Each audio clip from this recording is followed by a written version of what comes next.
Hi guys. Hello Dad. You alright Glenn? Glenn Dad?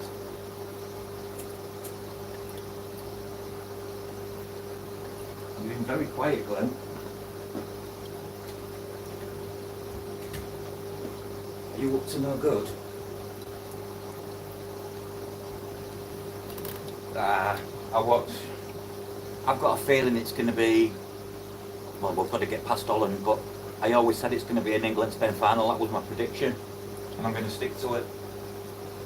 And I'm hoping we absolutely come good, because we'll have to be at our best to beat Spain. Because Spain will be a finalist. Been catching the mixed Caradina, which what you want about the PRLs, what have gone to tank.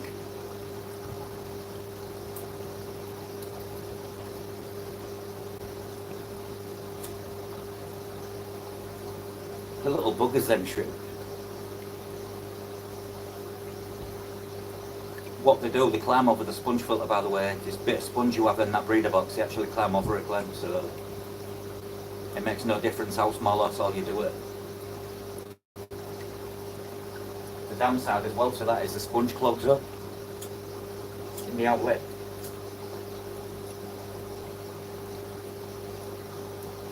The mix was on master soil.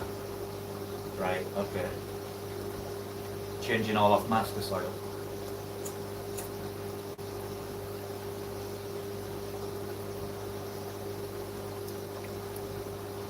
Hello, anybody else in the background? Any lurkers? Hope you're all well.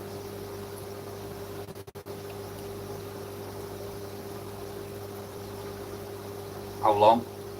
How long did it last?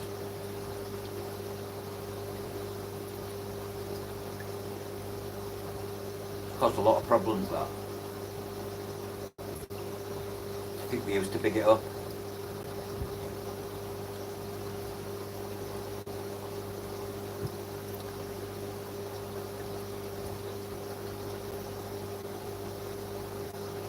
Under a year. Blimey. Well, no more master soil. It's not very long at all.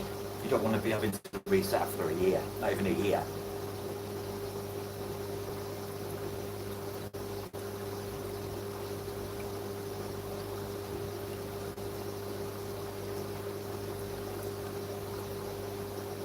Certainly get up your watch hours on these labs, Glenn. I've shut right up on my analytics. Told you I won't look at them.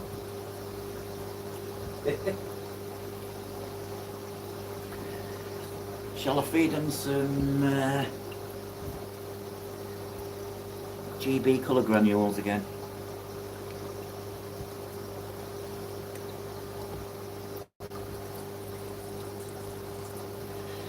There you go.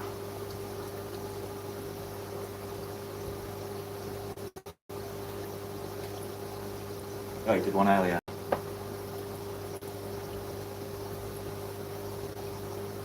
Why didn't I get a notification then? Oh, was he asleep? If it was today, I was fast asleep till 5 o'clock. My body clock seems to attend American Australian.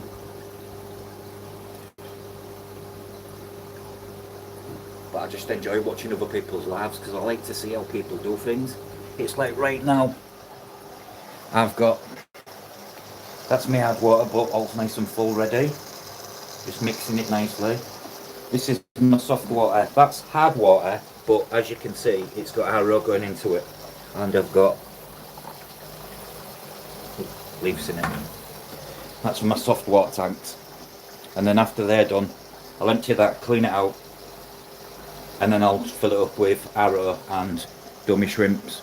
Look at the look without lids. That's in a day. They was full yesterday. Yeah, the one at the bottom's fine. Just getting things ready.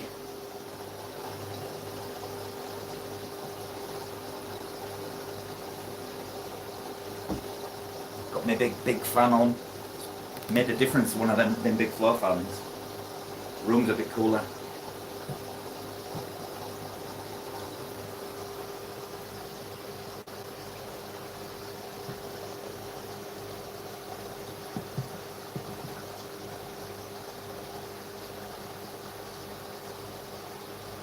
So we got in the house then.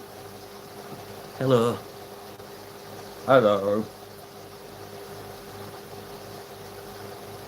Do you like my light stand there, using 2 plastic cups? Oh, if it works.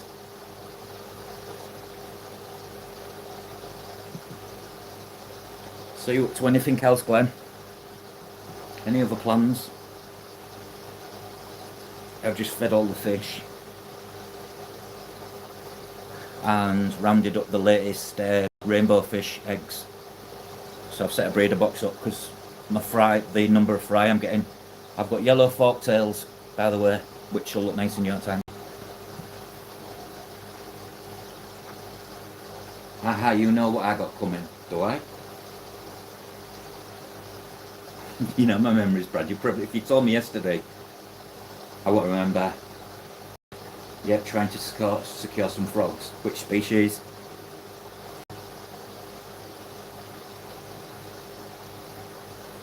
Obviously, dendrobates. Dendrobatus.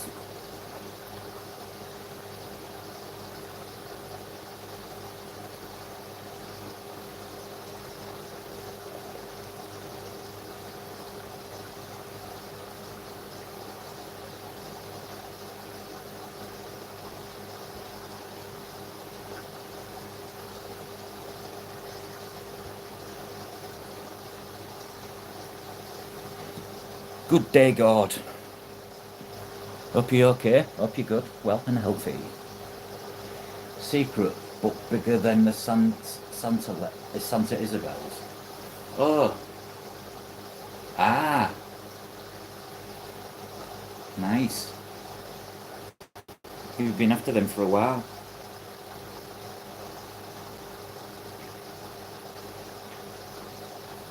I just posted all my millipedes and some isopods off to Charlotte.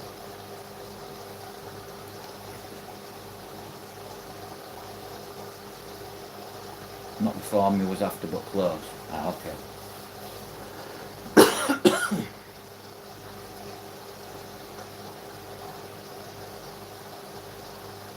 For those that you're just joining us, I'm just filling up my water bucks. That's my hard water. That's my soft water. My arrow filling up. That goes all the way from there. And yes, this TDS reading on the inlet is going to read higher because my DI resin is changing, but we're only at 6, so that's okay. Little godsend these. Goes all the way across to there and down there. I wouldn't be out without arrow water.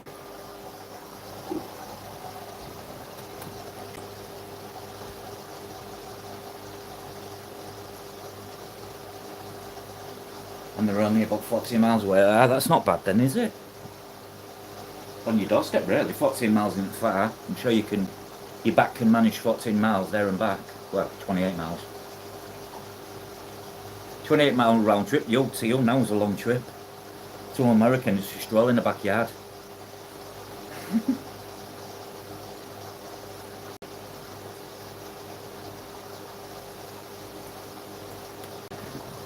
This side of the room is where I keep all my necessities drawer. Extra filtration, uplifts, DI resin, tubing,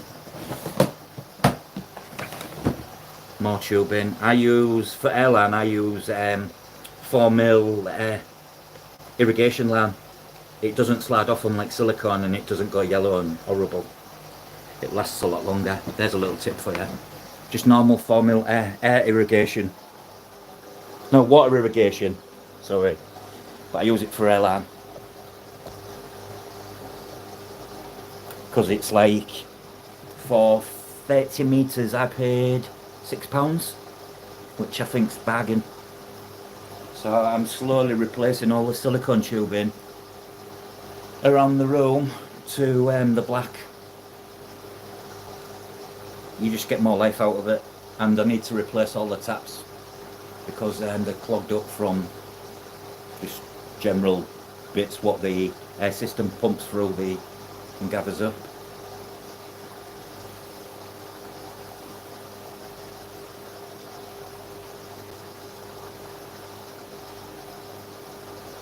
I've just fed all the fish Daphne and adult frozen brown shrimp today. Flake food in the morning always.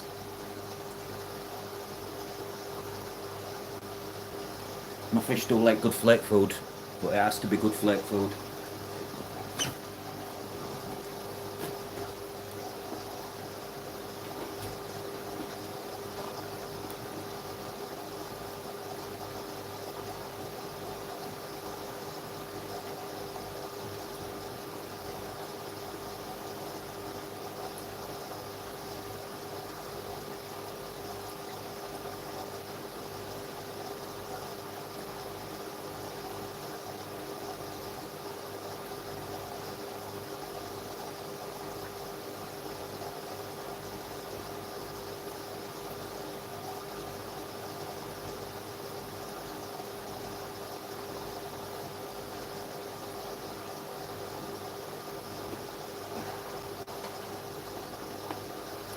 Who's still with us?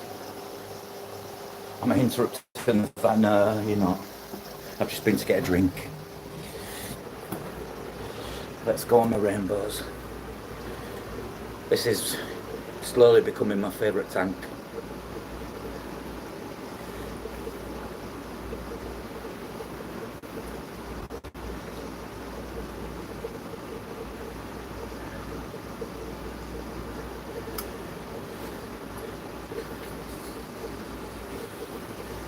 All these corridors stay by you see in here was bred by myself. These are all second and third generation.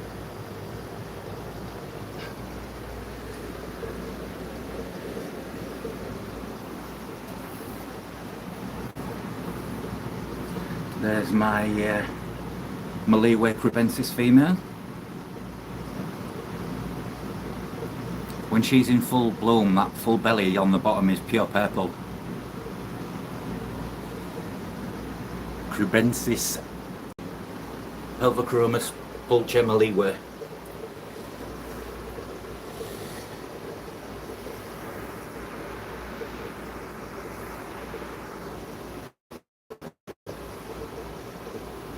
I've just set up some breeder boxes ready.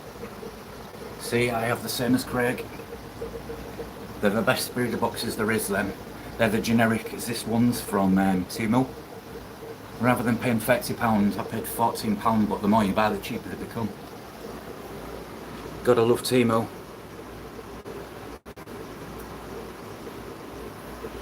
Guaranteed there's eggs all over that frog bit. I'm just picking them out daily, it's so easy. Rainbow fish are actually easy. I suppose if I really wanted to, I could put some spawning mops in there, but I just take the frog bit, the line in the frog bit.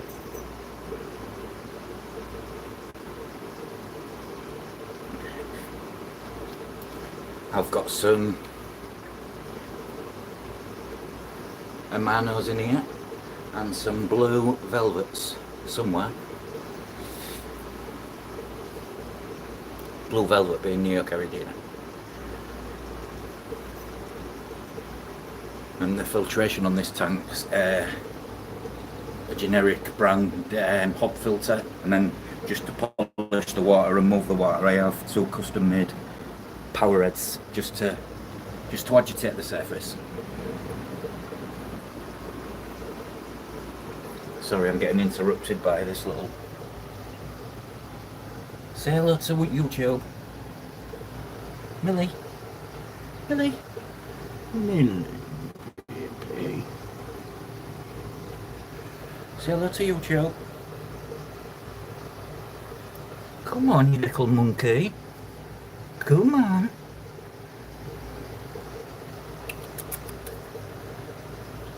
Say bye. Loves attacking my tripod.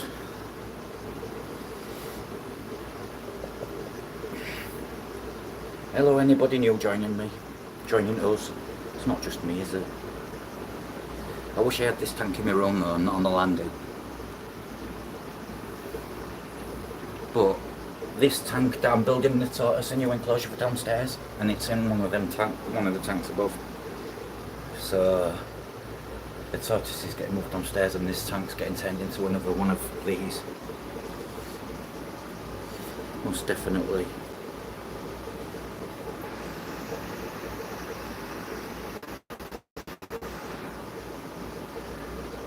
Everybody's well. I've had a massive sleep, so I'm feeling recharged. But unfortunately, I'm on Pacific time zone, where my body clock is, and I can't seem to get it back.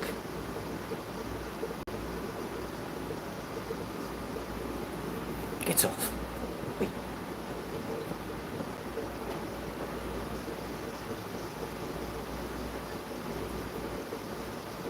This tank Marie, the blowboy was built by a Polish fan. He actually makes tanks. He built these, all the fronts have, if you know, glass, opti-white glass, so you don't get the green tinge. It's crystal clear. That's why the tanks look so pristine. Just the fronts though, not the sides, they're normal glass.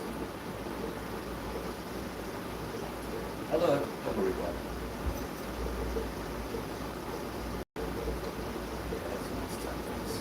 Very nice tank.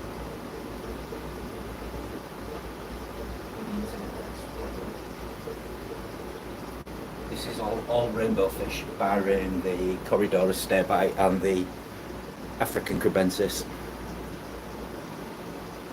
I just love rainbow fish, especially the dwarf. These are a good tank for a small tank marine. Very easy to breed. Put food in, and once they've eaten, the male chases the female, and the female just flicks her eggs onto the frog bait. You just set the frog bait out and put it into another tank, and then within about 4 to 5 days, you've got a baby fry.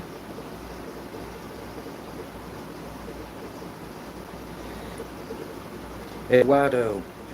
Any of these species, I've got threadfin rainbow fish. I have yellow forktail, which are pseudomogul furcatus. I have pseudomogul spotted blue eyes as well. But there's all similar subspecies, but don't get big for rainbow fish. Hello, Eduardo. You sexy man. Too big for your... No, definitely not too big for your tanks.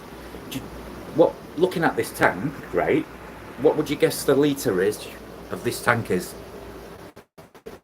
Here's a little quick quiz. What would you say? How much water volume? It'd be that gallons or litres. Tank's just over a metre long. Nope. Nope. You'll be shocked. I'm not going to tell you the dimensions because then you'll guess it.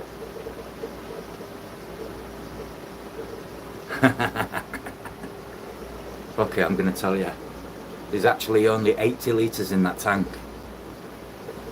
It's not oh yeah, it's bigger than a metre, because this rack what I use is a 1200. This rack I use is a 1200 from one end to the other. Yeah, it's just over 80 litres. It does have about 15-20 litres maybe of sand, so I've took that into consideration as well. But yeah. Oh.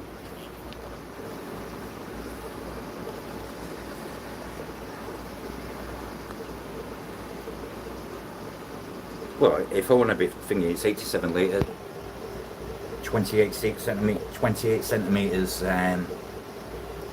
tall, 30 centimetres deep, and yeah, I think it's bigger than a metre. 20, maybe 1.2 metres. Same with this tank, what my tortoise is in. But this tank will be going up there, and this tank will be going down there. Then above that I have more isopods. You get a low boy tank, Marie. If you was local, Marie, I'm giving some away. This tank, that's this one's 900 by 28 centimeters tall by 30 deep, but it's a crab terrarium at the moment for vampire crabs. There's a little water area. If you want to travel that way, you're more than happy to come and pick some tanks up. They won't be long and I'll have them all dismantled. But they've got opti white glass fronts, so you get a lovely clear.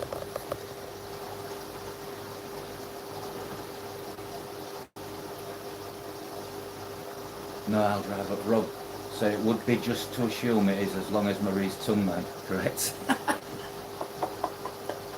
I don't know how long Marie's tongue is. Wouldn't have a clue. You probably know more than I do, Eduardo.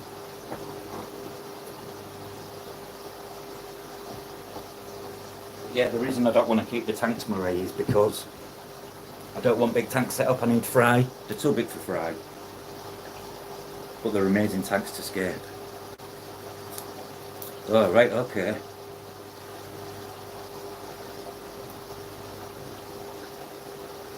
That's interesting to know. You Wally.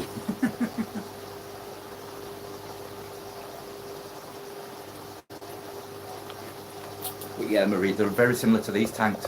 If you look at the silicone and you notice it doesn't look that greenish hue, which is high iron glass. These are actually low iron glass. No, so it's called opti white. It's dazzling. But these tanks are 900 by 445 centimeters deep. By that bottom one's only 26 centimeters tall. That one's 27 centimeters tall, and that one's 28 centimeters tall. The guy made them all. I bought his full fish room, a shrimp room. I went from Hull to near Preston, Lancashire, and my friend Daniel, my shrimp guy, he did it in 2 trips. I want one that can be viewed from both sides. You could do this. A low boy tank would be a lovely, but well, you can do so much with low boys. You just can't have tall plants, but that's not a big thing because even if it's a small plant, when you tend to plant them in a low boy tank, they look tall. So it's a win-win. You're about to do a 3-foot one that's under 100 litres. Yeah, that would be more considered like a low boy. Volumage being 3 foot long, but yet only 100 litres. I don't like high tanks, and that just stems from, it's like I've got this tank to go as well. So if you want to collect that, there'll be 3 tanks.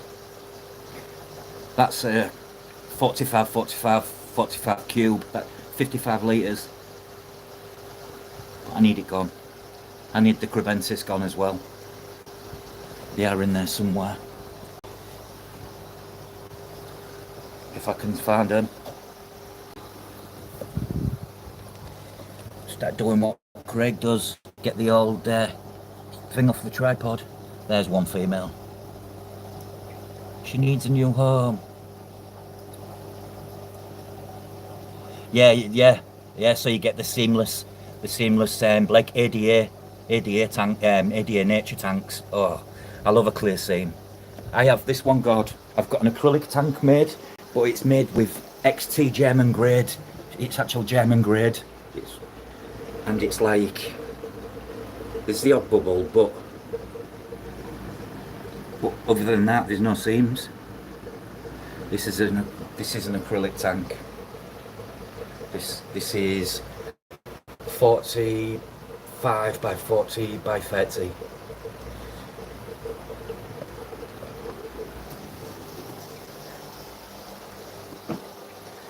I need to rearm some fish. So if you're here and you have some tanks set up, I can always I definitely need to have some fry tanks up and running. Say hello to Brenda. This is Brenda the Zambia, Lamprolagus ornitopinus. She's very antisocial. She doesn't like neighbours. Marie, I haven't. I told you to remind me. I told you my short-term memory is shocking. I can send it next day anyways, Marie.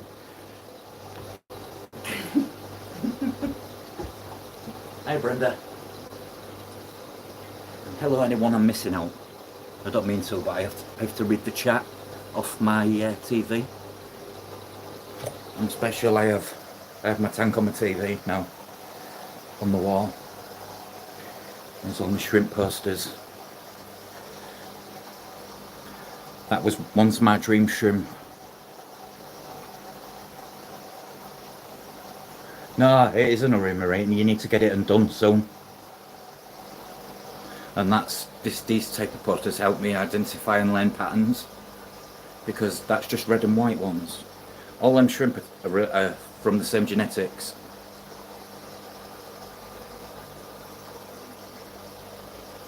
That's how they're crystal reds, all the different patterns. Then you've got your blue on black. Then you've got your crazy blues and your galaxies. And look at that one there. How nice is that?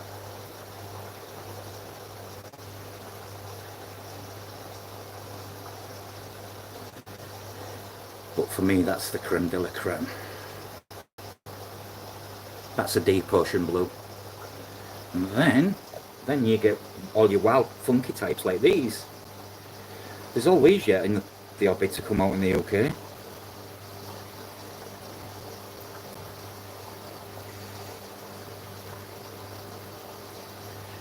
Raccoon tiger.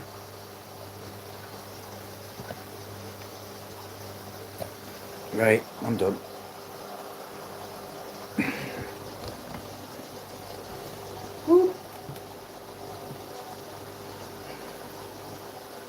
Look at photo, I've got it right there.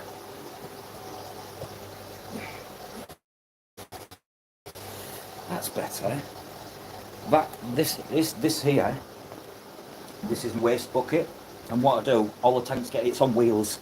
All the tank water gets emptied into there. I click the thing on the wall, and the pump turns on, sends the water out up, and across there, out the window and down.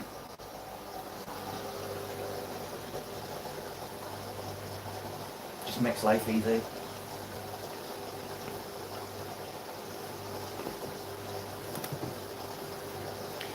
Hello, anybody else in the background lingering? I know Glenn is, because Glenn loves having me on his screen. He likes hearing my voice.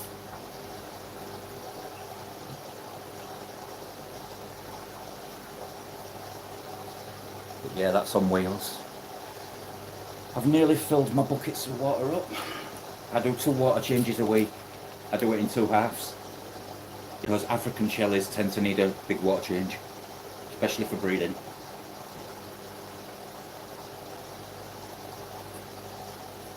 I have to let the water sit with the crushed coral in it for about 24 hours just to increase the hardness and the pH.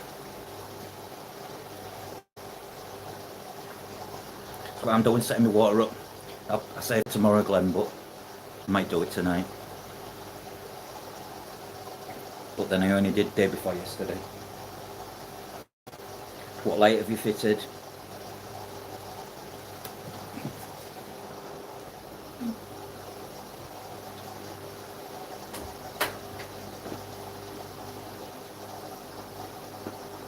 Hello.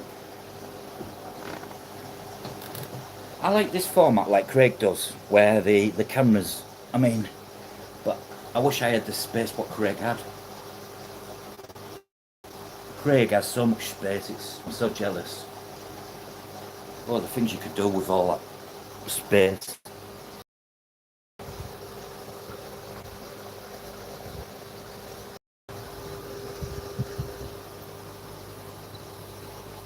Just an outdoor floodlight type thing, solar one. Ah, right, okay.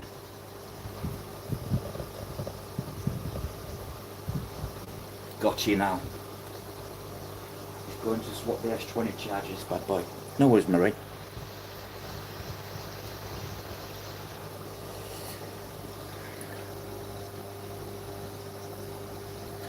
Yeah, isn't it? It's fish room. I do a lot of things the same way as Craig, to be honest. I do like all the signs on his wall and that as well, so I'm gonna get some light up signs.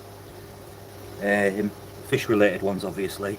Pimping my room up for when like I do podcast tape, which is something what's in the pipeline with me and Glenn, because I think podcasts are a good thing.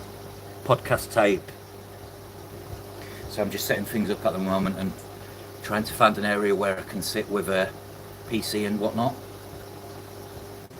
And I won't be going all that monetized and whatnot. There'll be free content always. Yeah, a podcast. I just think it's a brilliant. It's an idea I've had in my head for a long time. A long time, because I do like a good podcast.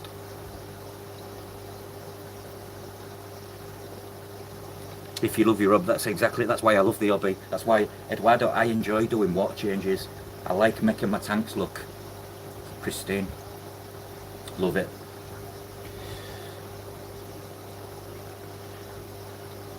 But yeah, Marie, I'll have 3 tanks, or anyone in the UK what's willing to travel. First come, first serve. A 55 litre, I'd say 90 litre, and about 110 litre. Hello, Jeff is in the building. Hey, Jeff. But yeah, I do like the nearest town. I hope you're all well anyways. I'll tell you something, do you know, while I've been doing these laps, I'm not smoking as much. So it's a win-win really. I might live another year then.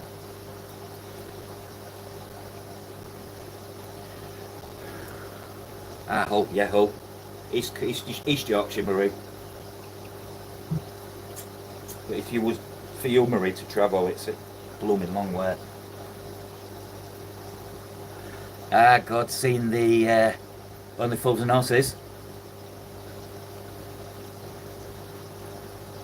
Quality episode that was to Hull and back. Are you on about Hull in Canada?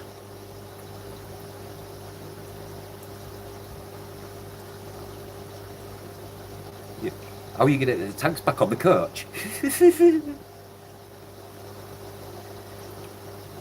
said, driver, couldn't put these in the thingy, could you, and drop us off at my house?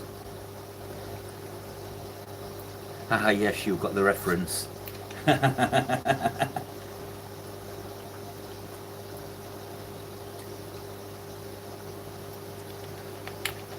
Pull them back. Brilliant episode that. For anyone what likes Only Fools and Horses and hasn't seen it, they must watch. It's the one that made Hull quite famous for a while. Because city-wise, Hull's not very big. I mean, we're only a population of about 500,000 people, which to some's a lot, but to us, it's when you live in a city, it's minimal.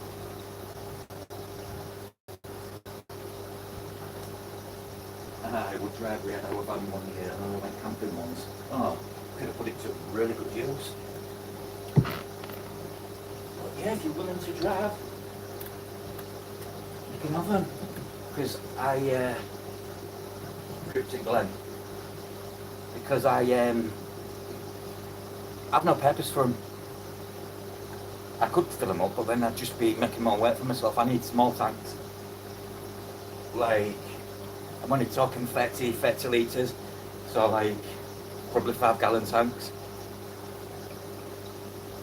Some for breeding and some to hold extra stock of fry.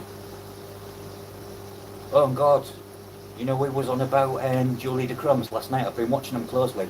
I caught the female with a male doing a fumjiggery underneath her little cave, but she was upside down against the top of the cave, so I assumed they actually laid their eggs up out the way. Hello Dave. God, everybody's in the house today.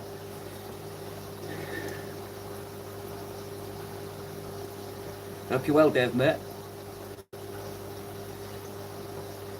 I will message you one day, or you'll message me one day, and we'll have to sort something out. Or we could set up a live duo. I think that'd be good.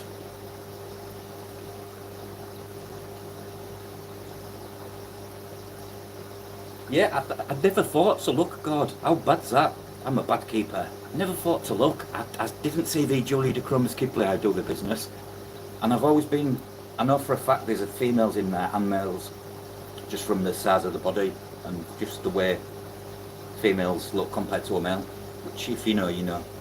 But yeah, I saw it and she was doing all that, like flickering like that, upside down. Yeah, Glenn, man did that. Man did that, Glenn. You can go back and go off it and it takes it off. I don't know why it did it like that though, but yeah, every time it does it like that. And it always sets them up private. I think that's because this is not set up for kids.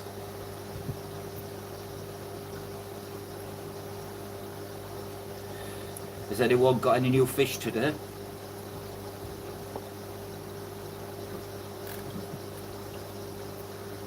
Yeah, all good here, Dave. All good. Yeah, we can do it. I like British duo, Yorkshire duo, Yorkshire Aquatics, live.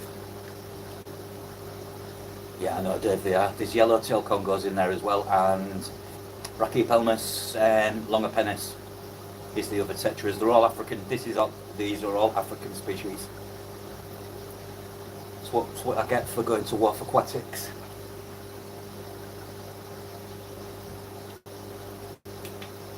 Which rams was the day? Do you have? I used to breed black rams. I had a very black, dark pair that come from Germany. Yeah, definitely, Dave.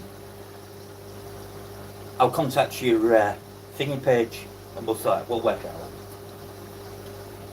Drop you my number maybe or something like that, but I won't drop it on here. We can talk about our old army brat days.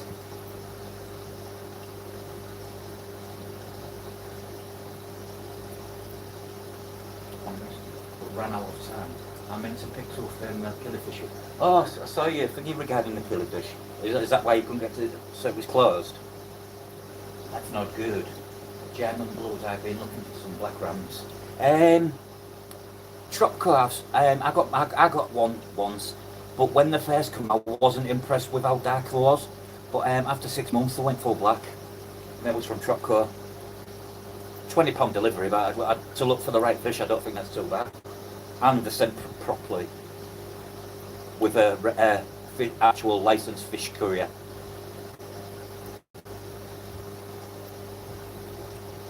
I'm making some mops at the moment. Reminds me of being a kid again, making pom-poms out of wool. I'm trying to do some to mimic with weights and as well to mimic like Java moss. And I'm going to put them to the test to see if they work for certain egg scattering fish.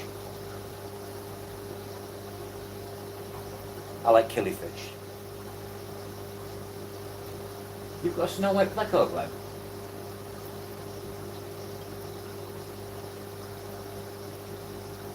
Glenn's got a lot of secret things I don't know about, and you'd think I'd know because he's my dad.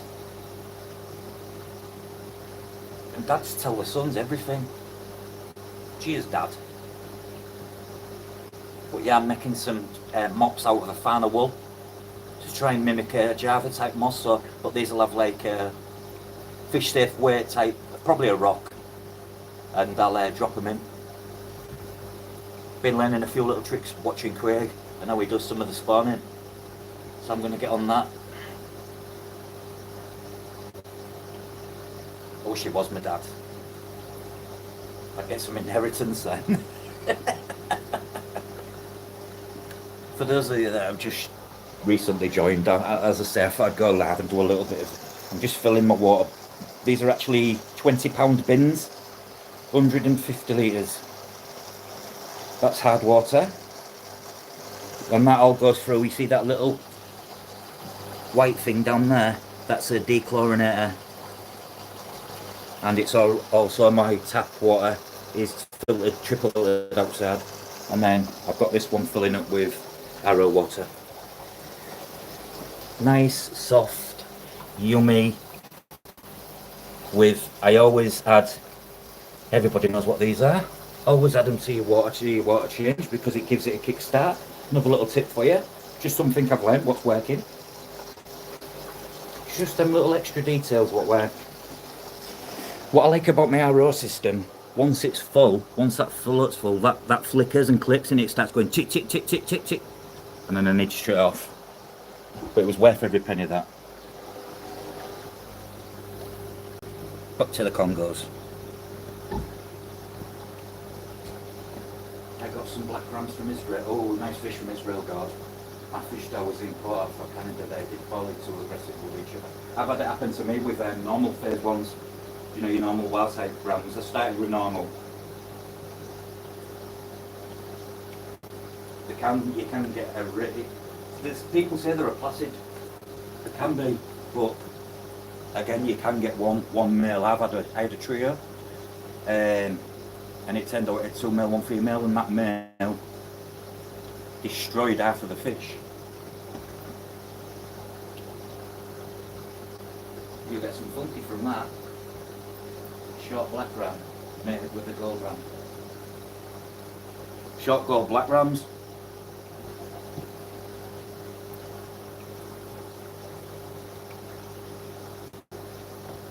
Black gold rams. Wow, 11 people on. Lyre tails, nice. Beautiful fish. Beautiful pretty fish. Kaz is in the building. Kaz, when you're setting up your YouTube channel so you can start showing all your shrimp, the Scottish shrimper. This is Kaz, everyone. She's a shrimp keeper. She keeps all kinds. She's got some shrimp what are even purple. Purple shrimp do exist, but only in Carriedina. Rocket killifish are beautiful, aren't they? But correct me if I'm wrong, but rockets not live that long. There's not many fish that live that long unless they're big fish. What's happened here? What we've done here? We have a loose airline. Just pop that in there for now. I've been hearing it all day and now I know why. And that guys is why I'm changing all my silicone tubing over to plasticky rubber type airline, but it's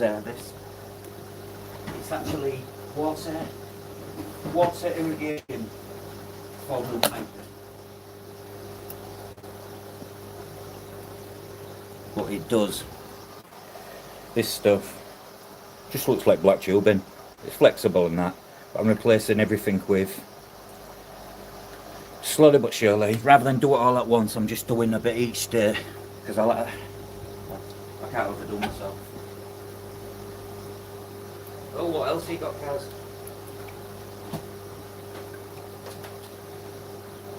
I haven't forgot, I need to push the shrimp out, but I haven't got bags. The bags are on order, by the way, Kaz. They'll probably arrive tomorrow, or so it will be Monday anyways for your shrimp. I haven't forgot. I've got it all wrote down on my board. Because Rob's memory's getting worse, and I blame medication. Right, where am I at? Left hand will kick out the gold random each batch. My sheets here to get us best so much fun and shooting. I use 4 mil now, and I don't use silicone because with certain air pumps, the vibration creates any joins or T junctions to come off, and it happens every time.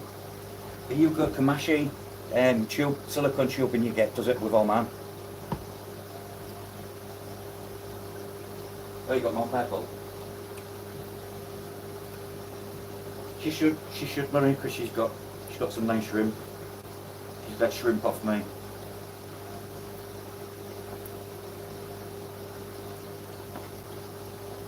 Can't beat the purples. It's just very hard to get the purple. You've got to have like a light like this, which is a good idea for you guys to get one of these bendy lights. It's just this.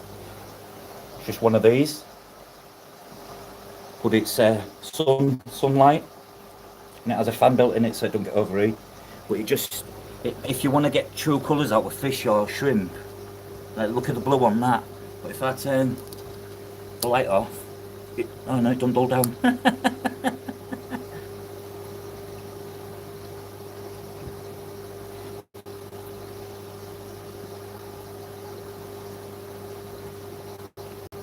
I've had rams. Yeah, they're a nice fish. I've never had a pair of rams but bred the first time and raised the fish either. I never used to remove the eggs. I'm a big believer on it happening naturally.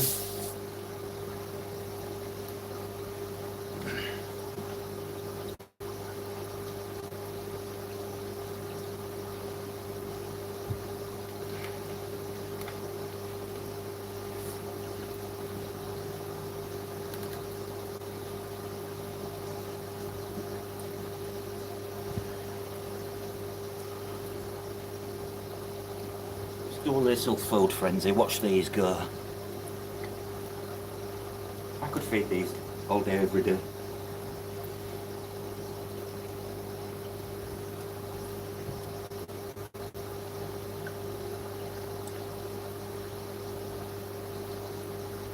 Well, check it out, Dave. Don't you worry, Matt. I always watch your videos. I just should comment more and boost them up. And I'm a sucker for not in that light button. It's just a habit I need to get out of because I've not been doing this YouTube stuff long. No worries, Marie. Enjoy whatever it is you're cooking.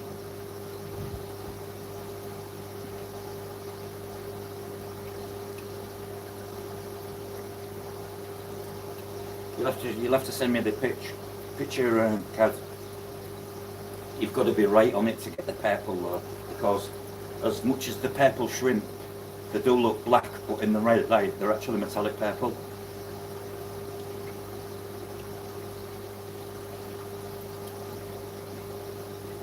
I'll always support fellow Yorkshire aquaticists. That's a big word. Is it even a word? Aquaticists. It isn't a word, I just knew it. Team purple, guys. Definitely team purple. It was always on my. I've been there, done that now though, so I can actually say I've bred purple shrimp. Oh, I sent some purples to you, didn't I? But some of them didn't do so well, which is a shame. Have you had your purples spit out any red metallics yet? Metallic purple reds? You haven't missed anything, Glenn? Everyone just talking nicely. Nice stress-free stream. Just watching and doing a bit of this and a bit of that. While Rob's doing some 420 in the background.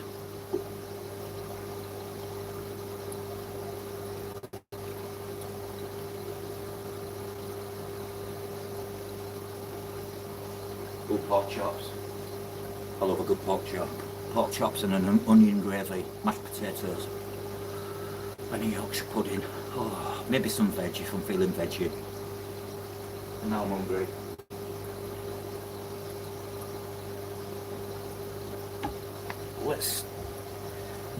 Are them Congos good with rainbows? I would say so. I would happily put rainbows in with these. But I wouldn't put my small rainbows. I would put more that size, like your Busmanis and your Lake Cuba, even Park and Sonais. But they get on with all the other Congo tetras, and there is a minnow shrimp in there and red shrimp in there. They don't even touch the shrimp. I'm sure they eat the occasional baby red shrimp, but it is what it is. Everyone's happy. But yeah, Dave, similar size I would think was fine.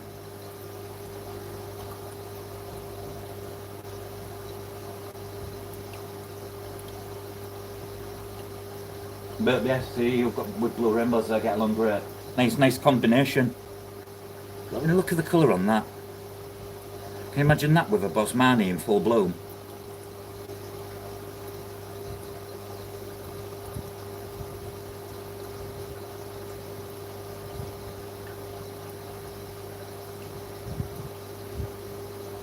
yellowtail Congo looks to me like males are more.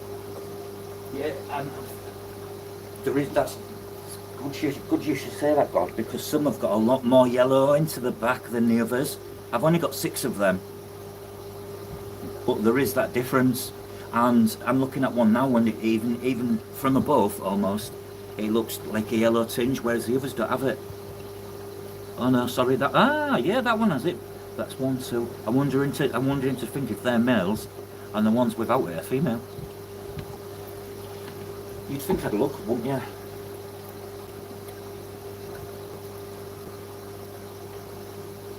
Well, you've got to get Congos. Yeah, definitely have Congos. Such a dazzling fish.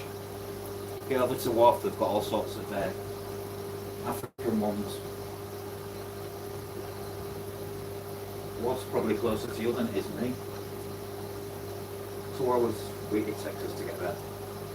Whereas it'll probably take an hour from you. And it's straight off the motorway.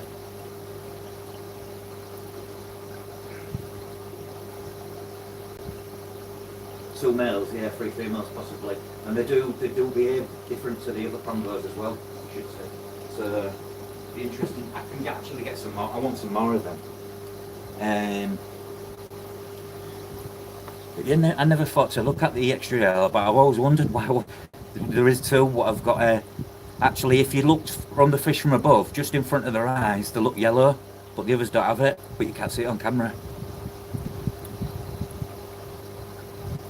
Interesting. You're 75 gallon. That's small to an American. To us, it's big. I don't have no big tanks really. I mean, these ones are only 102 litres. Funny size because it was custom built.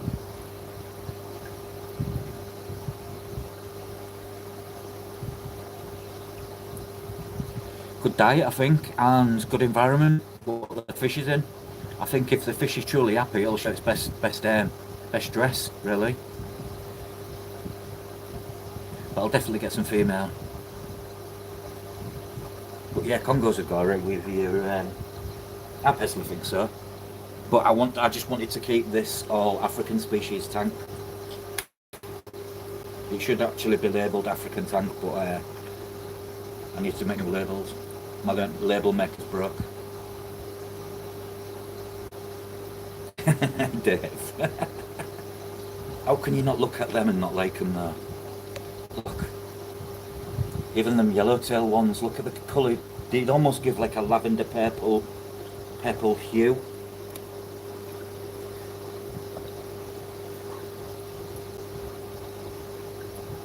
There we are. But yeah, Wharf Dave have got tons of African species. I personally didn't know Africa had so many tetras.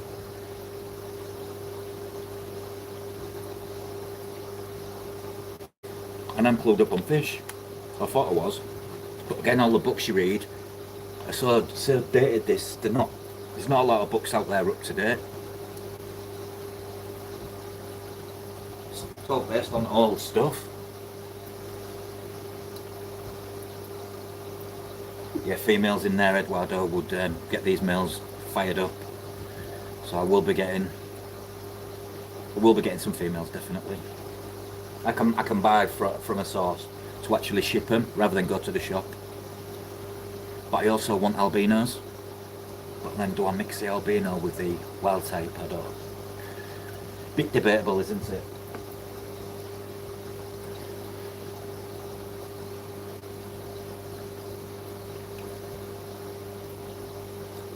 You made me pull up my old 4-foot fish again. I'm loving your tanks, so good fishy.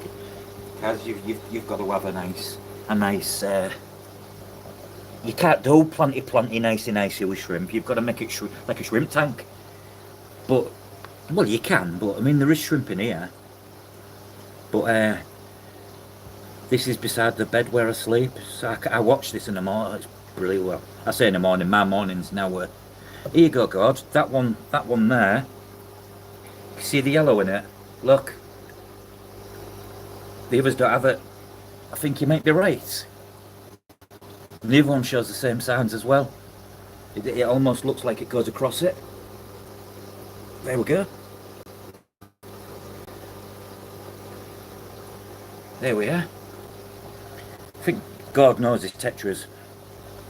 100%. Jeff's still in the house. I go to Wharf at least once a month. My mate, one of the kids who goes with us don't even keep fish, but he likes going to the shop, because it's just like a day out. You'll see pieces of wood. The scaping materials they have there is unbelievable. You've been, haven't you? You've been to Wharf, or haven't you? I do love Wharf, and the knowledge is unreal, especially Alan. Alan's the guy who's specialist on subtropical and tropical snakeheads. All the ones in the shop's actually bred from him, so they're all UK bred. And he knows his stuff. He's on YouTube, but I can't remember his YouTube name. He's such a nice guy.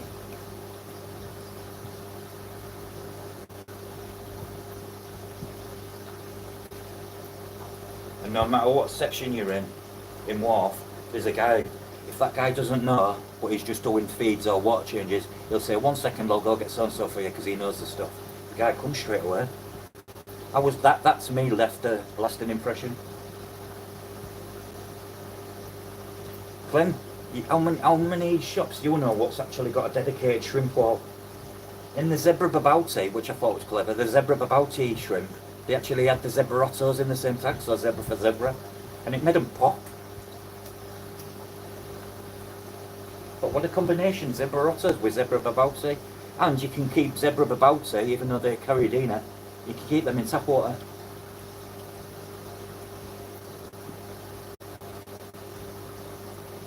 It's very hard to fill with the refuse them every other day, Jeff. It's for them, it would cost them lots to even shut the shop for an hour. I'm talking thousands, the shop's always busy. Yeah, Glenn and Dave, go do it.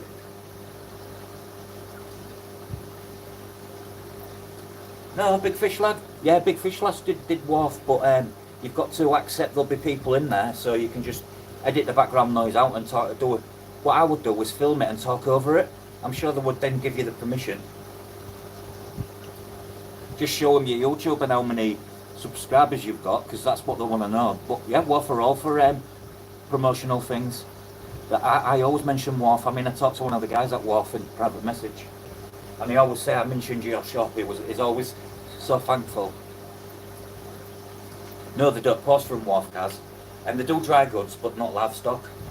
But I think they might be looking to add a licensed fish courier, so that might change them.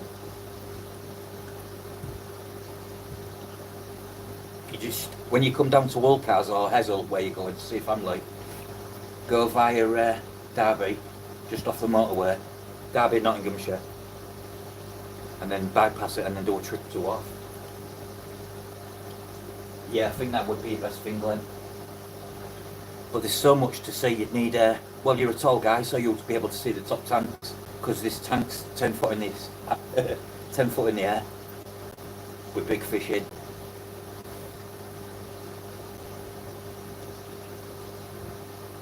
Oh, cool. Congrats, Dave. If you can, why not?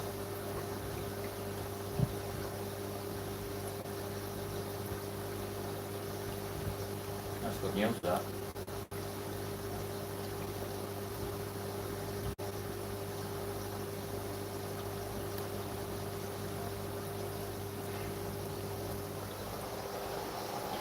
Anyways, Dave, don't you want to set a tank up for some of these? I've got tons, you can have some. I've even actually made these eggs again. So that'll be, there's 14 batches of frying here, all 2 weeks apart. Yeah, well done, Dave.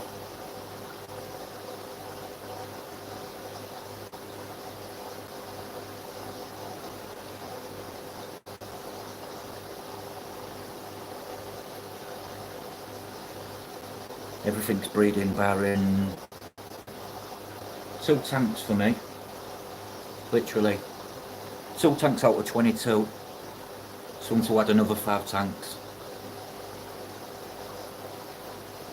If you want to take some of these, you're more than welcome. It's not a million miles from you to me. Straight on the M62. Straight down. Left to right.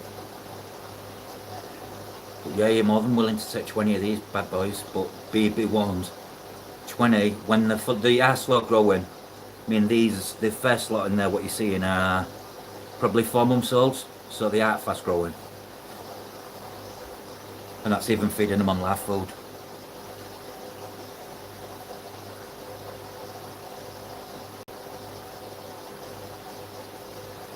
I enjoy it, cuz I don't overly push, but I put a lot of it down to my breeding for fish, because if you look here, then you look in the back, there's even more little ones.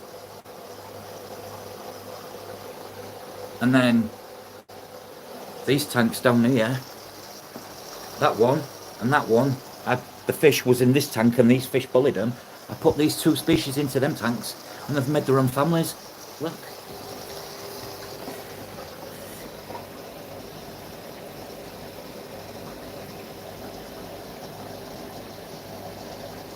Can't see them. There's all the fry there. They're now being on a normal, just 25 litre tank. There was meant to be for fry. They're all getting moved. I'm doing a half rack.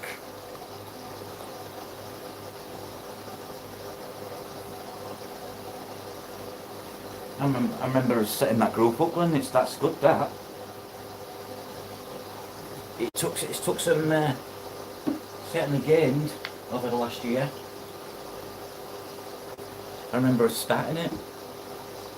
But yeah, Dave, if you want any fairy cichlids, Neolamprolagus bushadi albinos, you're welcome to 20 or even 10, depending what you want. Take what you want, really.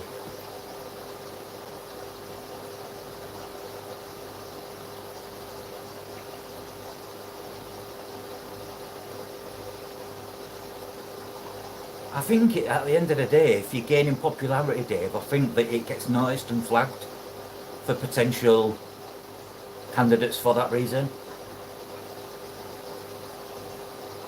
That's my theory behind it anyways. So rather than just do anyone, they're being a little bit picky, so those who are having so much success don't get as many views because they don't get put further on the queue. It's all about algorithms.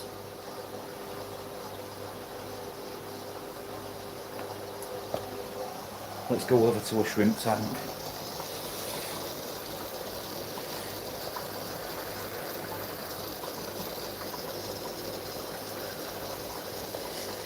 Not this.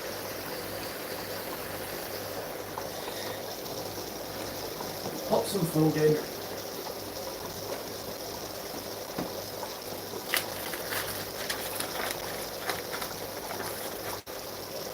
Boing. There comes the food. Ding. Fissendens. I also have, Eduardo, I also have a micro version, but that's Fissendens nobles. And that one there's Fissendens Timoshoki, which is a Japanese. I also have hybrid moss. Nobody else has got this in the world, barring me and Daniel. That's crossed Bucephalandra moss versus with, it was done by Ukrainian.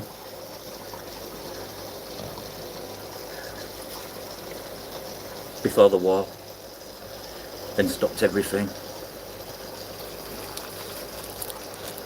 Now nothing can come in and out shrimp wise.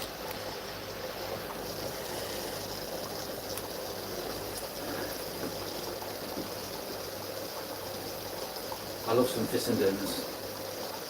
I collect more. I have, as you'll see, I also like Bucephalandra, rare Bucephalandra and rare mosses. I have some very expensive plants. Just one little stem pieces and they're probably worth $100. Here we have the tiger pin. Here we have the tiger pinto. very rarely seen in the hobby. One would say it's an optimistic feeder.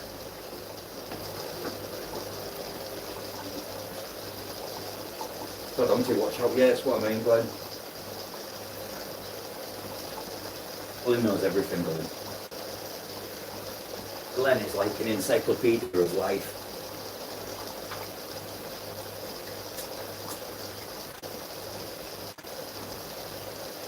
Here we have the rare carrageenan.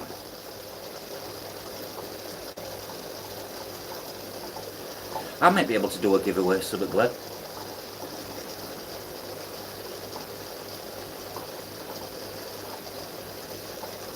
This, Eduardo, this food is, I don't know if you can get that over there, which I'm probably sure you can, but it actually is Japanese, I believe, but it's made by Shirakura, Ebidama. Oh, it's just, it brings all the shrimps. If you want shrimps to come out on camera, look, there was none there a minute ago.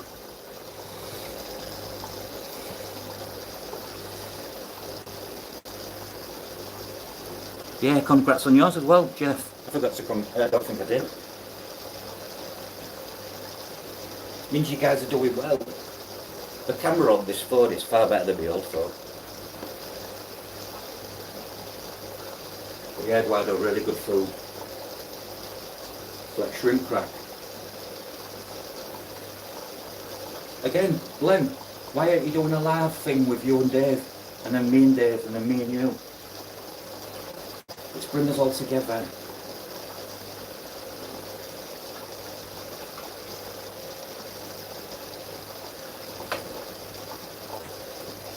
Share that knowledge.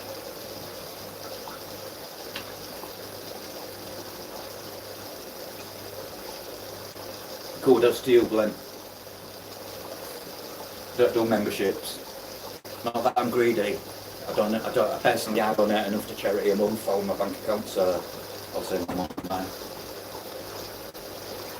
Right, now, look how fast this arrow. I put this on 3 hours ago. This is 150 litres.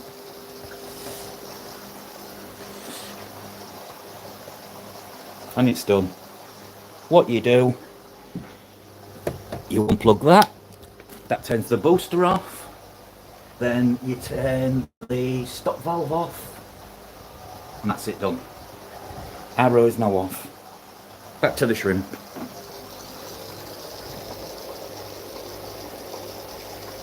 No worries, Glenn. Thanks for coming along. I think that's the way to do advertisements. Because then people who have YouTube Premium don't get the advertisements like me. Because I personally don't like ads. That's why I specifically don't like the BBC.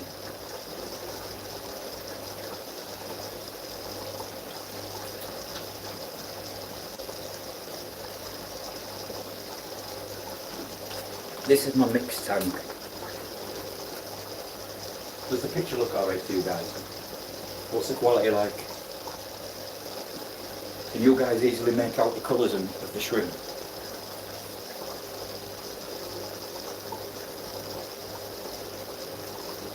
Warm in here. I think I need to move my fan. That's better. But yeah, does the quality look alright here? Setting 5 more shrimp tanks up because I've got some shrimp coming. Plus, I'll need spare tanks when these are expensive. These are my top grade shrimp. Like £300 a shrimp then. But if you was in Asia, that one for instance would be about $600.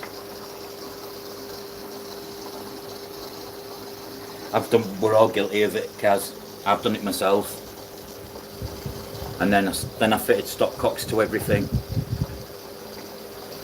But what happens is when this stopcock, when this stopcock, when this is full, and that goes to there, it sends, I don't know how it does it, it just shuts it off.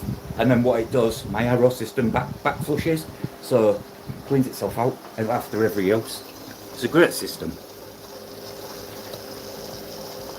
I started with the cheap generic ones, but now same with me, Dave. I don't even watch TV, Dave. Definitely Netflix and little bits on Amazon Prime. Sometimes it depends what it is. But yeah, I've got premium. I'm around about 200 hours of ads I've dodged. That's a lot. That's a lot of watch time wasted, that, isn't it? I think it's worth every penny, mate. But what I think they should do is the money that people pay into it, this is what should go to the. I assume that's what's distributed to the big YouTubers and stuff. Right, it's now time to put the lids on the water bins. And leave that water for 24 hours for tomorrow. This room's a bit humid at the moment, Dave, but I ain't got a dehumidifier because it broke. So I'm literally running a fan with my window wide open. I know the humidity is bad in here because look at the build-up of condensation on the arrow pipe. That's how I know it's humid in here, because it's certainly not cold.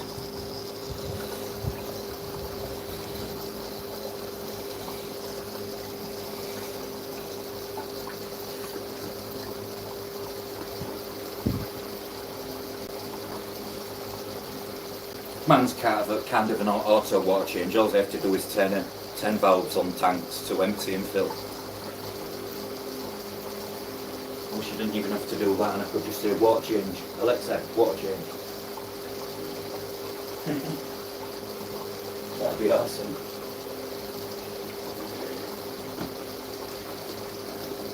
Yeah, can you guys make them shrimp out okay on the quality of this camera?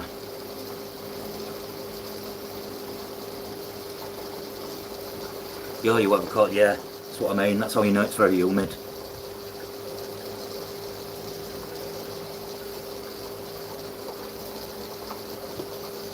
What I can do... Oh, that's good, so cheers for letting me know. I can put some food in my other shrimp tanks. Not them, they've been fed. And you can see lots of shrimp. I'll let you see these. These are carried in a bloodshot. These are an affordable carried in, but watch all the shrimp come. Oh, cheers guys, cheers for letting me know. This is the Samsung S24. I've gone from the S20 to the 24. These are like affordable. If you're getting into carried in, these shrimp are a little bit more forgiving. This is some AdStar, and these are a cross between a tangerine tiger and a red wild type tiger to create the bloodshot. A lot of people find them bland and boring. I personally, they're one of my favourite shrimp, and they're very forgiving. So like if it was your first carridina, look at the colour of this shrimp. Watch this one, look at this. Check that guy out.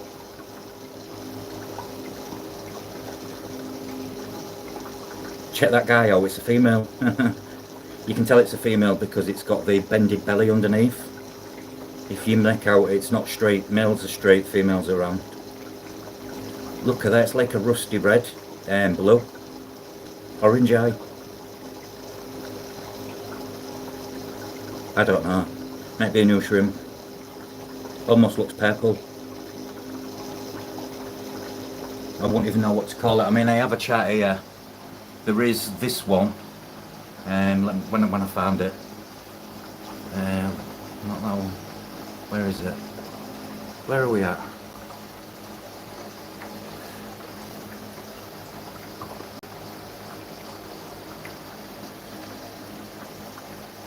Where's it gone? Oh, I can't find it. I'm going blind.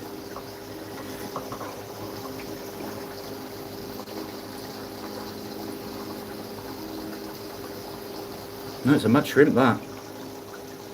That's an orange-eyed red devil next to it. That's other one in the background, that's orange-eyed red lapis. There's a wild type orangey blue, orange. If you notice, they've all got orange eyes. But yeah, that's very interesting, that one. I think she's got eggs, which will be interesting to see what comes off that. I might have to, I'm setting 5 tanks up, so I might have to separate that to see what she spits out. Definitely. But yeah, now look, watch this. They're all on it.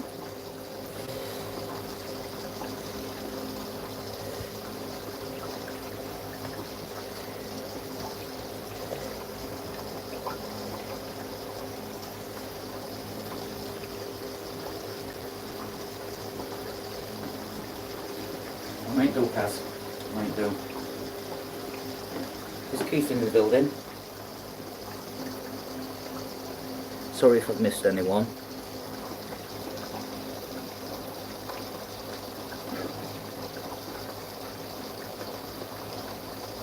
No.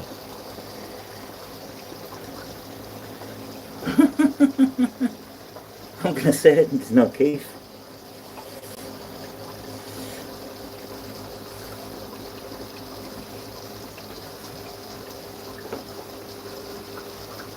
Yeah, I think I might separate that because it's, I think she's, well, she's buried.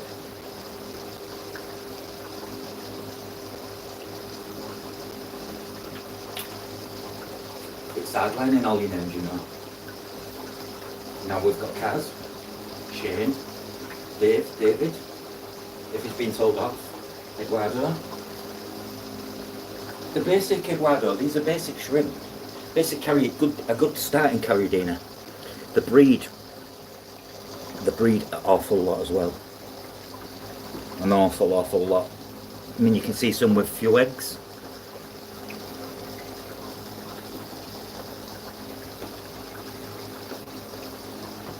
But this tank has always done exceptional.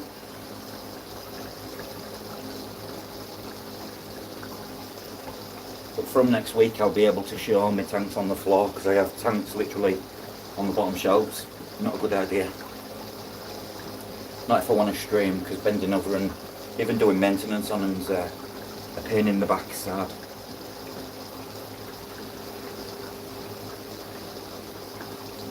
These are blood shells. These can be converted over to tap water, but you'd have to do it slowly. But these are forgiving, as long as your tap's not super hard. If you've got like a GH of 7 to 8 and a KH of 3 to 4 in your water, I reckon these would be forgiving when it comes to them parameters because they've got the tiger genetics in them. Tiger genetics are always a little higher pH, like 6.5, not your low pH of 5.5, 5.8.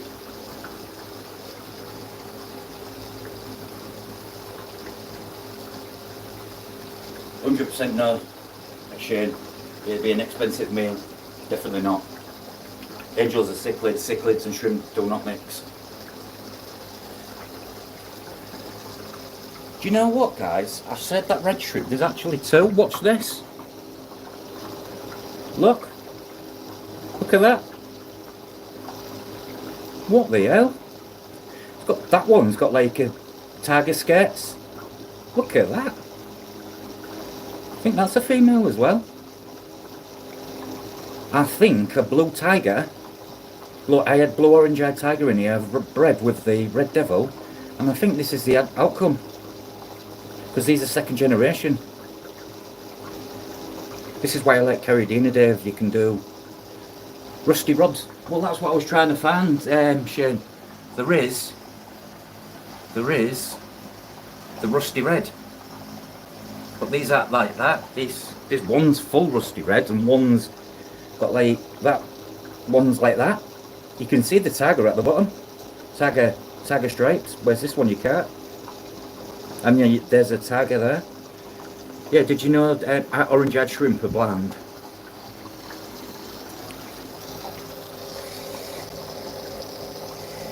Everyone must own some carriadina.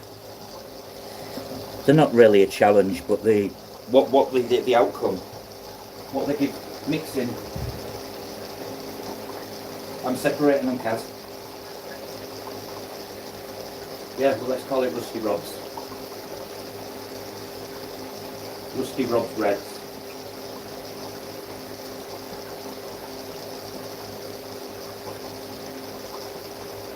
We've got to have a mixed tank.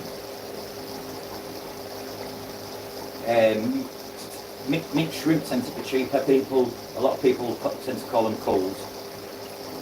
But in my shrimp tank there's actually some high grade shrimp. For instance, that red and white one there, that's a tiger pincer. That's a £25 shrimp.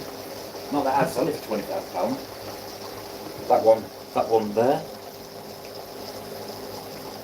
There. That's a tiger pincer. Red tiger pincer. You want to see the blue ones I've got coming? They've sapphire blue near Caridina. They've actually got red eyes. A blue near Caridina, royal blue, but with like a red eye. Tiger genetics are good to work with, Shane.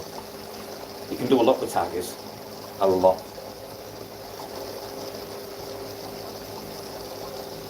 Green jades are nice, Dave, but percentage-wise of solid matching the parents' colours, you only get about 10% out of 100%. So the 90% end up being, excuse the French, but shitty green.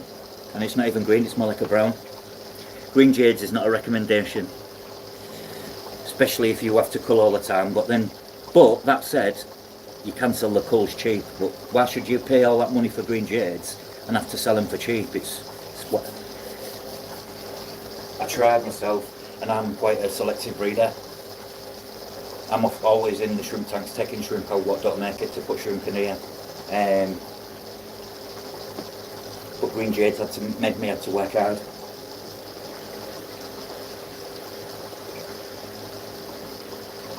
To keep these type of Caridina shrimp, you'd need arroya and some remineralizer type salts or liquids. I use a liquid based one,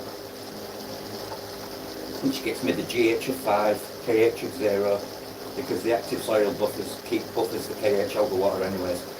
And to get your pH of 5.5, depending on what soil you use, you achieve your pH from inside. But green jades are a form of cherry shrimp, so I personally do it.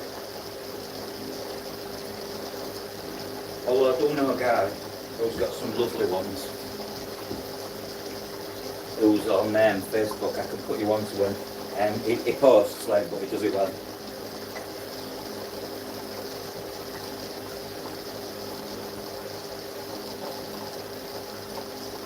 But this is what I mean, Kaz.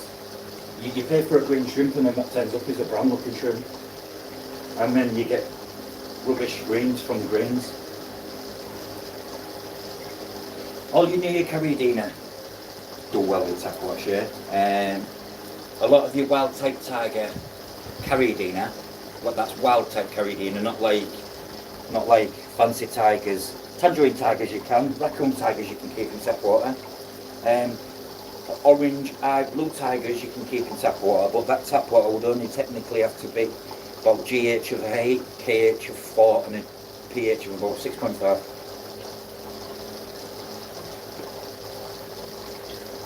The downside is I found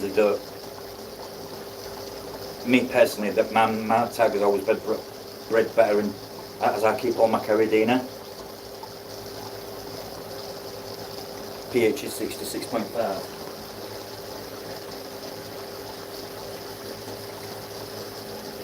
Perfect. pH 6 to 6.5, you can tell you have you get some water off the peaks.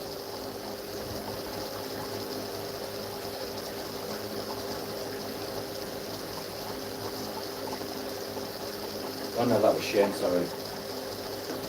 6 point, yeah, that's perfect that for tigers. But when you're drip acclimating them, Shane, drip acclimate them for a couple of hours, because you can guarantee the tap water they're on or the water they've been put on is very different to the water they go in. So what can happen if you don't drip them long enough, even 2 hours, you can put the shrimp in and they can get shock and then they'll just die. So you've got to about 3 to 4 hours of dripping, just to make it perfect. It's slow and painful, but it needs doing. You use coral in every tank. I don't my soft water fish, my rainbows I do that. I only use coral in, see I don't need to use coral. I get about 7 pH, 7.8, but I use coral to get about 8, I get around about 8 pH in my tanks because I keep shellies mostly, so. There we have a shrimp eating pool. Nice. It is, yeah, the dripping stuff, it's slow and painful, I aim for about 2 to 3 drips a second.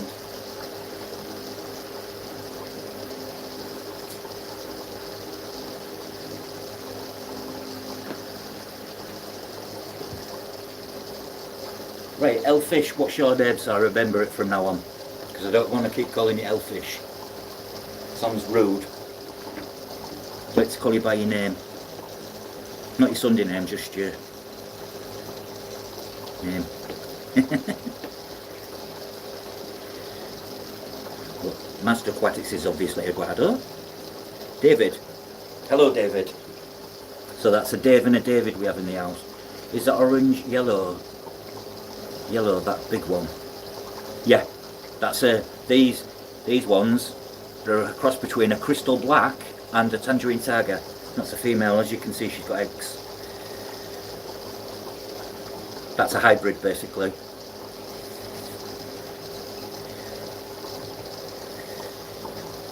Marie, don't be apologising for going away. You've got life outside of YouTube. Remember that, Mush. I called you Mush. Mush means mate, geezer. Mush is a northern thing. Hi, Mush. Hi, mate. Hey up, Mush. If you want to go right Yorkshire, you go hey up, Mush.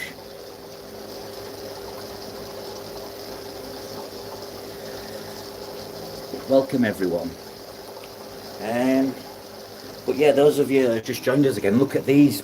These are Caridina. These are orange-eyed shrimp. Look at these, what I've made. Check that out. It's red and blue with orange eyes. I've made 2 of them. And I'm not sure what it is. And that's what you get for mixing Caridina. I think someone's done this before and called it something. I'm sure I've seen it somewhere.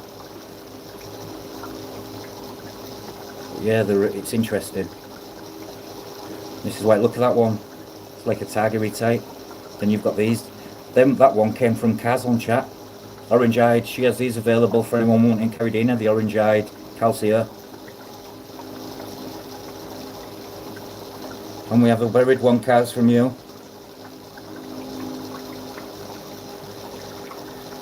And I do believe, Kaz, what you sent are all female barren, 1 male.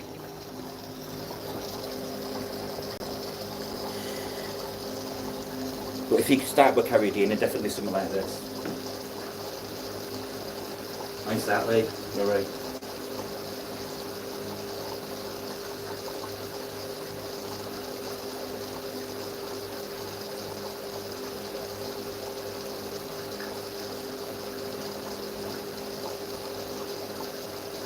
I'm mad at it then. I must admit, I let my shrimp matter. Once your Caridina tanks are set up and established totally, you kind of let the tank, you set and forget, you let the tank see to itself. I only feed once a week, sometimes twice a week. If there's more shrimp like there is in this tank, there's lots in this tank, I would feed twice a week. And that includes baby dusting. Look at that.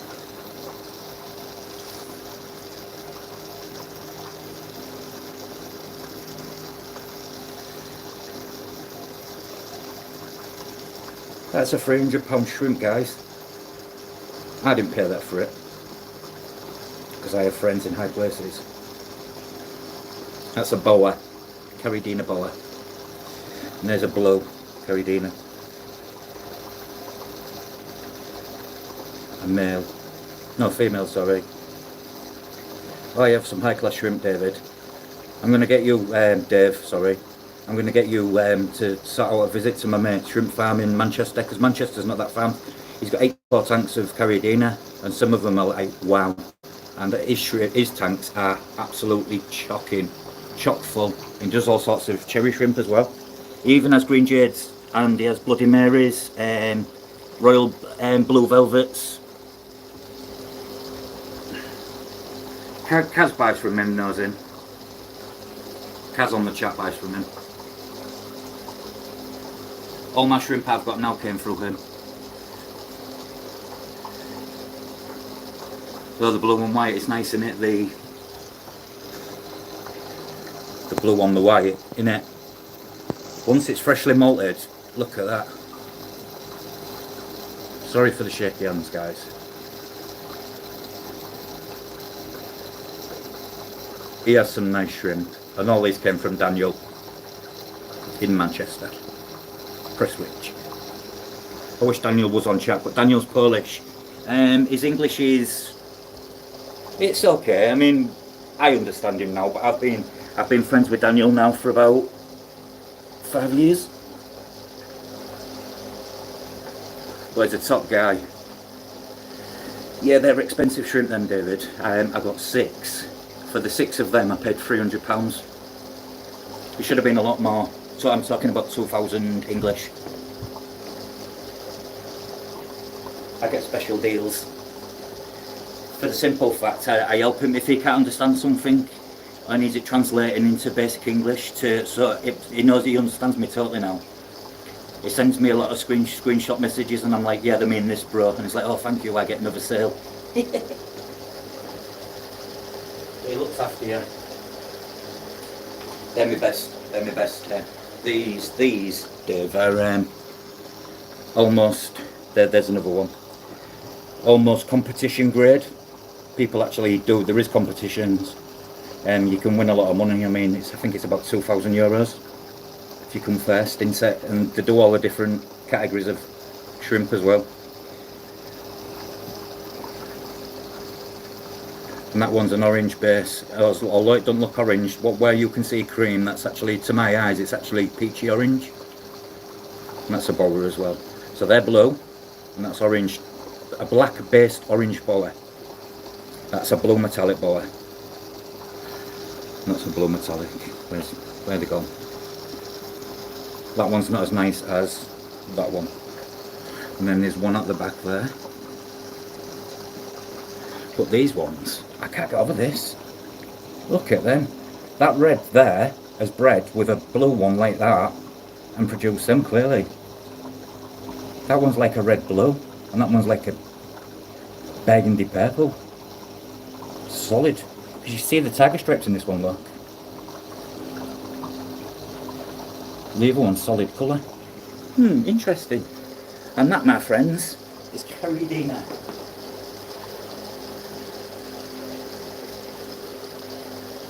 Kaz, if you're up this one, I might auction them. They look to be, actually, I think I've hit the jackpot. One's male and one's female. Might do a little YouTube live auction. Good idea that, actually. You get to view your shrimp before you buy them live. What better way to see? I hate when I get a seed in my head and it's planted. I've got German spotted pintos in this tank, mixed tank. Yeah, each, that's each, Dave. Should have been about 300 to 350 pound each shrimp, but I got the 6 for 300. Because I do a lot of background work for Daniel. I'm working hard in the background for him just to get him sales and help him out, you know, just because he recently lost his job, so I'm trying to help him a little bit by getting more sales, because his shrimp farm, he calls it a shrimp farm because it is a shrimp farm. It's like based in a house in Prestwich near Salford, Manchester, and you walk in, David, and you don't even know what tank to look at. You see shrimp. I personally, I was in heaven. It was like my best day of my life.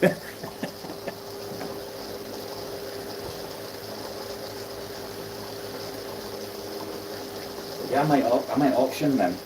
They're interesting shrimp. There's some nice shrimp in this, what you can see now. Hello, God. Again.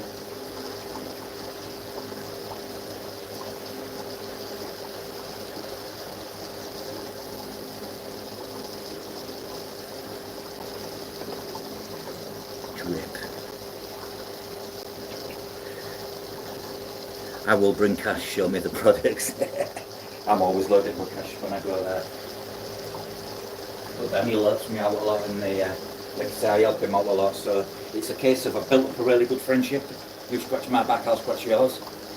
So now when it comes to selling shrimp, I've kind of like got the go-to people I could sell to.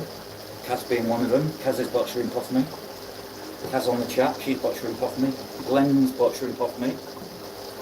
Glenn's even bought me shrimp before. Kaz has given me shrimp. I wish my good friend Helen Ritchie was on here. You should tell her to come on, Kaz. Helen's given me shrimp. I raised some money for Helen to help her out in very hard times. I was really proud. It was a little special moment for me, that, because I've never done that like that before. And I raised her £750 in one night. It's nice to be nice. They got six drips for 6 hours just to be sure. But the crazy thing was, the parameters that was in the bag, what he had them at, my tank was matching. So I was going from a TDS of 149 just to a TDS of 150. So I had to drip for 6 hours just to get it to the back to 150. Because of the price and the cost of the shrimp, I wasn't risking it. Definitely wasn't risking it. Some you can just plop and drop. I'll only plop and drop if I'm moving one shrimp to another tank or one to my mixed tank. Any shrimp what's in here now is just being plopped in here because the waters all match, so it's no different, even down to temperature. But as you can see, I mean, what I've got is to what Daniel's got. I mean, on my video on my list, look up the quick 12-minute video. That was only 12 minutes cut short of all the shrimp I saw, but some of the shrimp on there are wow. But this time I want to actually do some video. I want to interview him, ask him some questions, because I think his knowledge needs to be shared. He shares secrets with me. Like, I know a few little secrets. A lot of breeders do when it comes to shrimp. What we do just to tweak things.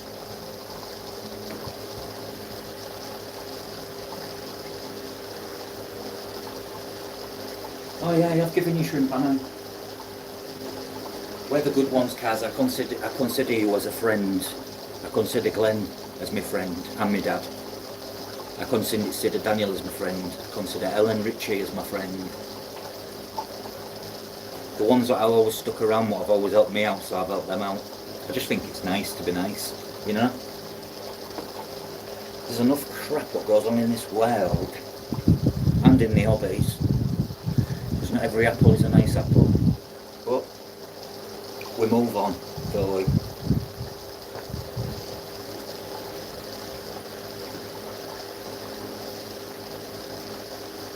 Hey, if you ever get a tank, Dave, if you ever get a tank set up for Caridina and you can pick a pair, I'll give you a male and female just to start you off and make your own shrimp plan. Basically, that's what Caridina, nothing like Neo-Caridina genetics. That is Caridina genetics. That's where it all began. Cherry shrimp genetics would fill this full wall. And then you've got my little corridor. This is our len. Now this has all been on my wall for 5 years, and then in 5 years of seeing it, I can tell you what tail, fish pattern, and all different fish. My little whiteboard.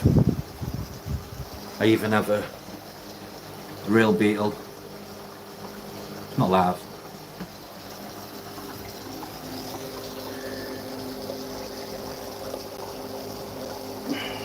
Me personally, I choose animals over people. It's just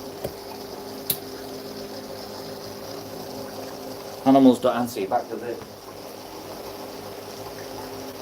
If you want some posters, I shouldn't say this, but speak to Glenn. Shane. What, the posters? I got them all through Glenn, and the shrimp, some of the shrimp ones I got from Shrimp King, Chris Lookout, whichever way you want to pronounce it. You buy the file and then you print them yourself.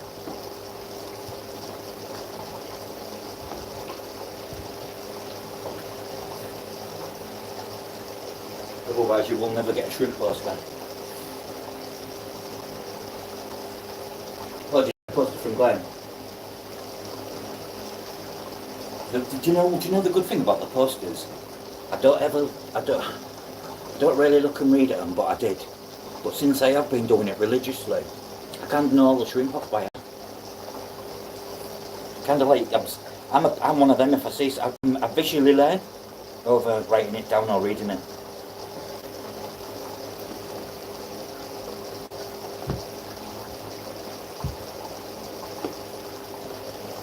And if I'm missing anyone out in chat, just tell me. Rob, shut the up and listen. Rain Man, definitely. I am autistic, by the way. And I do have slight ADHD, but I take medication for them.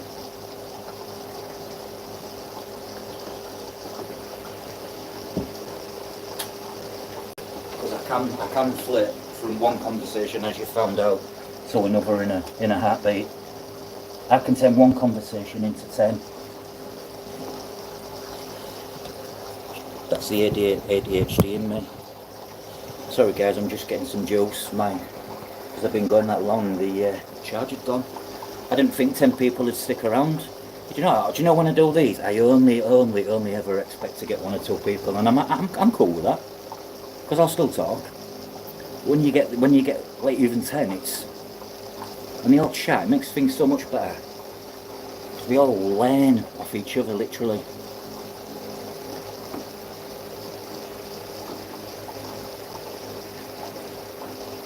Yeah, I've been called Rain Man before.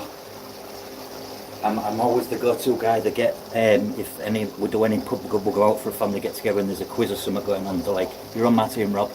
Because I just kind of like, everything I look at sticks in my brain. Once I've read or seen something once, I know it. And that's my autistic traits.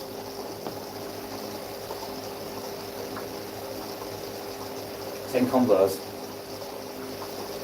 I did it the other day. I was filling this bucket up next to the camera, and I started doing another job.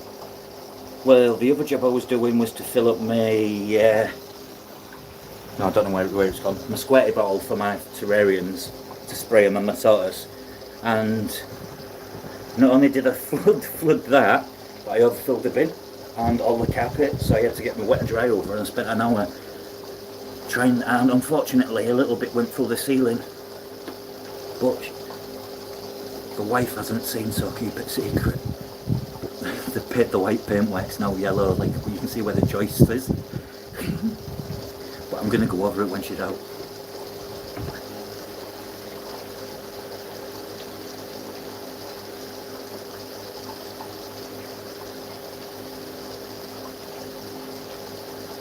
Evening FM. My brain is like a sponge, Kaz.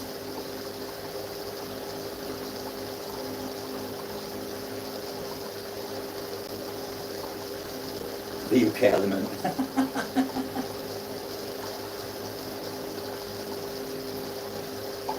I tell you what, if none of you follow Craig Catfish Cave, give him a subscribe, because even though he's not here, I love how he involves the camera in his life, and his dog Phantom. Kaz, you'd fall in love with Phantom. It's a very big dog, and he loves it like his own, like it's a baby. His fish room is immense. Cheers, FM. This is where well, it didn't all start. It started with fish, but then 5 years ago I got into shrimp, and I ended up having 27 shrimp tanks, and then I've converted half of it, downscaled my shrimp and gone to some fish tanks, some fish species, but I still keep shrimp, a few varieties, because they're a good little income maker. I mean, the money I make off all these, as you can see, they're well full. These are bloodshot.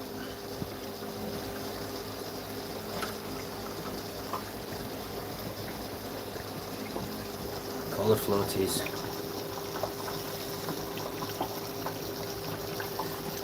I see a little bit of duckweed, but if you have other floaters, duckweed tends to not grow as much.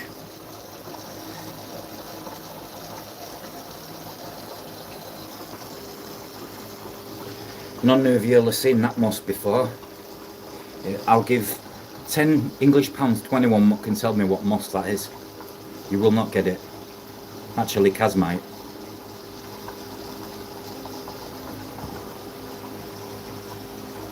They're a good starter, Caridina, Marie, them orange ones. They could actually be kept on your tap water, but you'd have to drip them slow. Aquatic moss. It's actually found on land. No, I'll tell you anyways. That moss is only found around these plants. If anyone knows what these plants are, they're a rhyme zone. They're Bucephalandra. Bucephalandra moss. That moss there is crossed with this moss. Somebody did it in Ukraine and created this. This is 2 years old and look how little it's grown. That there is a hybrid.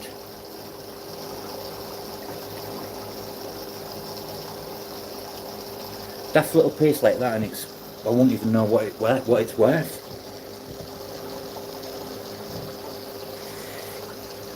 But I keep a lot of rare plants. Mostly Bucephalandras. I've seen it, it's a beauty. I got a pony from. Oh, you've seen it, yeah. Yeah, Kaz, Marie, do you work with horses? Or do some work with horses, I believe.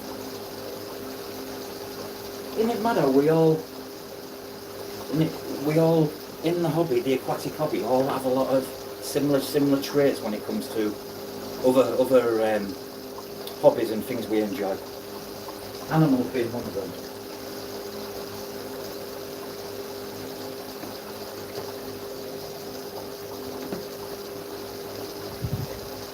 Yeah, Marie, it's pretty much never really, well, it has grown a little bit, but probably about 2 millimeters. Kaz keeps sauces as well, Marie. Shrimp shopping, Shane. Did you see the red Glenn got in?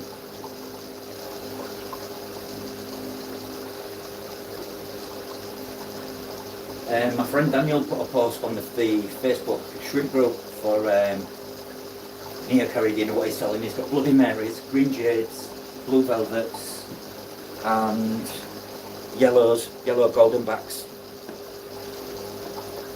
Reasonably priced, and his shipping's immense. I mean, I've had some what have been sent shockingly, and then I've had some what have been sent like, well, look at him getting the box.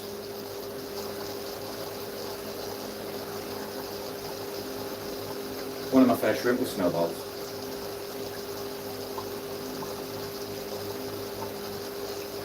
Yeah, you keep a lot of different boats, don't you, Kaz?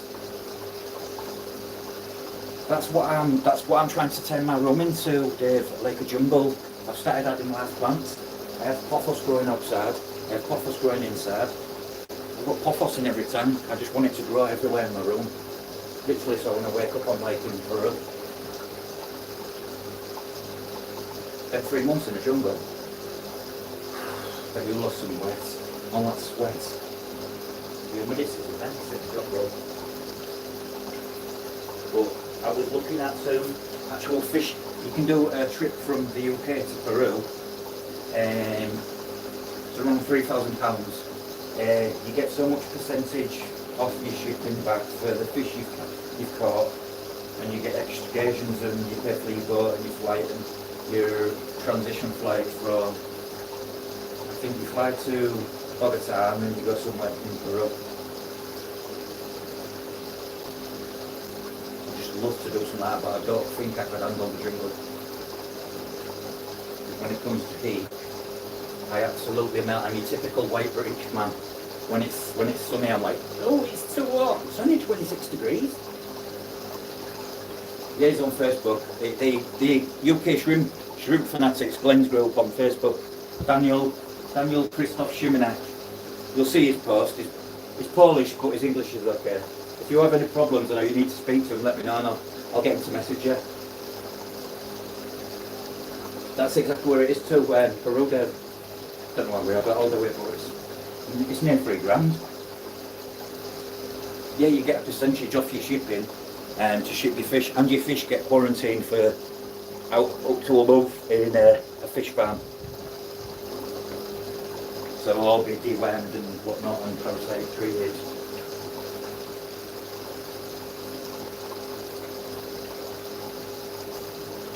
I'd watch that FM. I love stuff like that. I have many hobbies, many things I like. Jungle being one of them. It's as humid as a jungle in here. I've just checked my humidity and it's 77%.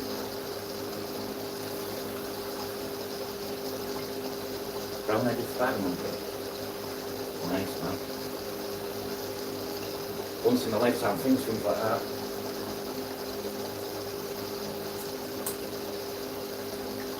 I watch anything animal related, or if you're in the jungle and studying animals and research and all that, I'm big on that. There's a scrap with these shrimp, they're all piling onto each other.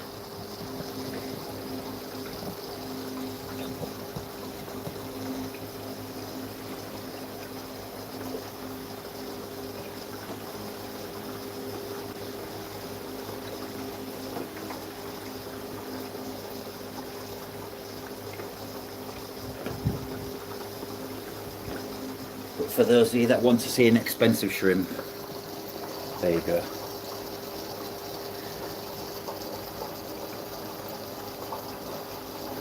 These are boas. Competition grade. Cost a pretty penny. It's the only tank I check religiously, probably about 5 times a day, just to make sure I can always count 6 shrimp. Was about 3k with every, yeah, the one I looked at was. You had these, I'd never seen so many things you had to get in, injections for and whatnots and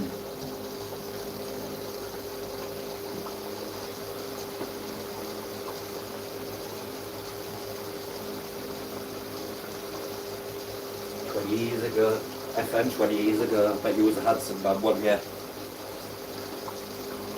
I bet you was like Bear Grylls.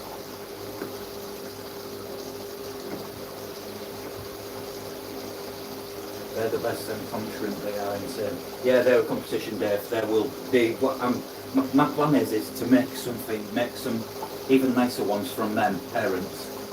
Keep them shrimp back, get rid of the crap, sell off cheap, and then go to the shrimp contest in Dortmund, Germany, because it's literally a ferry ride from Hull over to Holland and then a quick car journey through Holland into Germany. So 12 hours on the ferry and about 3 hours driving. And I'd love to enter, because it's €2,000 for the first prize.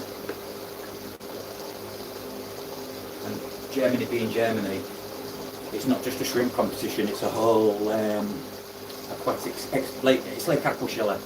They do it all at the same time.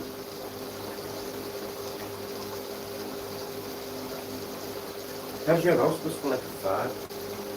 Not your house, so what you got, like a small little rainforests have been well decimated, it's sad. And that's all down to humans. We are our own downfall.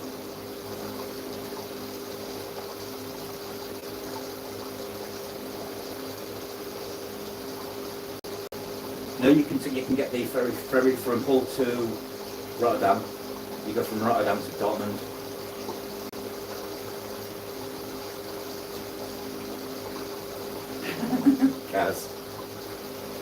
orange eye rusty blues.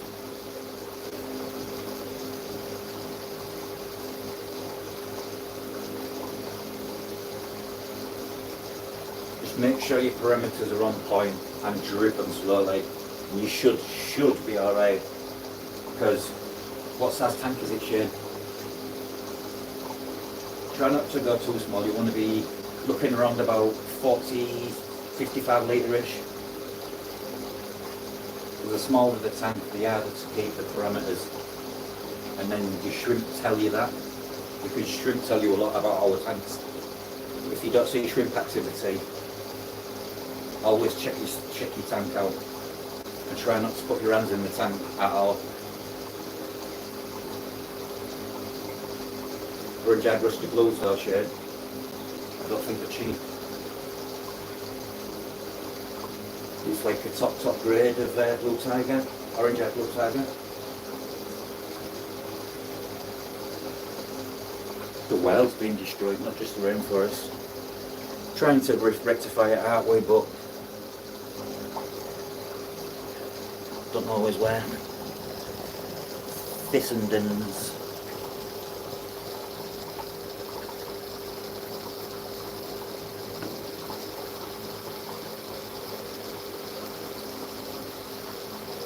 I know some more what's got rusty reds, orange eyes actually. Look at all them little pest snails.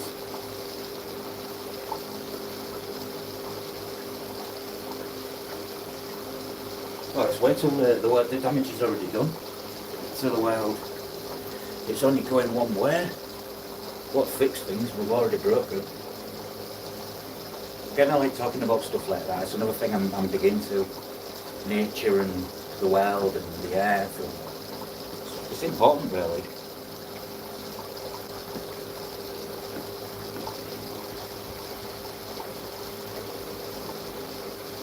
I don't just watch fish stuff. If you saw my subscribed list, you'd be like, oh, right, okay, you've got more in common with me than I realised. So I love my jungly stuff. That's my mixed tank. This is where this is where all the shrimp, there's actually some decent shrimp in here, ones that don't quite make it. And then I sell these to someone who wants to buy mixed. This tank and this tank make me more than enough between them that I don't have to sell any other shrimp. These, because they're only like £3 a shrimp, that's what I sell them for. And these are £2 to £3. And some of the shrimp in there, that one there, that red and white tigery type, that's a £25 shrimp, but I wouldn't sell it for that. Yeah, that's not too bad size actually. Which part of that Dave, if you want some of it, I can post you some. That's Bissendon's moss. This one. It's actually grown in a ball. And to get it like that, you have to turn it. I just pull it out and just spin it round, turn it upside down, and it grows into a ball. That plant there, just that little bit of plant there, that's a Bucephalandra apple leaf, blue, and that's worth about €70. That one there's worth about €65. And you've got that one there, crinkle leaf, and then there's that one there. That's just normal wavy green Bucephalandra. Yeah, that's Fissendens. It's a nice moss. I like it.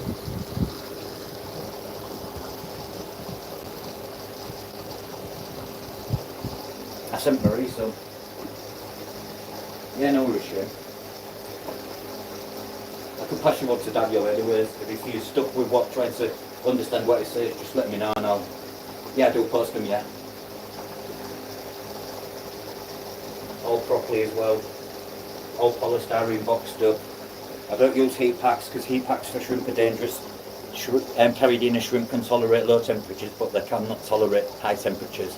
Unfortunately, I once sent some shrimp many years ago with using heat packs and the shrimp cooked. But yeah, I do. No, I don't use Instagram, Dave.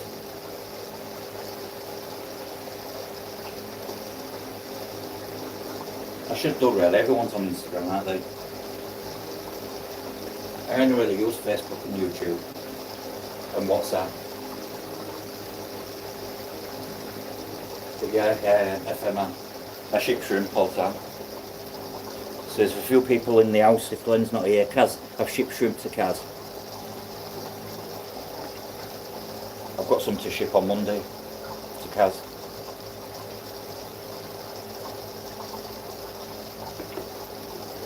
Shrimp's easy to ship. Set up an Horizon Fish Keeping Facebook page, maybe. That's what a lot of them do. And you find posting your content on your Facebook page, you get a lot of new subscribers via Facebook onto YouTube. I have anyways. I did it once and ended up getting 13 subs in one day. I was like, whoa.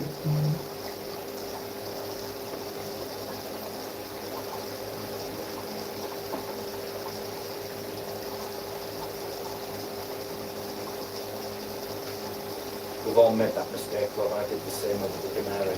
Yeah, yeah, you're right there. I think as shrimp keepers you all go through. Some shrimp are more forgiving than others, carried in and not being one of them. I've lost a lot of shrimp through dog flea treatment. I didn't know I'd struck the dog with dog flea treatment, put my hand only to pick a piece of plant out, and shrimp died instantly. £600 worth of shrimp died in front of me. I tried to do a full big water change. Some of them kind of made it, added active carbon, did another water change, but they all died in the end.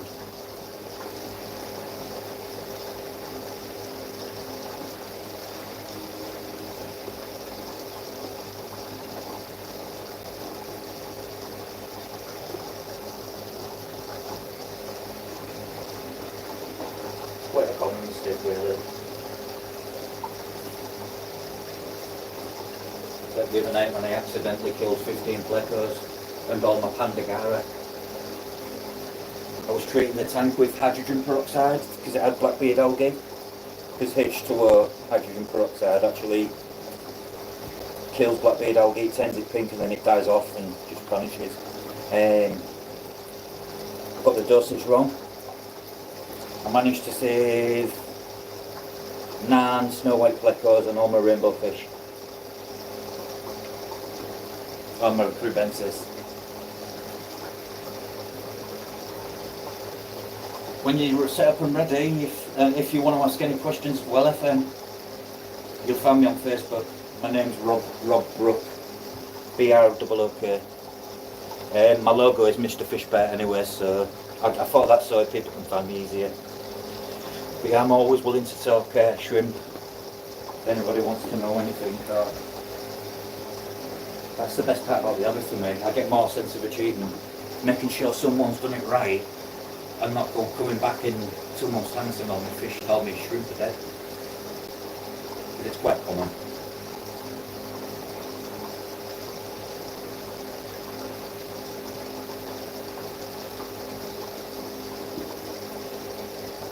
No worries, Shane. You'll find me on Facebook, Dave. Look. I'll find it, or I'll find Horizon Fish Keeping and I'll message you. I'll give you my address, I'll give you my contact number and that as well. Because if there's ever out you need and you're up this way, I'm more than willing to help you out for free to start you off. Because that's how the hobby should be. Sharing is caring. I think that's the Yorkshire man in me. Yes, yeah, I'll send you his. I'll probably tell him, Shane, that somebody called Shane, called Tanks and Fish, wants to send you a message, and then if he can't understand what you're saying, he usually sends me a screenshot, and then I'll say, oh yeah, what he wants, what he's after, and it usually works. I'm like his English translator. His English is okay, but his English is okay to talk. But typing when you're Polish is a different matter. My Julie de Chromas in the bottom tank are playing jousty again, which usually means they're getting ready to have more babies. That'll be interesting. They're only in a 25 litre tank and they're bred. There's only 3 of them, like. But yeah, guys, anyone drop me a message for anything they need or whatever. I'm always willing to help people out. I only charge the people I don't like.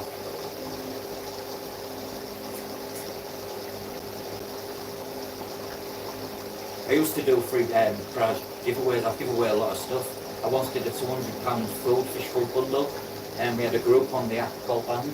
And when we got to 1,000 members, I did a 1,000 member giveaway. It was actually £250 left. A shop donated it. Every like food, all sorts came, tons of Tetra stuff. So I did it, and one lucky winner got it all. She was so happy because she said that would feed her fish for the next 10 years. But that's to me. Yeah, I like to make some money, because if I can't make money, I can't fund what you guys are seeing. But at the same time, I like giving back as well. Anyone's willing, who gives me the time of day and as a friend, is willing to set up a shrimp tank done properly, done the right way, I'll happily give them some shrimp. Or even if they refuse for free, they want to make a small donation, I'll send that donation. I'll make a donation to a charity or something.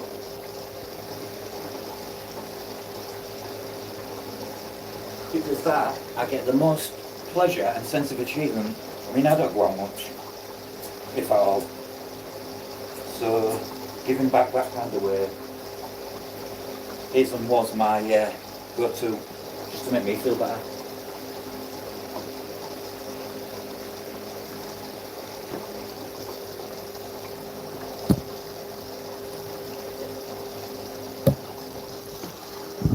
Let's get back over to those Congos. Congo Jerry and the pacemakers.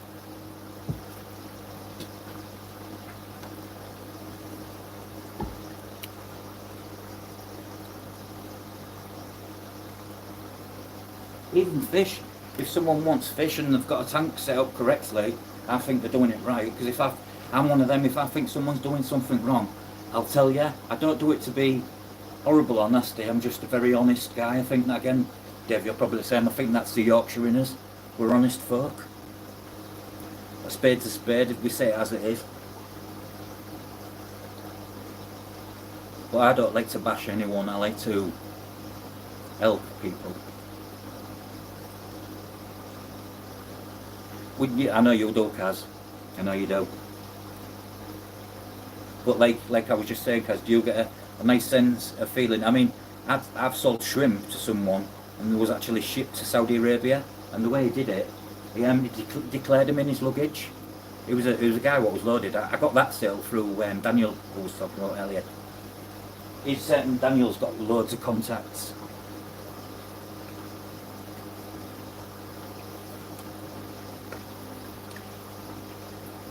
But like, because of Daniel, I've got quite a few contacts now as well.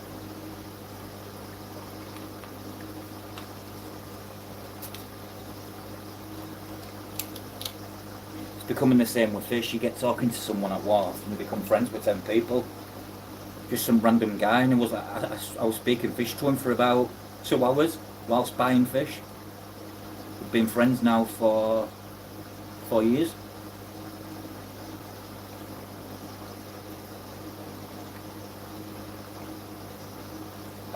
I'm not one of them. I don't expect for nothing, Dave. I'd donate you something. I used to keep and breed rams, but there's one of my shelly tanks not doing so well. There's only 4 fish left in it now, and it's like a big tank, and I'm like thinking, do I get them rehomed and do something else with the tank?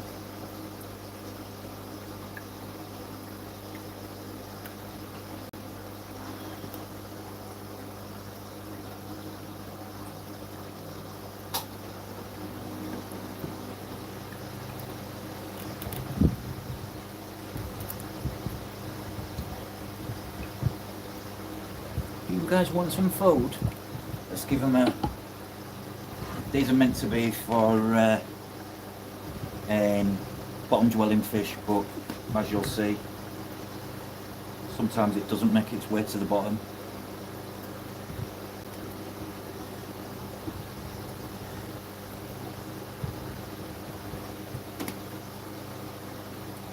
Might bring my plecos out for a change. I have cherry shrimp in here as well, reds.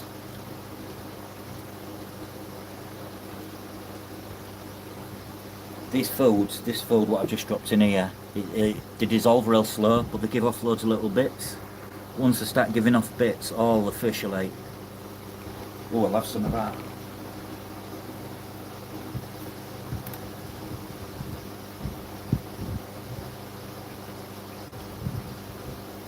I could watch fish all day. Well, I literally do now. Craig in Australia does a 5-hour stint. I was up the other night till, I stayed awake till 8 AM. Well look, the ones took it away. And ones took it away again. And ones took it away again. Stop it. Right. So what you do, you get your little stick, because the fish have been idiots. Sharing is caring, fish is. Come on. Get your little stainless steel stick, get the tablet, and you just gently press it down, and then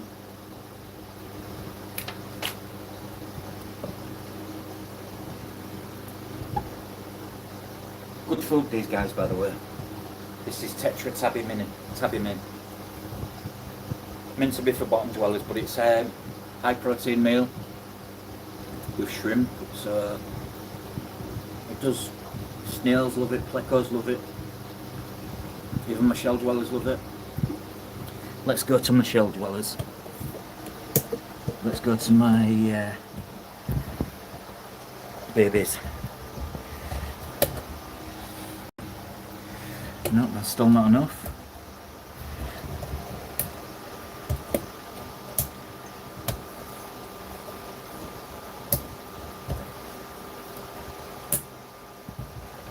Sorry guys. Trying to work out which is which play.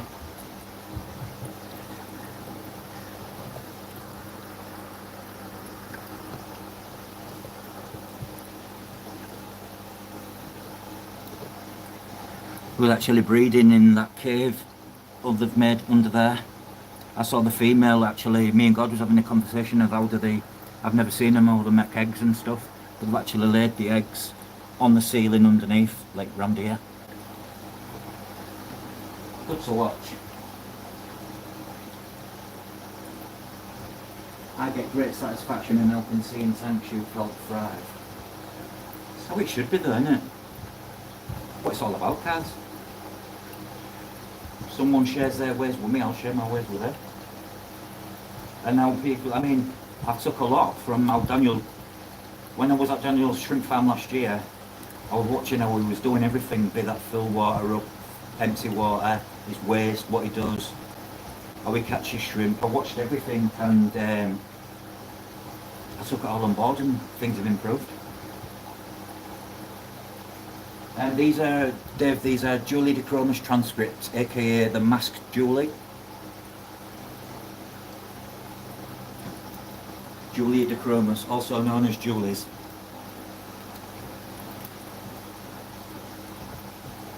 They're a very unusual fish, really, the way they act, not normal fish behaviour. They can move like lightning. But they've actually bred under the cave. I think they're at just laid egg stage. I saw the male doing his skull jiggery with the female. The female was actually, that you've just seen him pop out the cave. That's the female in there. That on the screen to the right is also a female. That's how we tell males have a little bit more sunken belly. Females are more rounded. It took some money though, Dave. It took some time and money, but I've told people before, I have a little fish book, and I measured, I planned out where everything was go, where my airlines want to sit, because I wanted to do it right from the off. Unfortunately, because things have changed from all shrimp tanks to some fish tanks, I've had to go around a few pods of little bits of pipe working and airline I don't want to be seen, so I'm working on it all. Or trying to.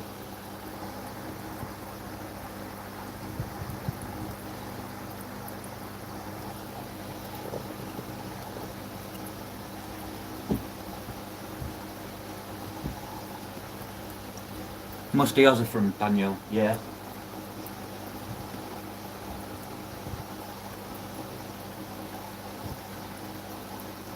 There's lots of private breeders, you know.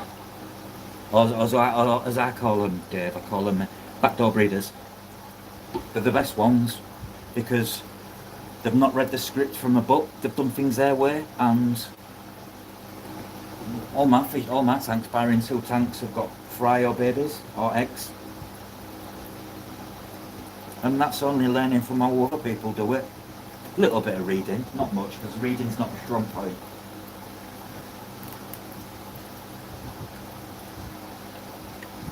Those your parents, I could when my tanks moved, I've got the Julie Dichromis Kiplii.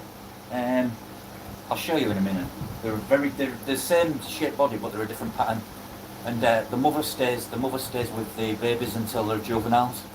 Once the juveniles, they get freedom.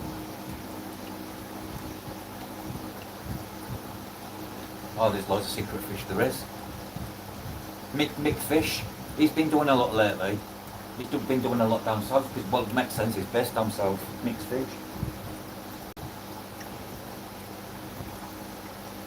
But yeah, they'll guard the eggs, Kaz, literally until they hatch. Cichlids are good parents.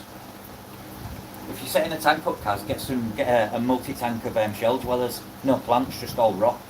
Easy. Get some stunning fish.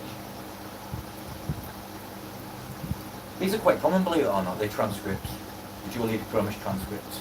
The only reason I know the names of them all, by the way, is because I've got the names on the tanks. But because of that, I actually now don't even need to look at that to tell you what fish is in that tank. Again, because I've seen it, so it's in my heart, in my autistic mind. A secret 007 fish room in the UK. Yeah, there is. James Pond. James Pond. Did you get it? No worries, Dave. Take care, mate. Thanks for joining in, and shall speak to you soon. Take care, mate. I'll drop you a message anyways. I'll find you.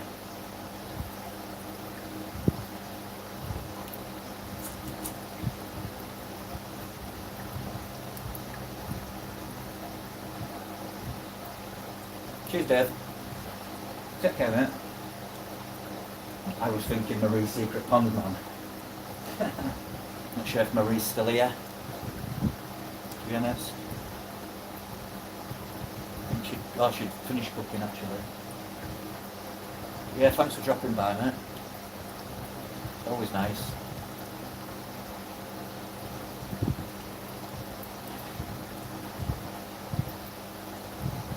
Oh, let's swing backwards.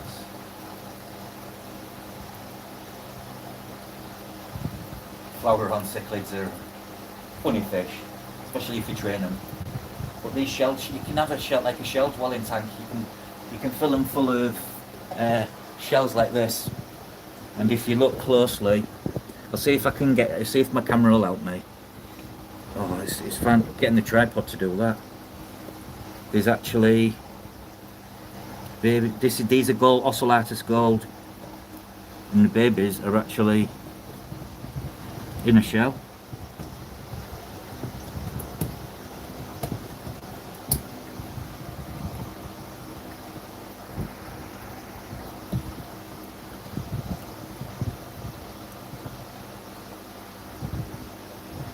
If I put some food in now, they may come out.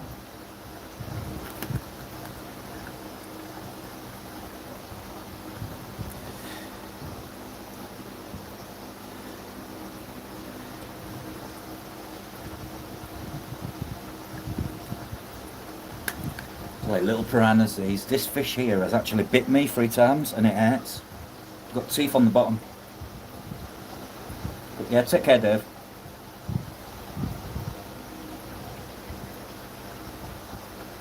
There's the babies coming out. Look at the shell, you can see them now. There they come.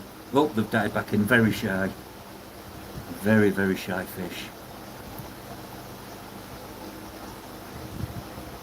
I was so happy when I saw the babies of these because they're not the easiest one to get breeding, and they're only in a custom 45 litre, which is about 10 gallon. And they actually bred.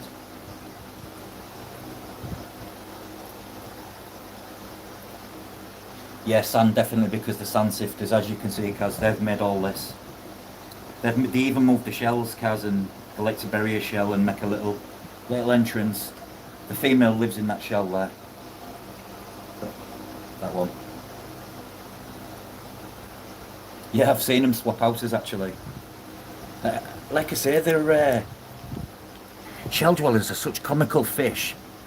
You get them and you're like, I've never seen a fish actually act like that. Until you've had shell dwellers, you don't see it. You do see it in some cichlid behaviour, but shellies are unique. I bet God's got a lovely fish room.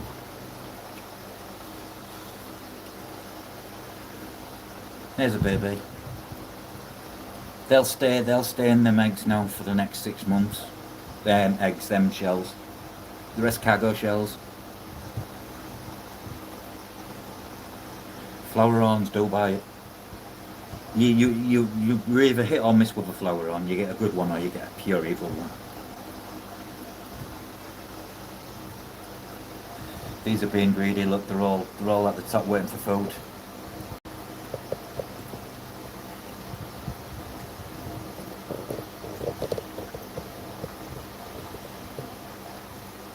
In little piggy horse, water pigs. I think they're getting fed every time I go near the tank. I'm not an overly big fan of flower-ons for what needed to be done. There's the mother to the babies. There's a baby.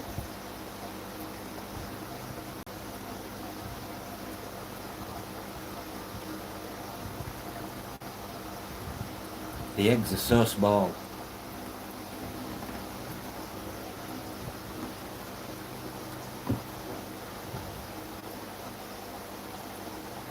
Did the flower-on bite hurt you, Kaz?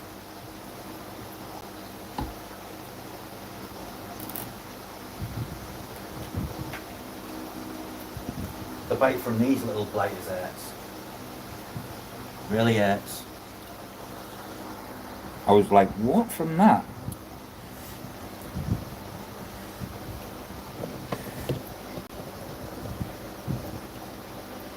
Filtration I'm using here. Have you noticed I'm using a UGF box with gravel and sponge filter? Look at all the mould it catches. This filtration is Asian style, and what it does, it stops all the build-up of dead spots. It all gets caught in that. Needs cleaning out actually.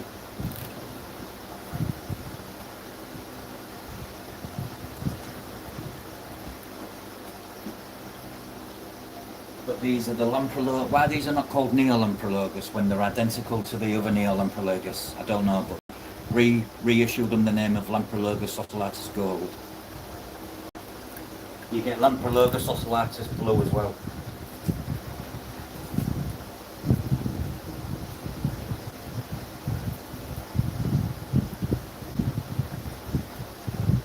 There's so many different types of filtration in this room, I don't think I really have a favourite. More than happy to help you, guys. We'll do video, we'll do it through video chat, it'll be easy. You can stand your phone there and do your phone and whatnot and tell you if you got it right or wrong.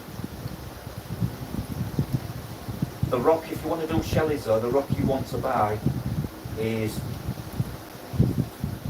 Malawi, Texas Holy Rock, because what it does, it hardens your water and increases your pH, because they do like hard water, and I know yours is soft water. Or you can actually remineralise and just add Tanganyika and salts and do it that way, which is even easier than doing Caridina, which would make sense, but then you'd need way more RO.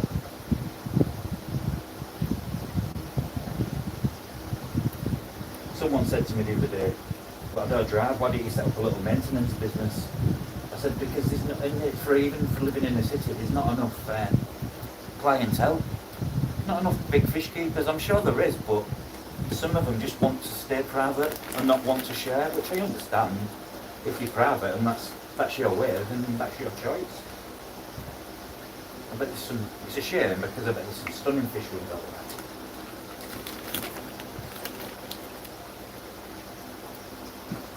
I just love fish and having fish tanks. It's like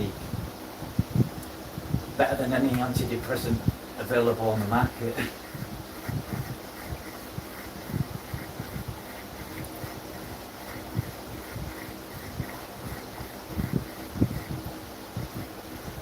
Has anyone got any new fish lined up then? Or any fish they're after? I have.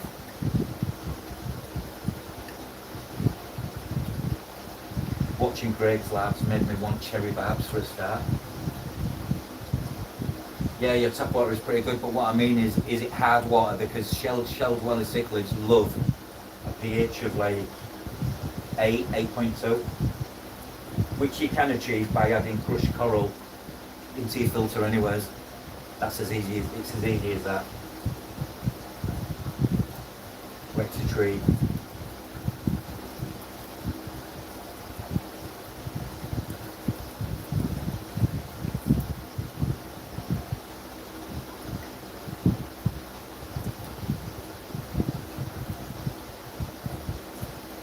I love a big tank downstairs. I'm trying to convince the wife. But before I get a big tank downstairs, I've got a feeling I might have to strengthen the floor joists underneath, take some floorboards up. So I don't think she's going to be too pleased. I want like a 6 to 8 foot tank, a 8 by 2 by 2 is perfect. But my house is very, very old. The house we're living in was built in 1904.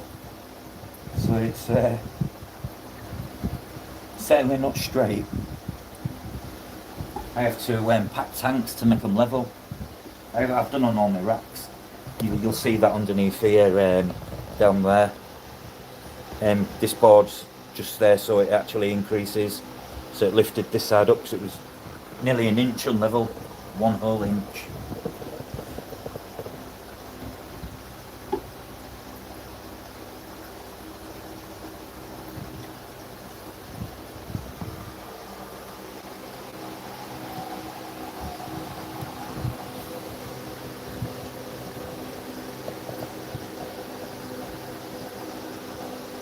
These want some food. Watch these go. Greedy little things, but they grow so slow. Here we go. Here we go. Here they all come.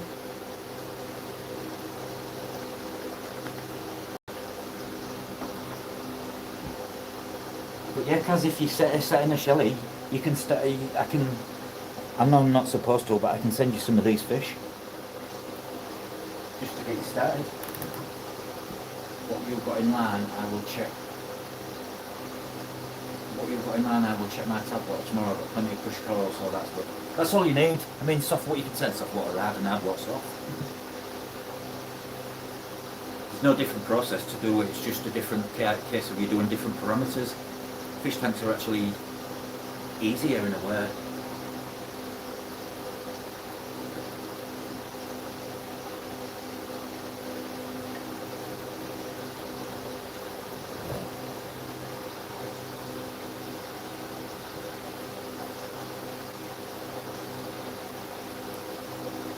I've met some lovely people on here though so far.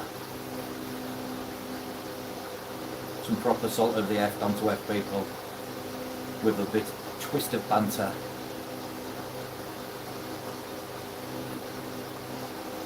Just how I like it.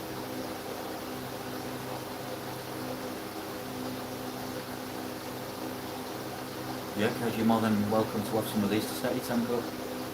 So I need to get rid of some before I take them all to the shop and sell them at silly prices.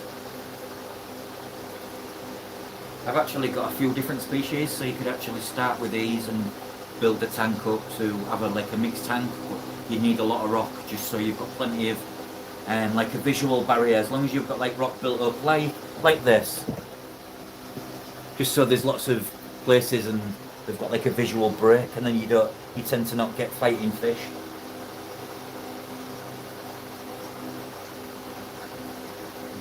Every fish room should have a towel and an hatchery. It's empty right now because silly Rob forgot to order his brown shrimp cysts. Does anybody else use these Haiger heaters? I like them so far. Enjoying them. Hello Charlotte, my little flower petal. Your millipedes and isopods will be with you by 1 PM tomorrow.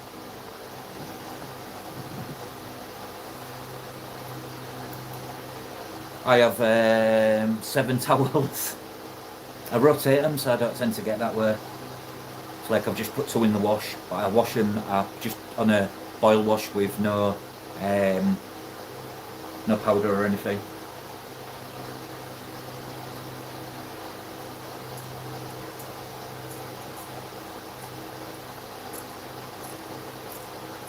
I won't tell you what isopods I sent you. I'll let you work. Or do you want to know?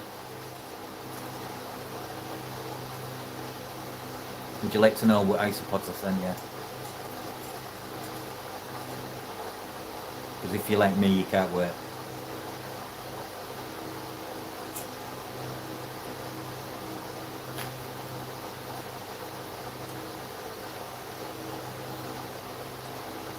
But it's not a towel if it's not wet. Signs of a good fish keeper. Should always have a fish towel. Multiple nets, not just one. I have two nets per tank. But do you know what I don't own at the moment? Because my net's broke, and actually they was expensive. But because I use them a lot. I don't have a shrimp net. So I'm having to catch a shrimp with a fish net. Perfect, right, I'm off, let the dogs out and check the rest of the gang outside to speak to them. Yeah, cheers Kaz for dropping by. Take care Kaz, enjoy the rest of your evening, because I know you're a late owl like us.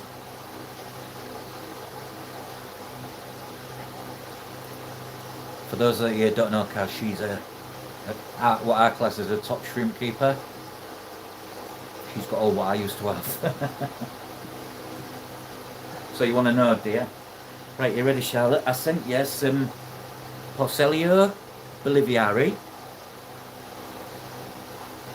I sent you some armadillidium, what was he? Montenegro Kluge Clown. And I sent you some Porcellio ornatus high yellow. You'll see when you get them. Look for them to make it.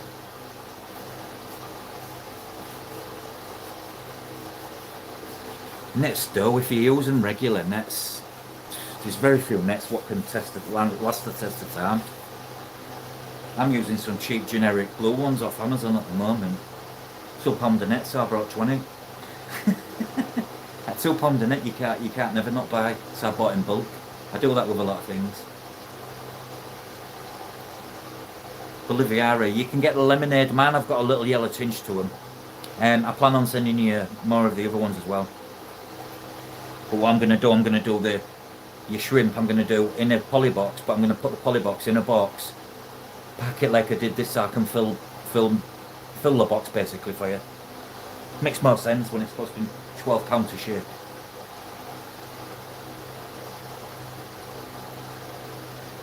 Nets have many, a fish net can do many jobs. Many jobs. Fish nets are great snail catchers for me. I just scoop them up. So I don't like having snails in my tank to keep the algae down. Oh, we still got here then. Didn't expect anyone to come on. Going up to 14 tonight. I think that's my most. And all nice people. There's my God listening in the background. For any of you who have got channels and not got God as your mod, have him as a mod because he's just the top. He's on it like a dog on a biscuit.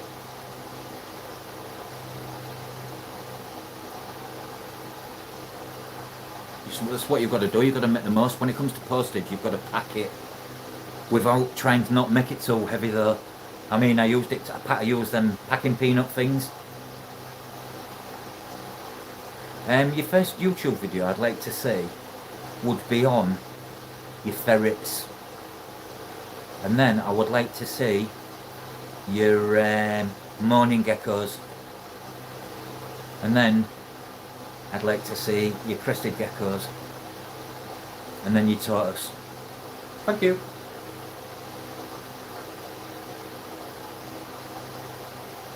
That would be nice.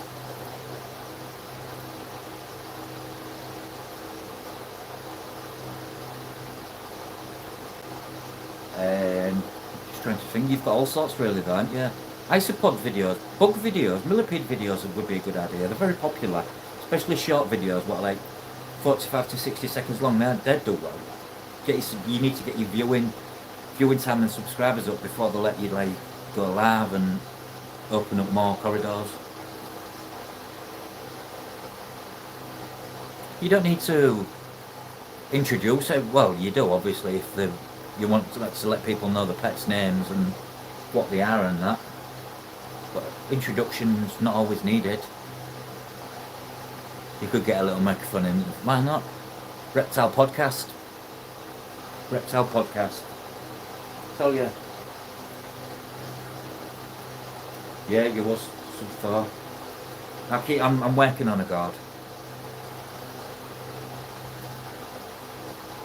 Yeah, that's exactly it. Sometimes I post 10 shots a day. I had one got 750 views in a day, and then I get someone they get 4 views, but it boosts your watch time, your whatever you call it, your analytics. But shorts are good, very popular because sometimes not all people always want to watch a long video. You get your people like your lads, like yourselves. Then you get people what like to scroll through a quick video. Then you get the people that like 10 to 12 minutes. But I think 10 to 12 minutes for a proper video on YouTube is nice. There is some what I watch what do 45 minutes, but they're usually car ones. Because that's another thing, I'm into cars.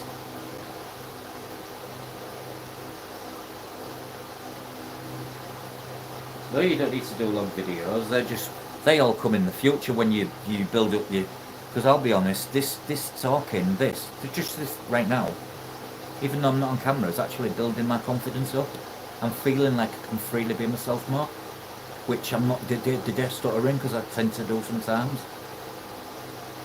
So you're seeing the real Rob, the fish animal loving Rob. There you can see my lovely TDS pen. I wouldn't be without it.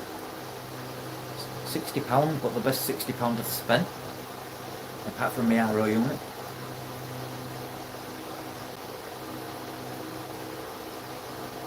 But yeah, short videos do well. Some people prefer shorts to longs.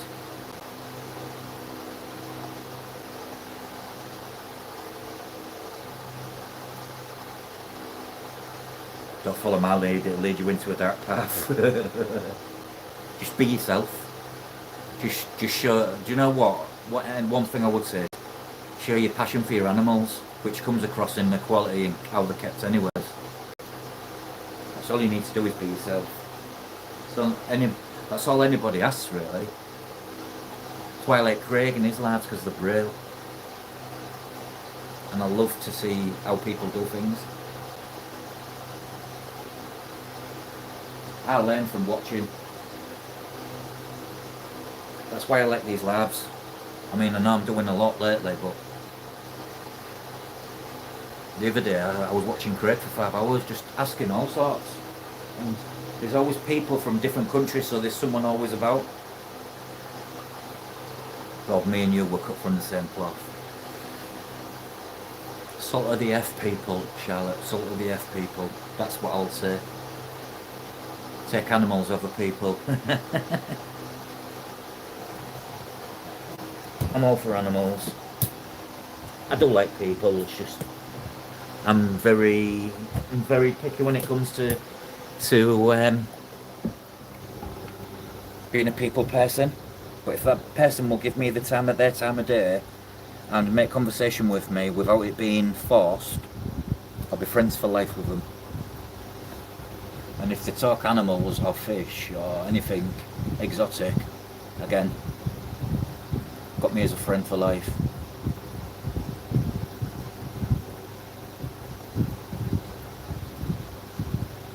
Yeah, we can do it. Yeah, that's a good idea. We can do it from your end, so you get the viewing hours up. You'll get more of my subscribers. Not that I've got a lot. I don't have many subs. I could do with some. Anyone any ideas, feel free.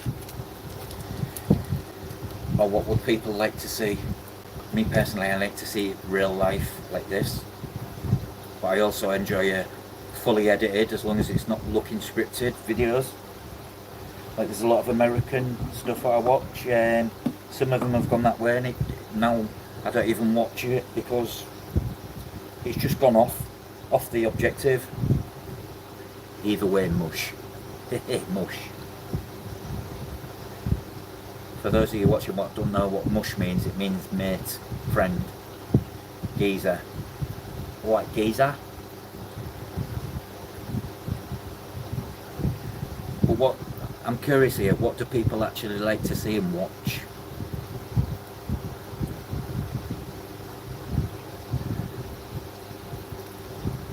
Me, I like to see and watch Congos.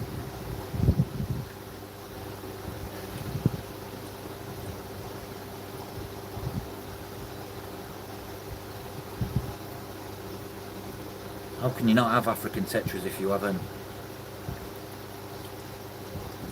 Yeah, I think so, Charlotte. Just do it on a whim. Just go for it. Just click that live button when you can. It tends to make the best content. Let's get some flow in here.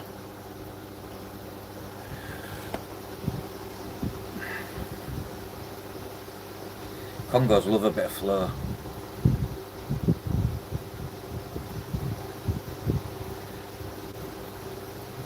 That is a given, God. Most definitely. I'm just curious what people enjoy, what people like to see, because then I can start to target some more videos, and at least I know they'll get watched that way. I don't follow numbers. I'm happy when I get subscribers. Yeah. My fans, they aren't my fans. They're actually friends, not fans. Fellow fish keeping enthusiasts. I've already done lives, they've seen my face. Not much to see, but I've done lives with Glenn. I've got a live coming up with Glenn, and I've got a live coming up with Jeff Pelham. They're based on faces, but I'll be showing a lot of my tank stuff, and what people ask to see I will show them. But at the same time, I would like to learn something off others, because again, that's the part I really enjoy. See this shrimp here? This is very rubbish. That's what I'd call a rubbish shrimp. You see how you can almost see through the red? That's got to go, because in this tank there's some really high grade red, and that's the kind of shrimp you should be looking to take out and sell. Welcome back, Shane. Oh, I wish I had a coffee actually. I might now what? I'll be doing a tour of my tank, Charlotte. I'll send you a link to Jeff Pelham's page, so you can link up, so you'll know when I go live if you're subscribed to him. Or if someone can just link Gord's, if you could do cancer, because you're good at that. Could you put Jeff's and for anyone on GB Shrimp, could you put their links up or someone? Pretty please, with a cherry on top.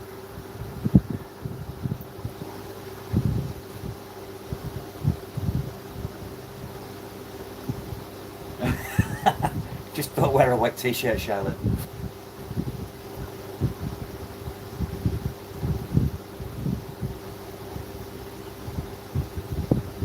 Do you know what, funny enough though, Charlotte? Not everybody wants to see everybody's face. Someone sat here now actually happily watching a tank, listening to my boring voice. That makes me happy. I mean, any guys asked any questions, I'll happily answer. Jeff Pelham Aquatics. Someone will pop a link up on here, I'm sure. So probably don't go find it. Someone will pop a link up. But I'm on that on this coming Friday. I got to pick my day, so I chose a Friday. Friday's the best day for me because it's the end of the week and I'm always happy on a Friday. If I'm near a fish tank, I'll end up, God, you're a superstar.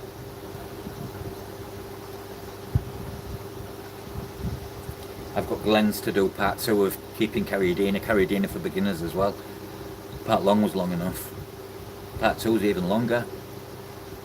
And it's for beginners.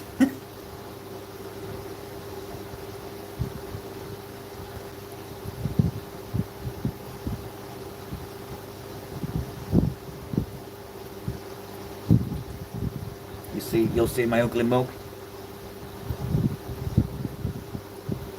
You get to see some American fish keepers stuff as well. It's so interesting. I like the question aspect of it though.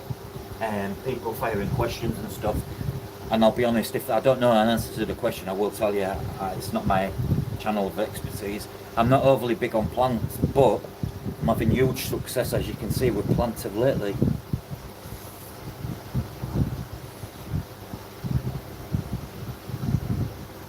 God, you're a little star god.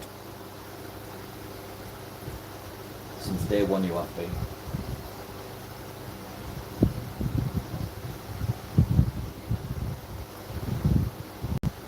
That's when you know you're a regular and you've got an addiction. Charlotte's got a very big tank as well, guys. 6 foot by something. Thanks God. Charlotte has a nice array of fish and she doesn't utilise it and realise it. She should share it.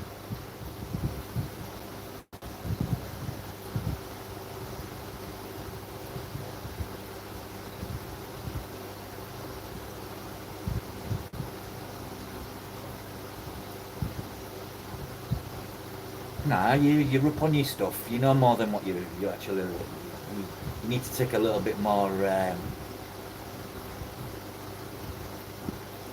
Of you. What I'm trying to say is you do more than enough for your animals, and you know your stuff. Some of it might be how you keep for Christies, for instance, but if it works, if it's not broke, don't fix it. I used to keep things old that wasn't supposed to be kept, and I never did a bad thing wrong. Cheers, God. Thank you.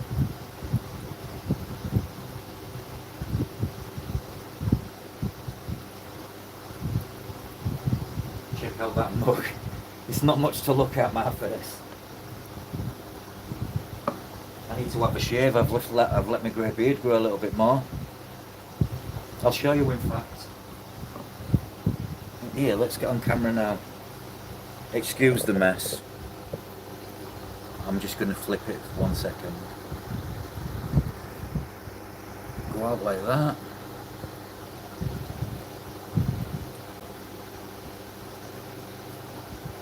See?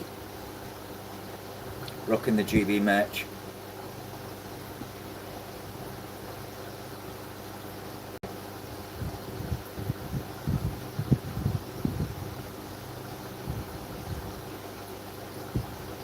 There you go.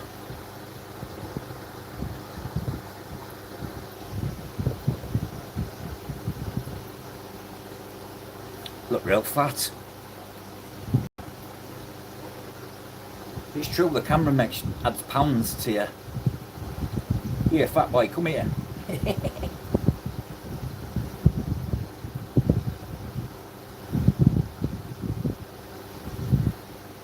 I look like a Jupo. Need to have a shave. Good clean shave. I wanna be a bit more respectful, not look like a caveman.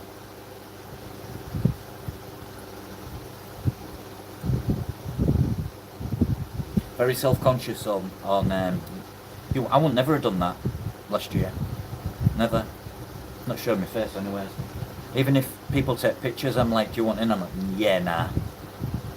It's like when I was at school and we had to do something on the old camcorders and had to watch it back. Oh, did I feel cringe when I saw and hated myself. Not wrong with a caveman look, I know, Shane, but I don't usually look like a caveman. I've just concentrated all on my fishing, not myself. I do that sometimes. I don't like my beard. Otherwise my face feels naked. Being bald as well, it's nice to be able to grow some hair somewhere.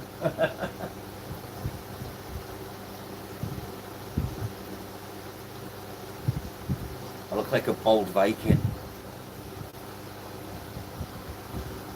800-pound bald Viking. I can actually put plaits in some of my beard, but I thought, nah, that's stupid. Then I'd go Viking. But I'm into Vikings as well, that's another Robbie Charlotte what I like. New seasons of Viking Valhalla is due out on Netflix as well, soon, 15th of July. Season 3 finale, so I'll be watching that. I love me a bit of Ragnar Lothbrok. Get a bead in your beard.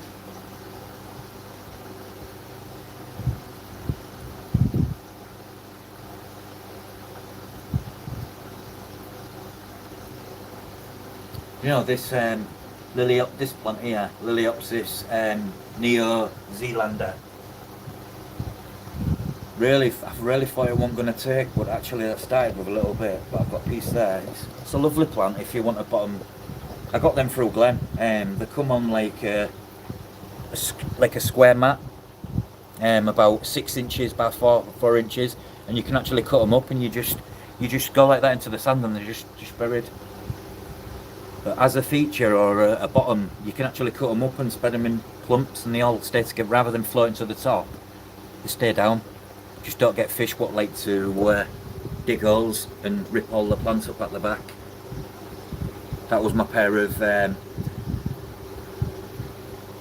Nanochromis Perulis, which is an East African rock crebensis, but they've gone to a new home now because they was destructive as hell. That's Lymphanelia sessiflora. That grows, and that one in front's Creeping Jenny. It's actually a pond marginal plant, but I've got it growing in the tank, and that's good old Bucephalandra nana VAR. And them ones there, they're crypts, but it comes in as crypt mix, and so it's unidentified. That one up, but you've got Sessiflora. It's so easy to grow. But on here, I've had a chat the other day, and some found it not so easy to, which I found bizarre. But I suppose in set conditions, if it's everybody's water's different, in a I couldn't do plants like 5 years ago. I remember getting plants in the 90s. Lasted about a week, and it's like, see, I'll go buy more. I used to buy plants every month just to change the tank up because I couldn't keep plants alive.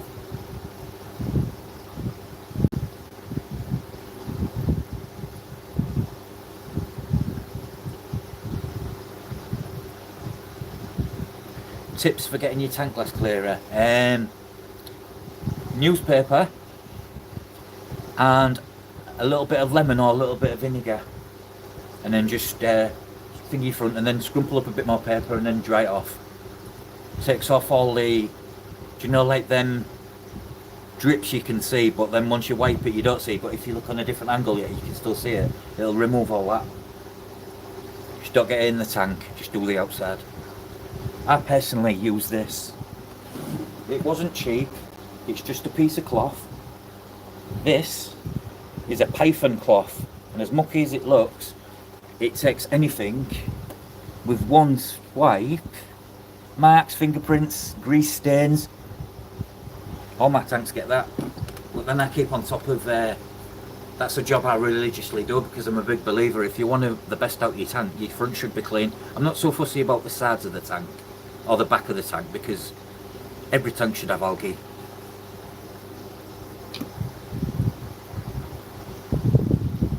You have a cloth like it. But yeah, that one cheap. That was, I think, £35 for that cloth. Well, I didn't pay that, I got it off a friend. Because, again, a favour for a favour.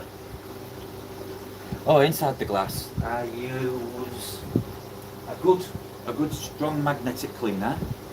Let me find one. I'll find one now for you.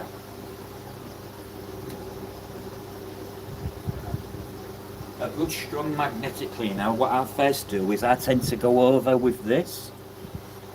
This is a cheap generic one, but it really does the grind. And then I'll do it back and forth that way and that way for a few minutes. Once I've done that, I then just go over it with one of these. That just finish it off like that. Just like that. Seeing it's all gone. There was little bits on there, you can feel it great on it. But all keepers should have something like that. There's other ways, obviously. They're only cheap. You can buy like escaping sexuality. You get your scissors, your escaping scissors with a bend in them. You get your algae scraper, and the best part is on the other side, it's got an even finer one. So, for instance, if you really want to get in the corner of something, you can actually go like that. Look at it, taking the algae off. Look, there we are. I'll do it. I feel like I'm trying to sell them here. There we go. Bye bye goes all algae. Down there. Just like that. That was good, that. So yeah, I like showing how I do things because I don't use my hands to scape. I use them. I tend to not put my hands in. Or I plant the tank empty and spray the plants down. Sell you a scraper. The best one I have, the best one on the market, Glenn sells these, by the way, small handled and long handled, is this is Seacham. It comes with a magic polishing pad on one side, and then on the other side, just to get off these stubborn stains, it's actually got a stainless steel blade. And the way you do it is like that, and it scrapes it all off. Glenn sells them by Seacham, but this is a good one. This option would be better for your big tank.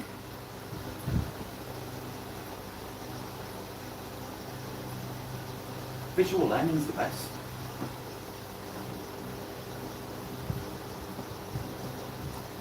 I mean, I enjoy taking you around to even to see on the water butts, just fill up something as simple as that, and it's nice. Changed a few little bits and bobs around in the fish room. I'm always tweaking. End of the month, payday and end of the month, like me. I'll send you a link to which one it is, and then you can purchase it. But they are a good. They're an algae scraper, both of them, what'll last a lifetime, because you can get some what actually go rusty and or break. But anyways, back to the tap. Oh, me. Who wants these? Charlotte, if you're willing to drive, I've got some nice fish you could have. I'll just zoom in a little bit. While there's one out. Crebensis, I've got 4 females. Look. They need a new home. There's one in the skull. There's one in the early rock. Seacham is God. You use it, God. Yeah, it's a lovely scraper. This is just a throw together tank because I had to save these fish, but I need to rehome them. Do you have any other cichlids in your tank? Because if you don't, these can go in your tank. I'd love it if you take these, because your tank's 6 foot, and I know for a fact that's what they need. Not that they need a big tank, but they'd thrive. I'm not sure if one of them possibly is male, but he's a bit weak because he's half the size of the females.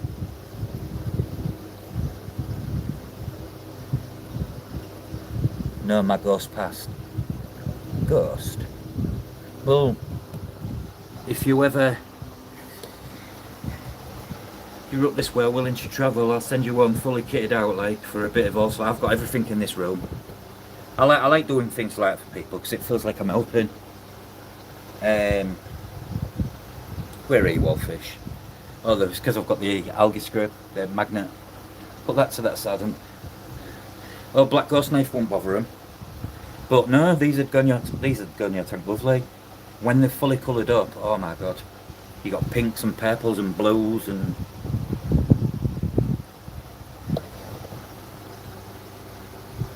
Look, she's like, Charlotte, come and get me. You got to make the trip worthwhile though. Probably best for you to go to visit the Deep, which is in Hull, which is Europe's biggest indoor aquarium centre. It's worth a trip just alone. So then you can come get your stuff and go to there. If anyone's always willing to travel to me, I'm always willing to help personally. But I've got 4 cribensis. They'd go happily in your tank. But they're only a dwarf cichlid anyway, so they have a little bit of bullish behaviour, being mostly females, but there's 4 in a 55 litre tank, and they haven't kicked the living daylights out of any each other. It's just a case of they need a forever home. I bought them as 2 male, 2 female from a certain shop, and what I don't tend to use, and yeah. Look at them up the glass. They stay like that all night sometimes.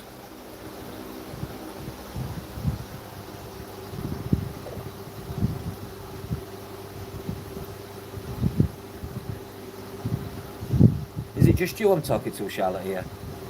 Anybody else? It's because of the time difference. I have to start understanding that. Like in America, or if they're in Australia, it's like one's doing nightly things, one's doing daily things, and one's doing morning things. Hey up, Shane. As soon as I finish this, Shane, or if not tonight, tomorrow, I'll put you in touch with Daniel so you can. And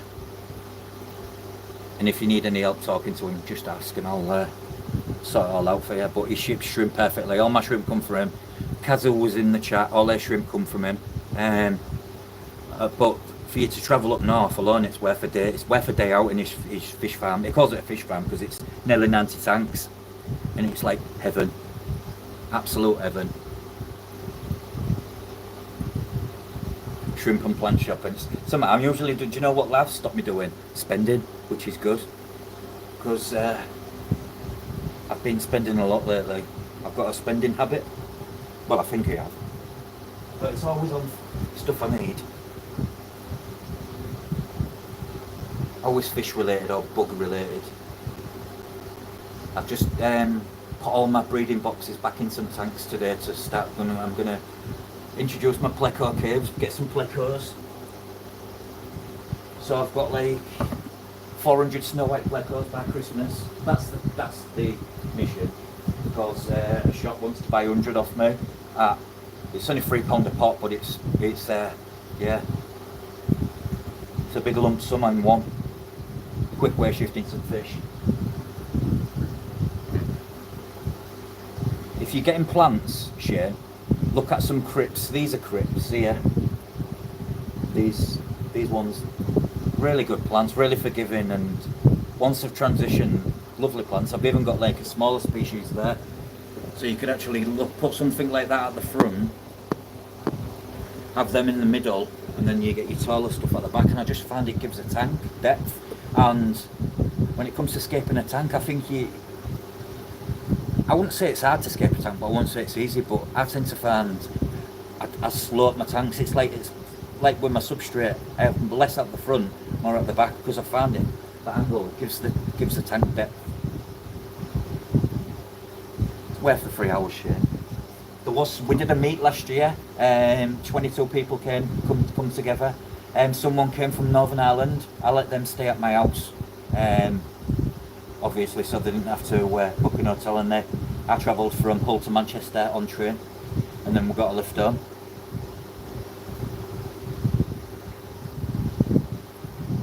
Oh, the melting.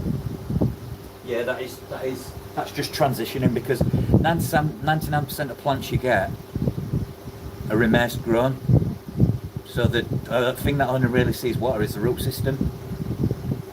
But these crypts here, these was all grown immersed above water, and God, it's a little bit of a game changer for me, because it's like I'm sharing what I see with you guys, if that makes sense. But yeah, the transitioned. I got no meltback, Shane.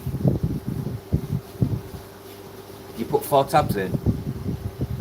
Might be too many. Four tabs in for the full tank, like. Because I tend to put 1 per plant, just to give it a booster. So if you added, say, 10 plants, 10 tabs, 20 plants, 20 tabs. 120. They should come back. They tend to do melt back. I mean, you got yours from Linked Ponds off Amazon. I know where you got your plants. They buy theirs in immersed grown, and then they put them into water. So if their water's very different to yours, which it is in Lincolnshire, where it's based, you will get melt back anyways. It happens to us all. Hello, Jeff.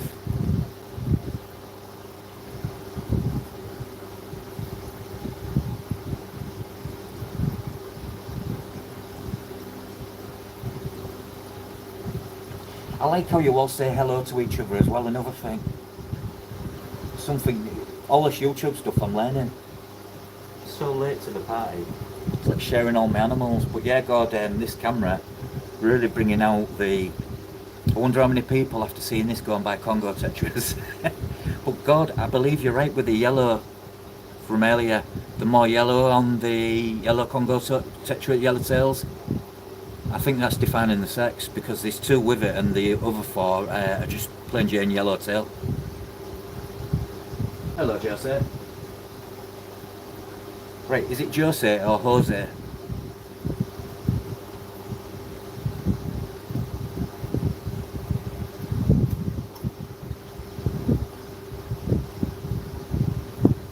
Plus, you don't want to see my face because I'm in the background doing some 420.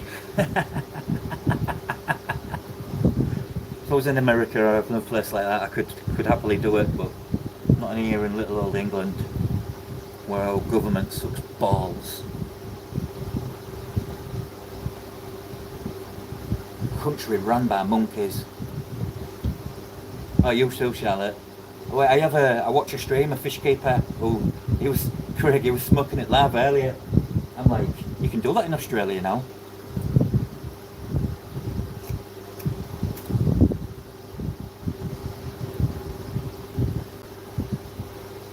How are you, Jeff?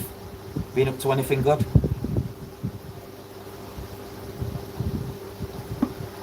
I'm yet to catch up. I do apologise if I've not watched a lot of your guys' stuff and that. I do have every intentions of watching some people I've subscribed to. It's just finding the time of day when I'm not doing water changes or feeding fish. I think I need an assistant now. Does anybody? I'll pay you. Full-time job on the payroll. All legit. It goes feeding fish and water changes. Occasional hoovering.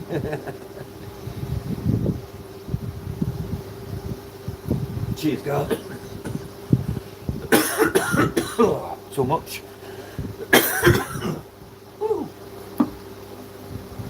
Whack, whack, whack. Yeah, that sounds about right. We never stop.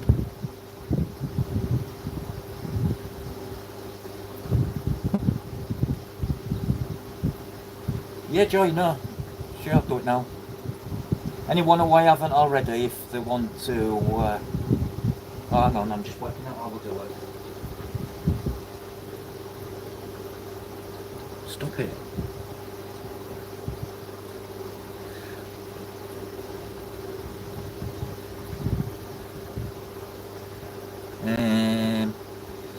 I would, but I don't know how to do it. Does anyone know? Oh, here we go. There we go. There we go.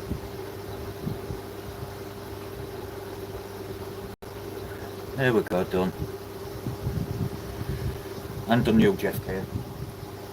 You're all sound dudes. Geezers, as we say in the UK. You added more, yeah. You don't get a lot of bang for your buck, Shane, from them.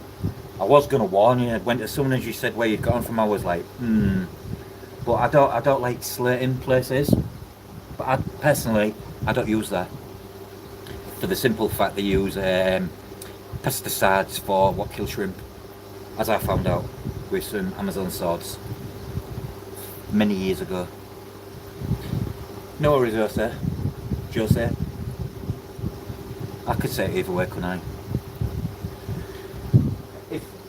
Just remember though, Shane, you will get a lot of melt back, but as long as the roots have got the nutrition, they will always come back. It's the root base, but with you putting root tabs in a stem plant, it's the best way.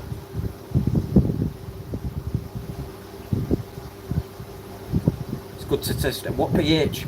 You see, if they've come in a tank, a pH, they've sold them from a tank. What pH is 7, and then they're going yours what 6, 6.5. Even that pH difference can affect plants. Guys, think of a name for Charlotte. Charlotte's Web. There you are. She don't keep spiders now, I don't think, but she keeps every other animal going under the sun. And she has some funky ferrets. Where I am is about 7.5. You see, it might be a case of they've had it lower and you've put them in higher. That alone can create melt off. Just the different water parameters. I get melt back. I got some of the plants from Aquadip through Glen. Some have melted back, but they've all actually grown back. But 70% of them never melted back, which is peculiar because I did an order through Glen before, and all the plants are planted, barring 2. Every single one melted back, or the roots got root rot and died, and all these are like thrived. But this is.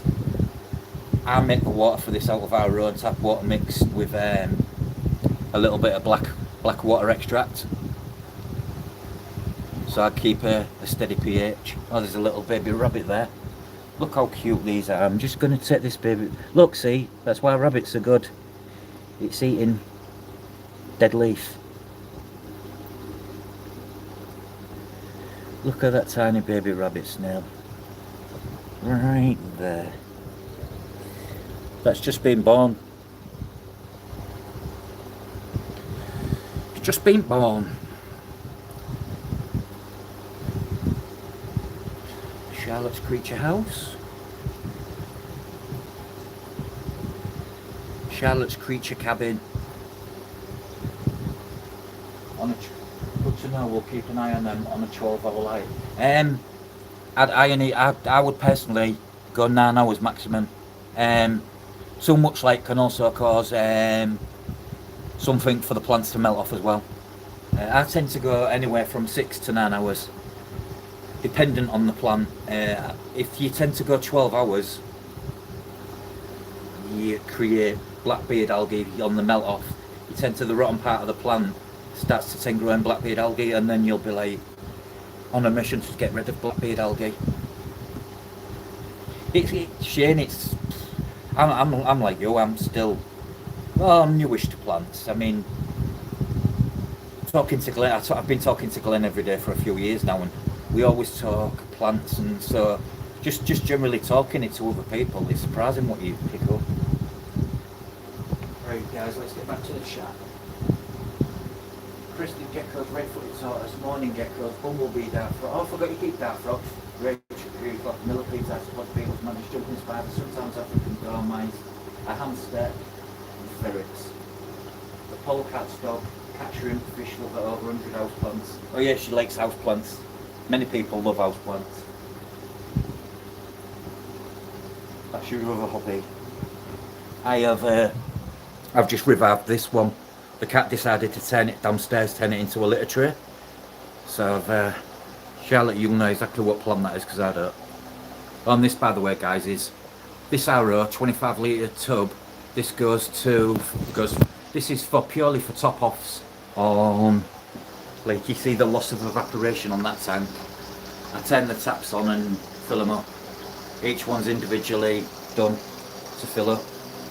There's even a shrimp tank down there. Fish tank. What's supposed to be fry tanks. Again, for those who want to hear earlier, here's my soft water. This is my soft water butt. That's my wet and dry over. Every fish room should have one for emergencies.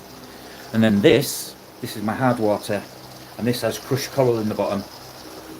and that's on a pump system. So to fill a tank up behind here, I just pull this out. I've got it on a, plop it in the tank, fix it in place, turn the tap, fill away. See, work smart, not hard. That's a rubber plant. That's a nice one there, Charlotte's Kingdom. Charlotte's Kingdom.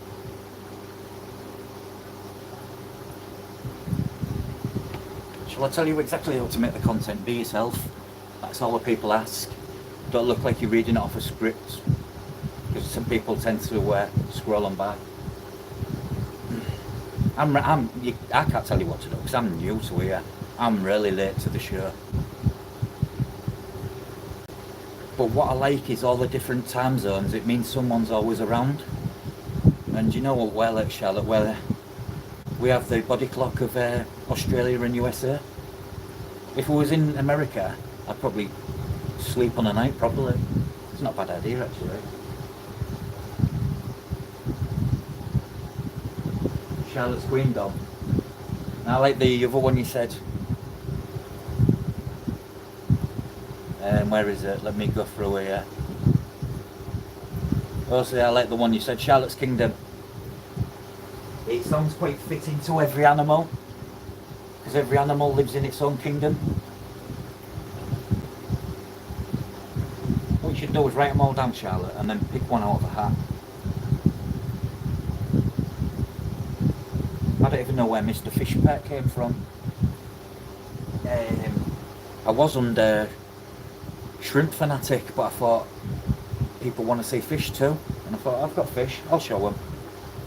Because like I say, I have bugs. I keep isopods, roly-polies, all different species. That's just, these are just really easy to ship. All the income I use from selling these, because they're very easy to breed and low maintenance, and I mean low maintenance.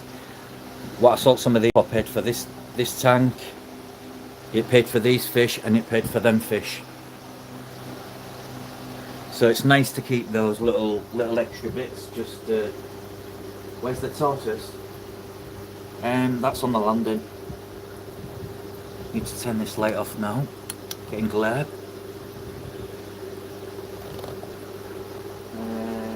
Oh, and crabs. Yeah, I've got crabs. Not them kind of crabs. It sounds bad when you say, yeah, I've got crabs.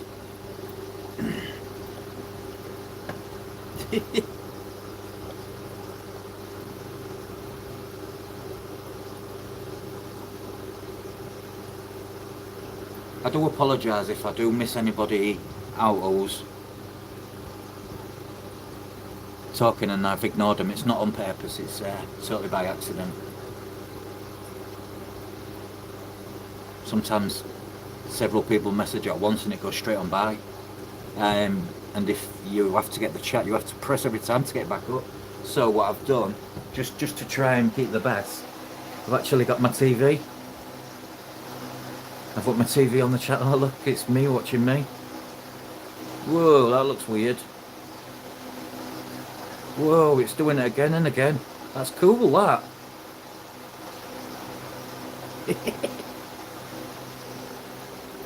Wow. That was mad. Quite trippy, that. Like, I do that, so I'm having to like swing to look at chat, because I don't want to come across as ignorant, because I am not ignorant. I'll speak to everybody, me. Give everyone a chance, anyways.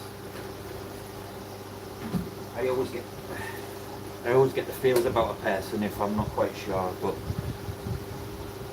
I'll always try and give majority of people the time of day, like they're willing to give me, because it's what makes the hobby a wonderful thing. People coming together. I'm on the east coast of the UK, the United Kingdom, or England.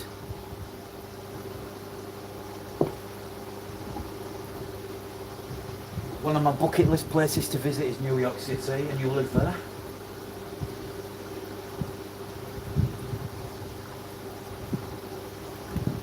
everybody's from everywhere, different places. I like it.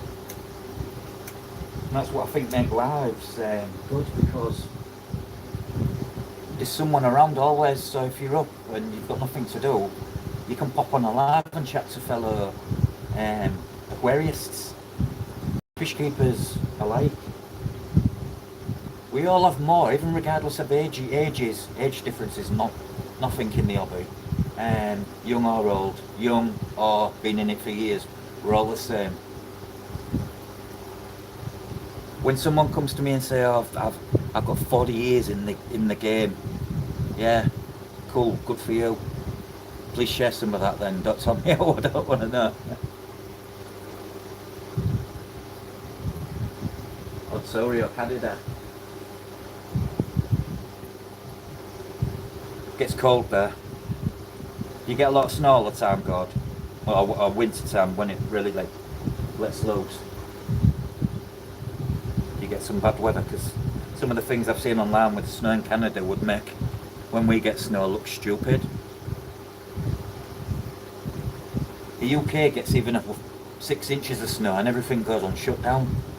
Places like Canada and Norway get several meters and still function. Governments are all different, aren't they, I guess. I suppose if you live in a country where you got more snow, the government have to plough more money in to keep the roads adrift and whatnot.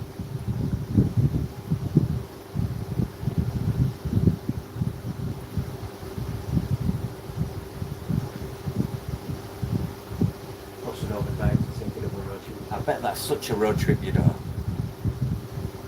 Been to Niagara Falls, I have, but that was when my father was in the army in 1982, so I was only 3 years old, so I don't remember it. That's when my dad was based in Canada, and was doing some sort of training up near there. And back then you was able to take your family along, not to do the training obviously, but to see the sights and stay in the background, I guess. It's a shame really, because again, to go to Niagara Falls is on my bucket list. We have a big bucket list. Beautiful. I am next to Lake Ontario, so things are moderate unless the snow comes from the lake. Yes, lake snow. Lake snow's bad. I know Lake Michigan gets a lot of snow due to the lake. The old effect of the big lakes. But it's a beautiful country where you live. The UK has some nice places but it's very small. When it comes to mountains, we don't have mountains, we have the more hills. It's quite flat really, the UK, as opposed to other countries.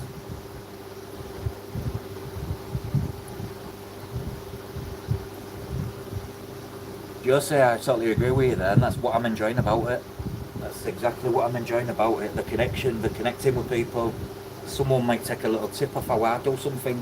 I was watching Craig's live the other night, and I was watching him do things, and I was like, oh, that's a clever way. So I've changed things, how he does it, and it actually, just that little tweak from off Craig, what I learned, it's making things that little bit easier. Which is a win-win. But if anyone ever wants to see how I do anything, or know I do anything, and take anything from me, feel free. Share your experience. Hello Jeff, I'm still here. It's a marathon, mate. There's people have not left it. There's just been chat, so I'm still going. I'm not even tired.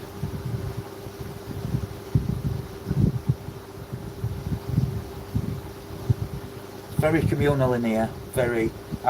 Charlotte, it shocked me because I'm used to always finding that bad apple on chat, you know, them idiots. And I'm yet to meet one. And I think what it is, I think we all have a bit of a wacky, crazy side to us, which is a good thing. What makes us a fish keeper. We're like outside of the box kind of people. If we want something, we want it.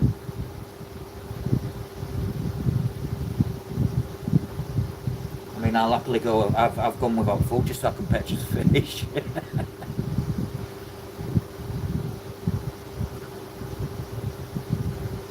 Anyone I haven't made a moderator, just pop up with a, not me, and I'll make you a moderator.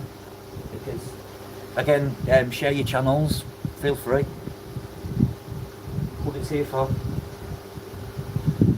Anybody put your channel up. A log Rob.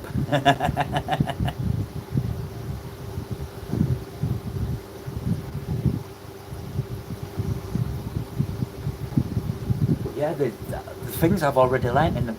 I've only been around 2 months, and not that I've been around only 2 months in the fish game. I've been around since 1991. I had my first tank in 1991.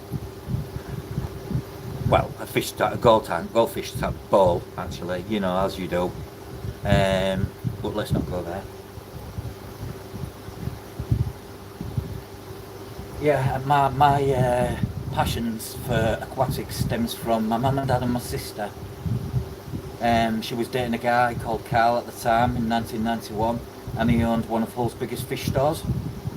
And he built a big 8 foot by 3 foot by 3 foot tank, fully scaped. I mean, back then you're talking 1991. Imagine seeing a fully scaped tank in 1991. And when I saw the first pleco I ever saw was the Royal Pleco, the L190. And I fall in love. I absolutely fall in love. I'll never forget that fish. And back then in 1991, to own a Royal Pleco in the UK was quite rare. Obviously, because he owned a fish store, he had ways of importing and stuff. He had all the licenses for it. Jeff and Jeff. Jeff K, Jeff P. Be right back, guys. I'm just going to get a drink of water. You think I'd have a drink of water when I've got me on tap in my room?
How are we all?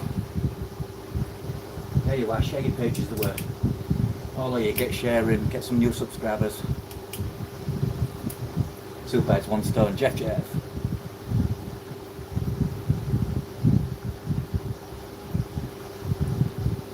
You're all close to another place, Lake Superior. What beautiful country. Can you imagine when the English people first landed in the Americas, and was like some of the scenery they'd seen before, it was untouched back then. Can you imagine the views they had? Wow. Before things was built up, and yeah. Sight to behold. Or, as the theory goes, did the Vikings find the North Americas first? So Christopher Columbus came second.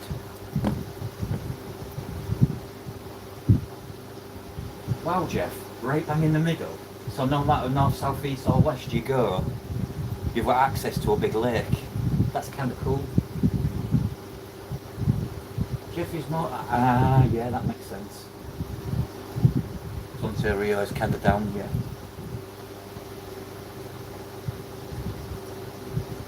Another thing I'm into, geography. My geographic knowledge is next to nothing. Is unreal, because I'm a geography history geek. I'm really good for quizzes. Yes, the Vikings were first. I agree, because of the things what's been found and the things what are yet to be found. I was at hospital earlier, wife having procedure. Oh, I hope all's gone well, Jeff. Anyways, Jeff, talking to yourself, Jeff Pelham that is, did you get your medication sorted with your doctor?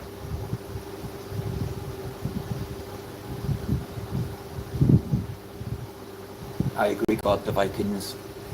There's so much new evidence out there. I was watching something the other day regarding the North Stone, or the Summit Stone, what's found in North America. And I watch the Case of Oak Island, and they've found Viking stuff on Oak Island. I mean, if that ain't evidence enough, and when they've had things carbon dated, it comes from around 900, 915 to the 1st century. It's like, you might get your new mate Friday. Sorry, was just in the cupboard. Were you looking for food? Are you hungry? She's doing okay, not yet Friday.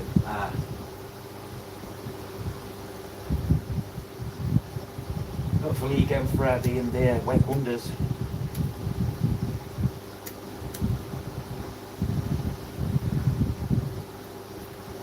I'm forever swapping and changing medication myself. Rubbish.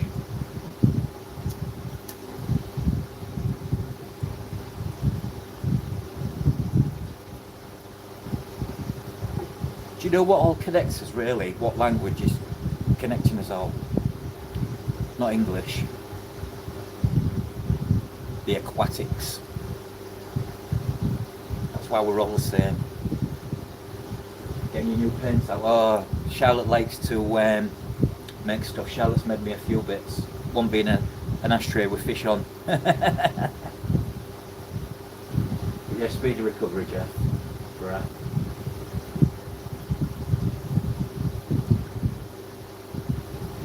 Glenn goes in for a procedure on the 15th. I had it done in, what he's having done, I had it done in 2016 and 2017.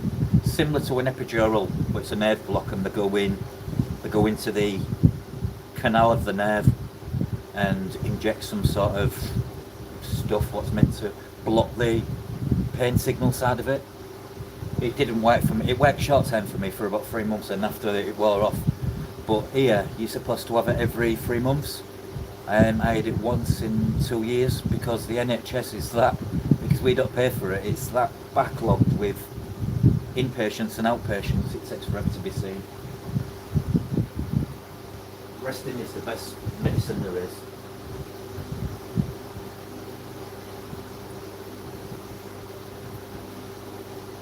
Jeff, regarding your anxiety, Jeff, you ever need to talk about it, because although I am younger, I have been in the mental health system in the UK since the age of 15, when I first got diagnosed with ADHD.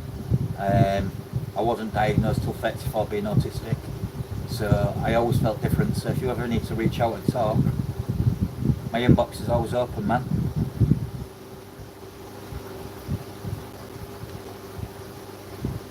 For a 45-year-old, I feel like I've lived 50 lifetimes over, let's say. 2014, I was homeless. I've slept on a park bench for 2 weeks. I sofa surfed, couch surfed, for a year. I lived in a hostel for 14 months. I've gone through everything. Divorce. Bit of a train wreck really, but I'm still standing. I've got 3 amazing children, and that's all that matters.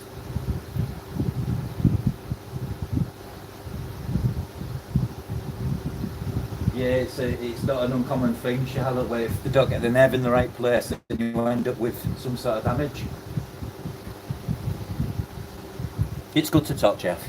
It's always good to talk. It's always good to be open and tell people how you're really feeling.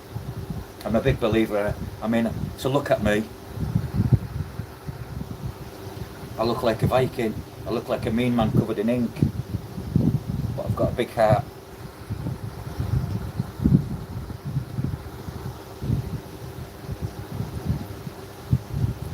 %, Jeff K.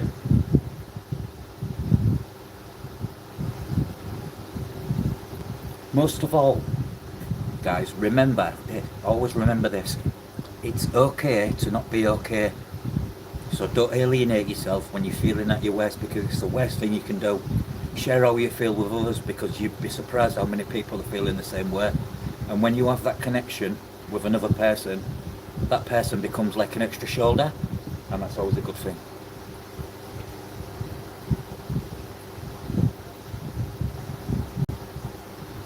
Other than fish keeper, now YouTuber, why I am at right now next 4 years in university.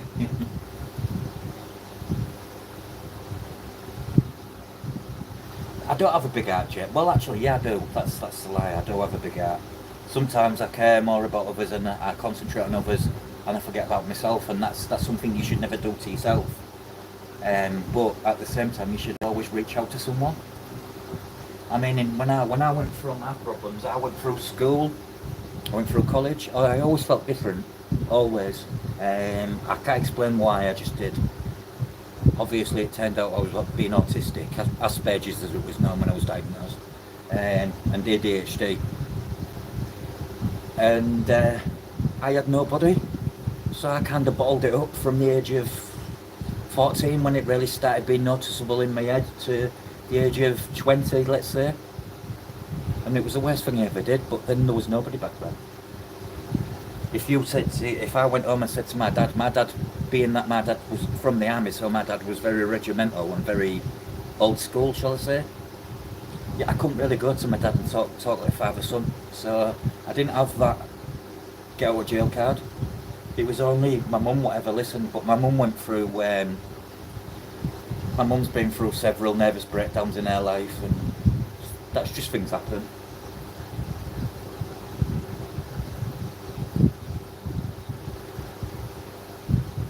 You don't want to do that, Jeff K. Your dad left when you was 5. It's surprising how many PTSDs, post-traumatic stress disorders, things affect you in your life, and you tend to not think of because you were so young, like 5. I mean, my nana, who had polio and was in a wheelchair, raised me and my 4 siblings, because my mum was in back then it was a mental institute, and my dad was away with work. This was when we was back based in the UK, and yeah. And I lost my nana at 5, and I never realised how much she hit me, and that's where all my problems stemmed, because she was my rock. And I don't really like talking about it, because as you can hear from my voice, I'm kind of getting emotional. And it's something I never knew affected me. Excuse me. But yeah, anyway, it's okay to not be okay, and it's good to talk. They are lovely Congos. Very, very, very underrated fish, because not many people keep Congos in the UK, I don't think. I mean, the shop what I went to, the stock levels he had was immense. I expected the tank to be empty. Yeah, I am autistic, yes. When I was diagnosed, it was known as Asperger's.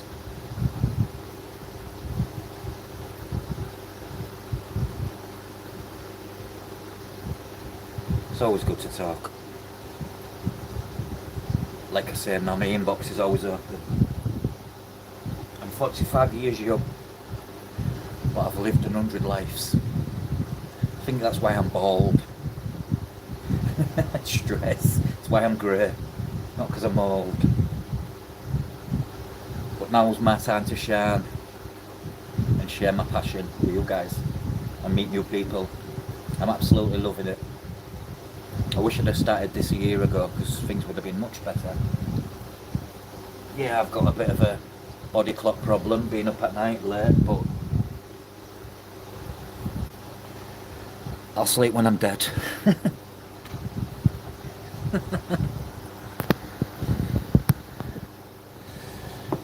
Sleep is for the weak.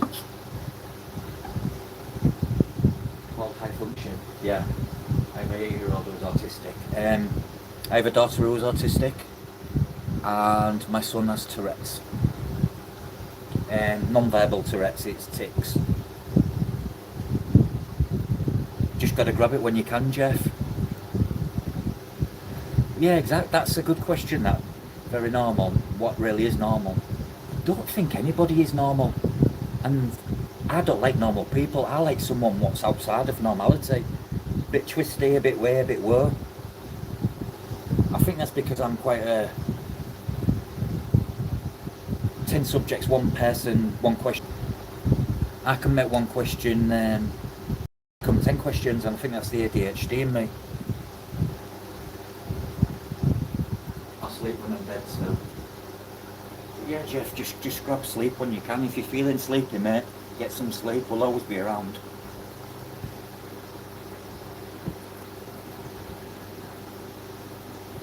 Gary Newman does have Asperger's. I was reading some bits on Gary Newman, and I was actually shocked. This one thing I read, it was like reading me, if that makes sense. There wasn't. I mean, when I first set alarm bells off was 1994, and there was no mental health system for kids really in the UK. So I got sent to like a youth club, like a clubhouse, and they had like a part-time shrink psychiatrist type person, but you'd only get so long, and then after 6 to 8 weeks of you doing the therapy, you'd be like, see you later. So it was always a case of, I need you there always, and that's the downfall.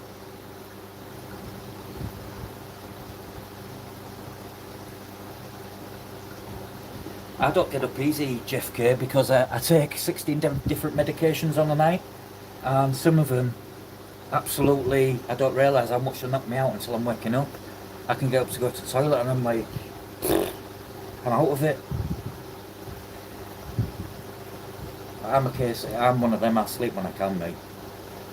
If I see an opportunity, I will close my eyes. As long as my fish are fed and my animals are fed and watered, Rob's okay.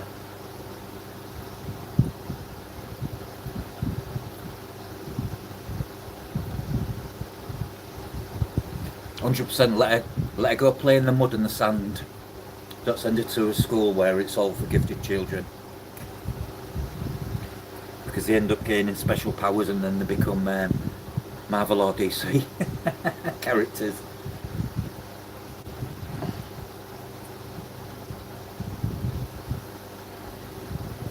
A normal childhood is a good childhood. If your child's not messy, they're doing something wrong. If they've not got mud on the hands, they're doing something wrong.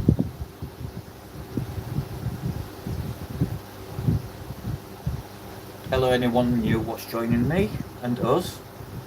I shouldn't stop saying me, joined us, because I don't feel like this is all about me. This is about us. Getting to share my fish and talking. I'm actually being myself, which is a blessing.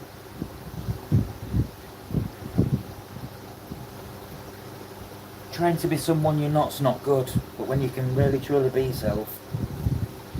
Because in life we do go through scenarios where we have to try and portray ourselves as someone we're not, just to, for instance, at school. I floated through school, I tried to make the popular kids laugh, which it worked, so they left me alone. But then I also was that loner kind of kid in the corner. So laughter was my way I got through school, really. I mean, even on my record of achievement, which is like what you get when you finish school from all your teachers from different subjects, what they really think of you, basically. I had a lot of loves to be the class clown, and that's definitely me.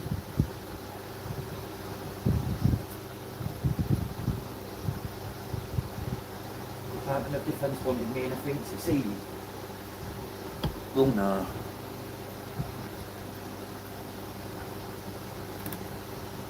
We do what we've got to do sometimes, but then sometimes we've not got to listen to the experts, because if we listen to all the experts, we'd all end up locked up.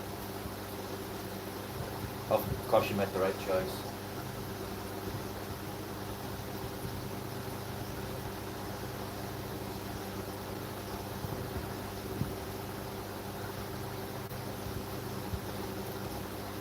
It was like, I mean, my daughter's autistic. She's more on a higher spectrum than I am. She's gifted. She's actually going to university and she's doing performing arts and drama. She wants to work at the West End Theatre in London. And my other daughter's studying archaeology and gemology. And my son is studying sports science and physiotherapy at university. So I'm happy.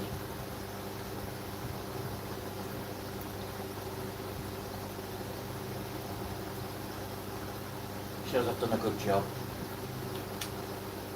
Let kids be kids.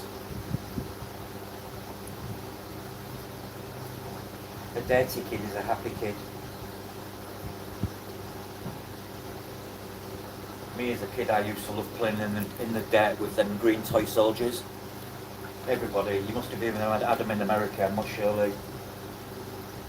Used to buy a pack of like 500 green plastic soldiers. I used to think that was the best ever toy. In fact, in my loft in my house, I think I've got a box full. Bless them. Aye, they've done alright, Charlotte. Really have. They're all clearly gifted. And I always said, someone said to me not so long ago, where did they get their the mannerisms and the kindness from? And they're kind of gifted. I was like, well, it's not from me, but I think a little bit of it is.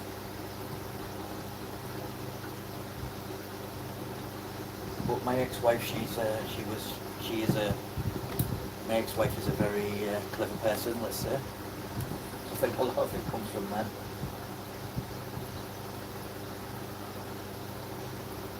Let her be the smart girl on the block. Just say, that's what you're doing the right thing. Raise them how you would like to be raised. That's the best advice I can give.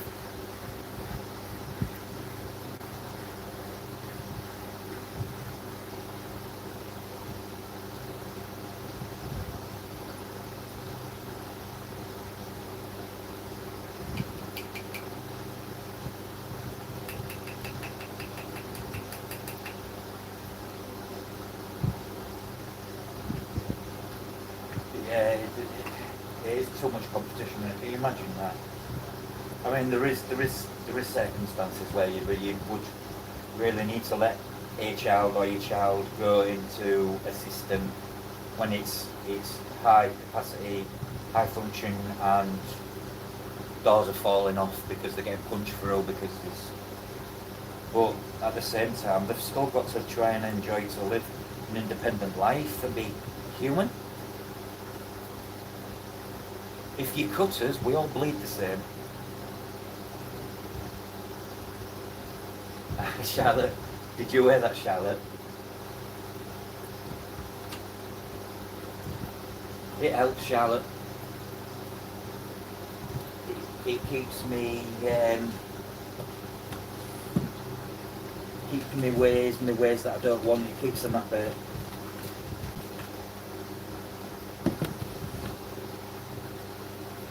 Apart from my fish, it's the only other enjoyment, and for my kids obviously, enjoyment I have in life.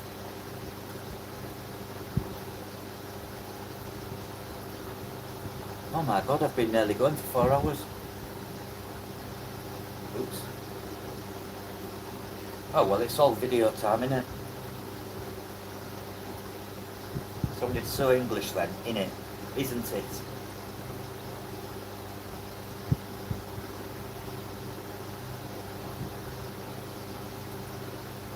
There you go, Charlotte. First content for your channel. Oh, you're trying to paint my tank? Oh, Jo says she's gifted. You want? Let me show you some of the things she made for me.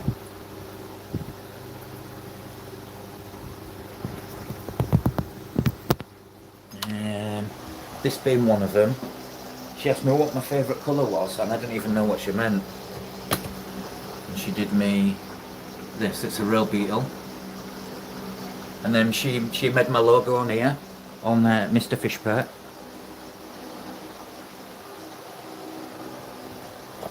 She's done me a few things. Charlotte, I'll put it back to the tank. There you go. I'll give the fish a bit of food so there's a bit of activity. But yeah, Charlotte. video yourself creating an aquatic collage of some sort, I'd watch that. You'd be surprised what people want to watch, you know. I'm learning that.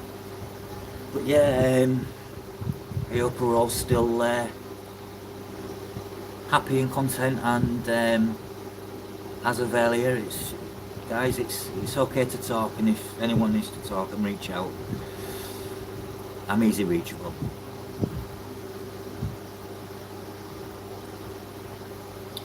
Don't suffer alone, ever. Ever, ever, ever.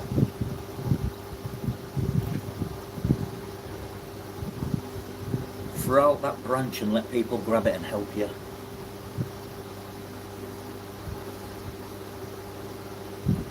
Right then, let's see what food I should go for.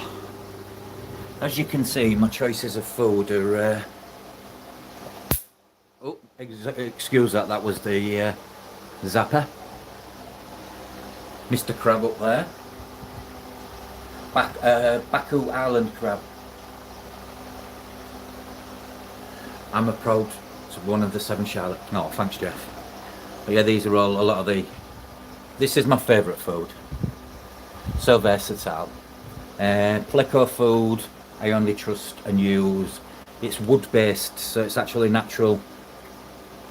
These, but as you can see, for that small tub, being cheap. This stuff I'm not overly keen on. This is a new on the scene UK thing. If you put this tropical fish flake food in your tank and go out your room, you come back in, it smells like, let's describe it as a toilet. Or like, imagine if your tank's gone off, or your tackle's crashed and something's died in your tank. Well, I appreciate you all being here, thank you very much.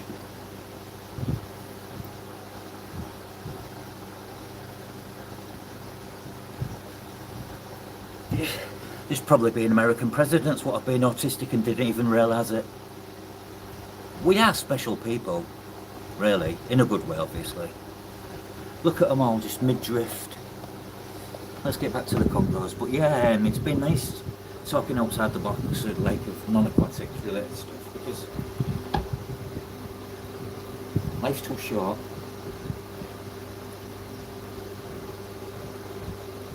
Tell the fish, stop moving. Imagine if you could pause a tank. That'd be kind of cool. Tank pause. Alexa, stop tank. It'll probably happen soon. Won't be long. Won't be long at all. Yeah, that'll be good. I'll put it back on and let's see what Charlotte comes out with. Wonder if she'll paint a chat on it. Representing, letting and happy, the chat painting represents the connection between us all.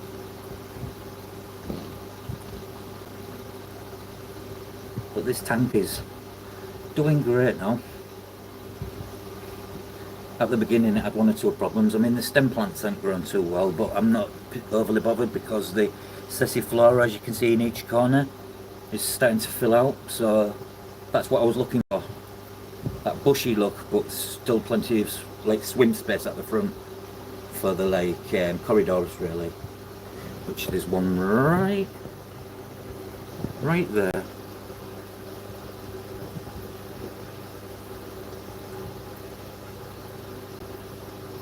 Very shy corries these, very very shy compared to the corridors stare-by I keep, and yeah, actually that's the only I have kept different ones over time.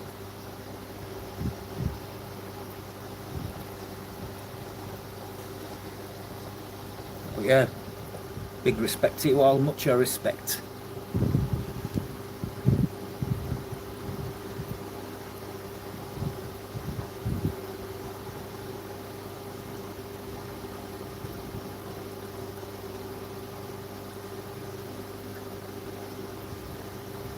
Hello, Gabrielle.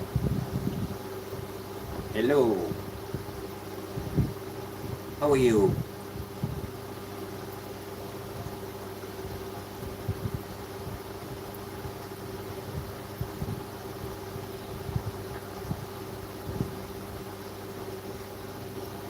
I'm only really doing these lives, Jeff, just to build me up to yours.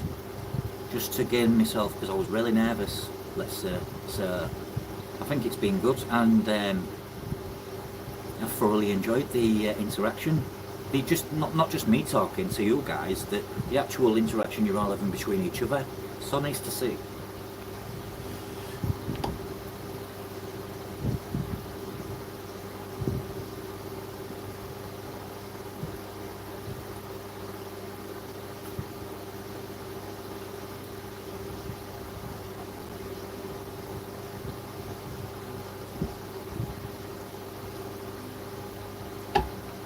Big respect to you all.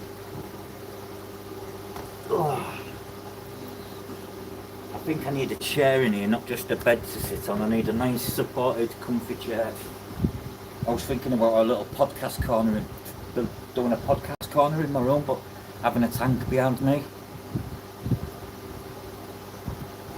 Anyone that's notable? Einstein, Applegate, passed away, Isaac Newton, Beethoven, 100%. Right there, Jose.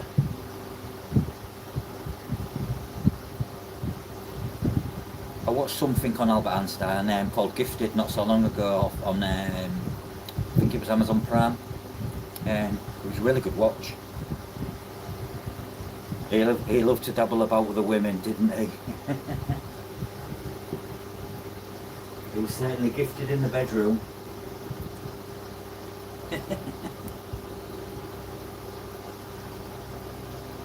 Hey guys, anybody who's still here and wants to share your channel, now's your time, go ahead. It was Jeff. The man was a player, and a player of instruments. Go on, Albert. I'd have loved to have been alive in them times. How things was different. Life was so different.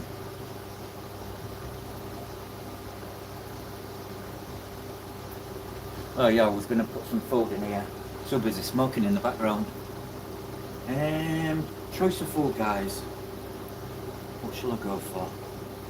I'm going to go for my Tetra Prima pellet. This is a colour enhancing food. Let's see if it does the job. This is how Master Dean does it off Aquarium Co-op. I've stole his idea. I'm sure other people use it way before him, but it's easy to feed one-handed and not overfeed the tank, because these will eat for England.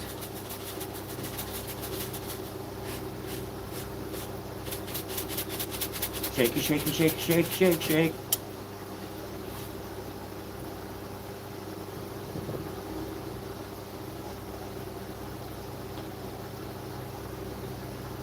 First bookstore.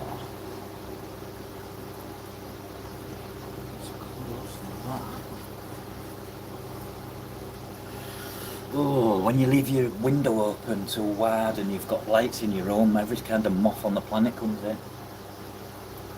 I'm just battling a moth. I don't like moths. I'll fight them. Get out my room! I hope you're well, Gabriel. I also crochet under the community tab on my YouTube channel, and some pics of my way direct message. Yeah. No worries, Gabriel. I used to be able to crochet. My nana taught me in the 80s, doing it the old school way. I used to be able to even knitting, but ask me to do it now, I've lost it all. Just through so many things going on in life. I don't have enough, there's not enough hours in a day to do everything what I'm into. I have too many hobbies and passions and things what I'm actually good at. Thanks for the likes as well, guys. Appreciate bumping them likes up.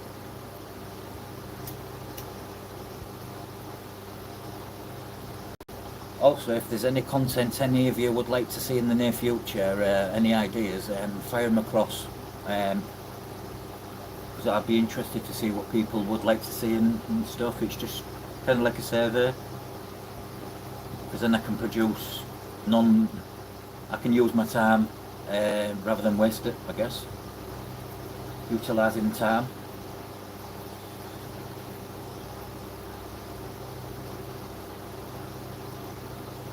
That's why Charlotte's quiet, she's painting. Wait till I get some female. If you notice, guys, there's one thing, they're all male Congo Tetras. Wait till I get some females in here. Whoa. The boys will all be going, hey! Sheila's in the house! Woohoo!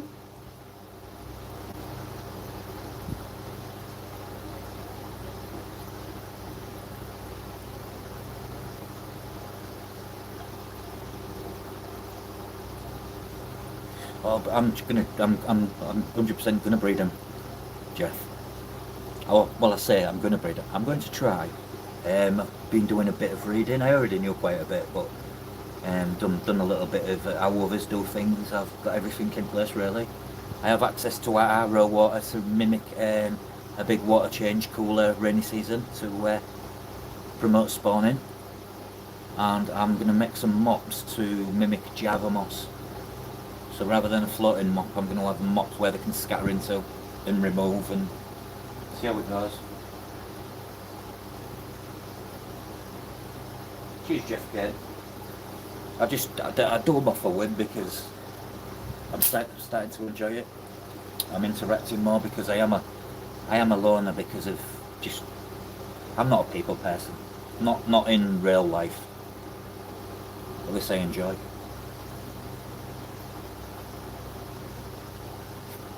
You can ask Glenn, Jeff. Everything Glenn's asked me to try and breed, I've bred. I have quite a long list of what I have kept and bred over the years. I never really put it down to being good or anything like that. I just put it down to actually correct research of the animal, keeping the animal husbandry side of things, keeping the parameters as right, not putting a soft water fish in hard water, not putting a hard water fish in soft water, and then wondering why your fish is not doing well. And diet, for instance. I'm big on changing things up in my feeds. I do actually miss a day, and rather than a set day of no feeding, I alternate it, so then one day it may be Monday, one day it may be Tuesday, another day it may be Wednesday. Because I find the feed response much better.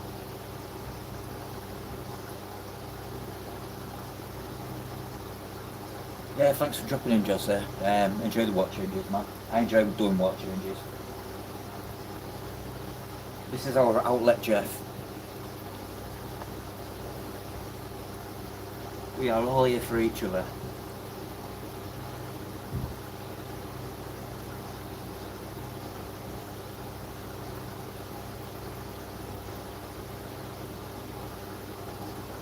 It'll look nice, Gabriel, I'm sure.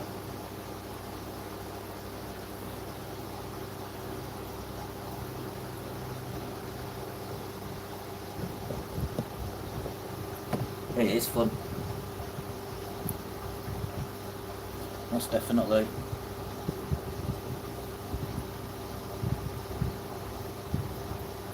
It's just, I don't want my sleep pattern back to normal because me personally, I enjoy doing my water changes and tank maintenance on late at night. Don't ask me why, but I get enjoyment out of it. I don't stand there and be like, oh, this is taking forever. I just turn the tap and fill up as I go. And then when the tank's done, I'm like, that's better, because I know my fish are happy. But I like to learn how others do it. The late owl stream. Yeah, I joined that the other day. I'll join that again sometime. I'm setting up a few more tanks at this moment in time now. So they should be ready in a couple of weeks. So I'll have some more aquatic animals.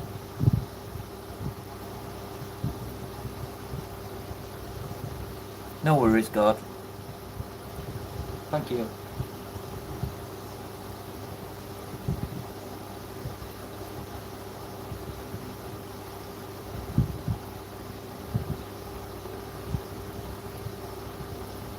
I actually thought it was much later than this, so I'm quite surprised it's only 1:15. This is actually early for me. Is there anything anybody would like to see?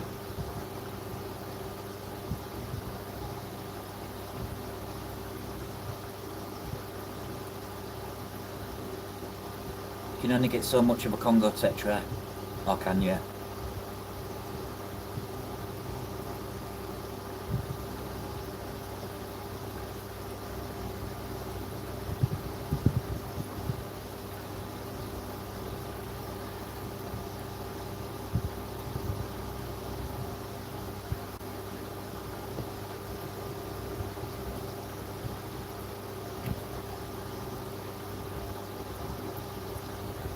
I'll roll in the background, Charlotte.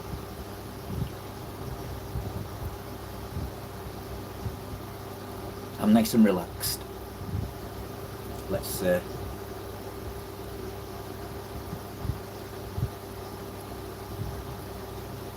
be interesting to see what you come up with. I need some more art fishy. Doing me some fish. Jeff, if I could pass it on through, mate, I would, because I think you would feel back you again, because it's the cure for everything. And someday when all the governments change rules and legislations and whatnots, the world will be at peace, because everyone will be chilled, laid back and happy. Well, so strung up.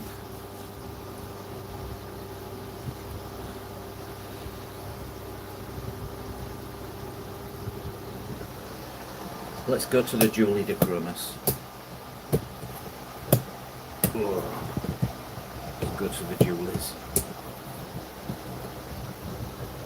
If I think that can reach that. Oh.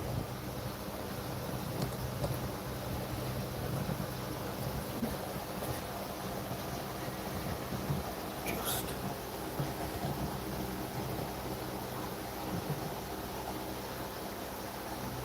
Let's give them some food. What shall I give him?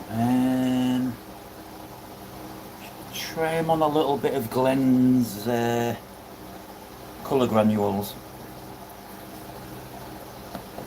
Never tried them on this actually. But because they've got such small mouths, they're like having it crushed up a little bit. So we shall see. In fact, I'll give not as much to them, and I'll give a little bit to my gold ocellatus. Let's see how it goes. Yeah, they're taking it.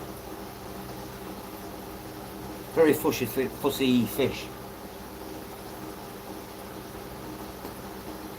Don't worry, even I don't know what I'll end up with. I already painted up all the background once I've started a new canvas. Yeah, Jeff, you definitely should. I mean, you should look into it. It's not good smoking it, don't get me wrong. I'd rather be doing it the other way, the other option, but I did go and try because I wanted to come off my morphine and my pregabalin with the help of my doctor, but the only way I could do it was by going private, and the cost was just, and the hassle just to get to there was like not worth it. So yeah, I kind of stayed underground, let's say. Nudge, nudge, wink, wink. But out of all the medications, it's the only one thing that actually makes me feel human.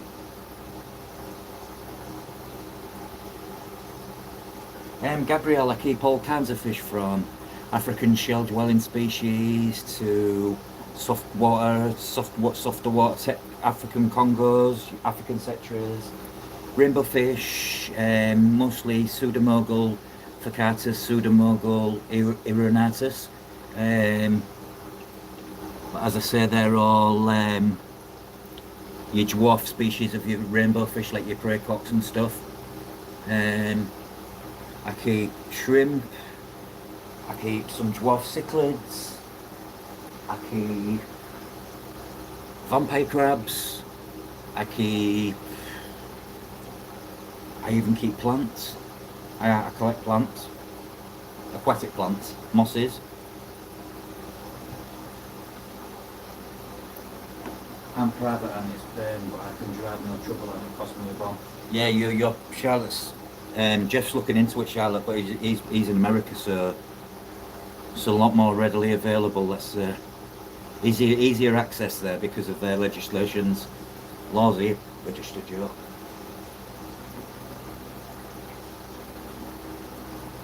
It's not all. It doesn't all smell of roses in the UK, guys. It's on its knees. I personally think it's on its knees. I think we're heading for another big recession. The last recession, what happened? I lost my job of 14 years. Thought it was a job for life. Boom. See ya. Lost everything, including my wife. But that's life. Like I say, I've lived a life of 100 years. But yeah, these are a beautiful fish. Yeah, it's all legal. Do you know how many lives that can change? Do you know how many lives it could change here, Jeff? I've watched a lot of stuff and done a lot of research, but they'll happily sell these little flavoured vapes to kids, children, or 2-litre bottles of vodka cheap, or a packet of cigarettes. Stupid. No people die of alcohol, and how many people have died of it? Cannabis? None.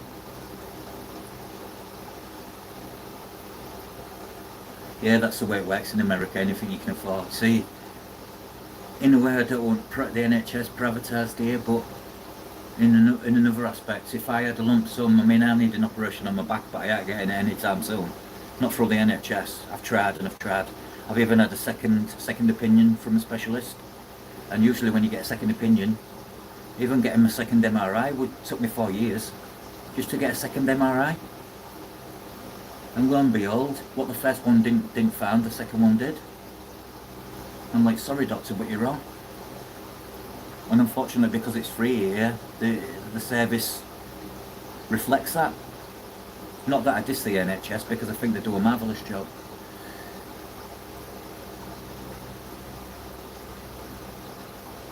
I don't drink, Jeff.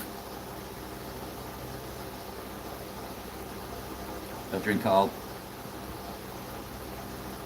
I don't enjoy it. I don't like feeling nice the next day. I have the worst hangovers ever. Like the movie Hangover, I'm like that. I do crazy things.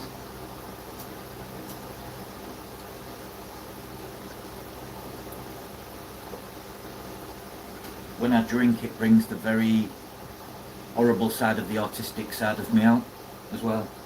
But don't ask me why, but sometimes when I've drank that much, I have no control. I don't like that. I don't like being in control. That's what alcohol does. I used to love a beer when I used to finish work, sit down, open a can, relax. I just can't do that now. I'm just enjoying my smoke and that's it. That's me happy. My fish are fed. We have little fry. Let me see if I can not scare these off. These are the gold ocellatus. But some of the fry have actually... Oh, stay there, stay there, stay there. Stay there. Stay there. There's one right there. Look at that. Yes, and depression and that, it does. It can make you feel very depressed the next day. It can make it heighten the anxiety. My nana, God bless her, she used to say it's the root to all evil. Yet shops freely sell it. Then you have off-licensed stores on corners and stuff. Someday things will change here in the UK. Such elusive fry these, Lamprologus ocellatus gold are. Very, very shell dependent. More so than any other shell I have found. You won't think there's over 100 in one shell. Then you get the occasional one that'll venture out.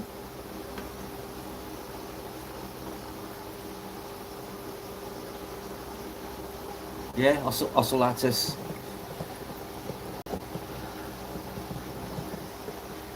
Lamprologus ocellatus gold. These have been a challenge, Jeff. It hasn't been easy. Yeah, 100 in a shell, Charlotte. Roughly they have about 80 to 100. I just went 100 as a reference. But yeah, they'll be about round about that in this shell. This shell here. Where am I? This shell and the shell behind it. That one. They're all in there. You can actually, if you look closely, you can actually see them in the back of the shell. You see the little eyes. Multifasciatus, yeah. They're very similar to big caps. Multifasciatus is the Brachadi breed, prolific. The parenting skills are immense. As far as cichlids go, they're very good parents. I mean, sometimes the female of this don't even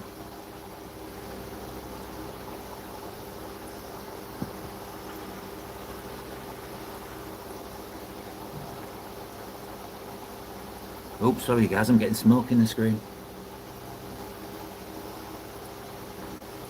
But not to worry, I have an air purifier in this room to take all the nicotine out. There's one of them going into the oh, look at it, I'm glad I got that on camera. Just shoved all the babies back in because an intruder's come along. Look, they're having the bickering now. That's my house, that. Very defensive fish.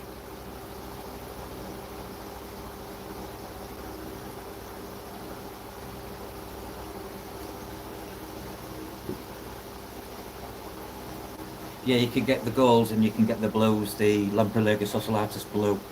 Very similar, both yellow, but that tinge you can see on them tends to be more blue, whereas on these it's like pinky purple. Like a pinky purple hue. The only really good way to sex these is by size, when being mature. Good, not very sexable when they're young, because the females stay super tiny. That's the female there showing off to the male. I think he's trying to take over. Looks like we have a disagreement on the cichlids. Who's going to win? You decide. The camera on this phone, if anybody's thinking of getting the Samsung S24, certainly invest because the camera's epic. Absolutely epic. On the S20 what I had, you couldn't even zoom in, it went pixelated on this.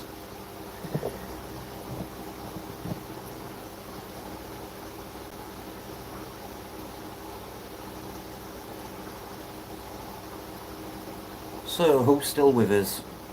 I'm sure God's still here listening.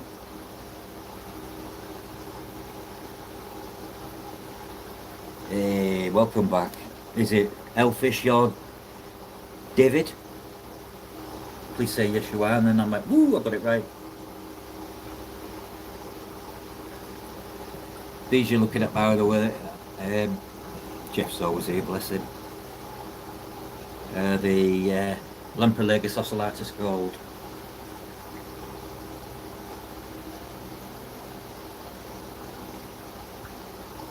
I do like Michelle, Gabrielle, I do like shell dwellers. I have 7 different species.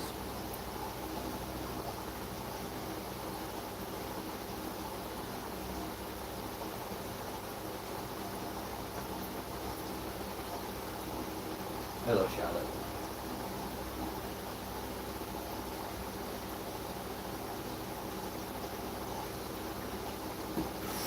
Charlotte, that's a good question. See, I like that. My favourite in my room, honestly, I would have to say, has to be, hands down, my Congo tetras. And then, why? Because just when they swim, the fluorescent glow they give off's just such an eye catcher. And they're a fish what tends to constantly swim, so you get your visual aspects of seeing a fish. For me, they're the perfect fish to have, and the shoal, which is beautiful.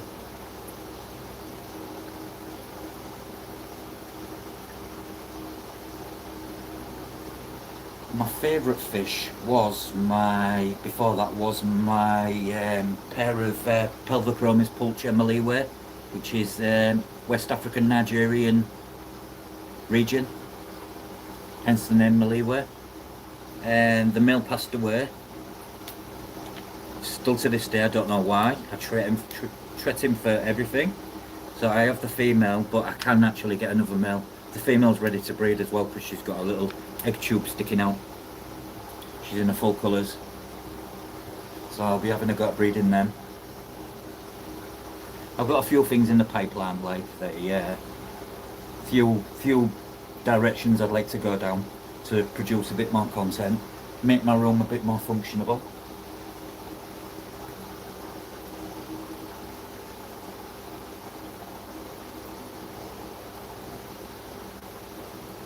If you was local, if you was in the UK, Jeff, I'd let you take my normals. I've got 4 females. I need to find them a new home. They just always fight. Just your normal wild type. These was actually wild caught as well, hence why they're so big. Wild caught fish are so much always bigger. I suppose they have a bigger tank to play in, don't they? I guess. But I am a sucker, Jeff, for Pelvochromis. And the shop I use has, I only ever thought there was Crebensis. I didn't realise there was Crebensis trinatus, Crebensis Maliwe, Crebensis Dinevere, Crebensis Nanochromis Paralis, Nanochromis Travesus. And then when I'd seen them all, I fell in love with them.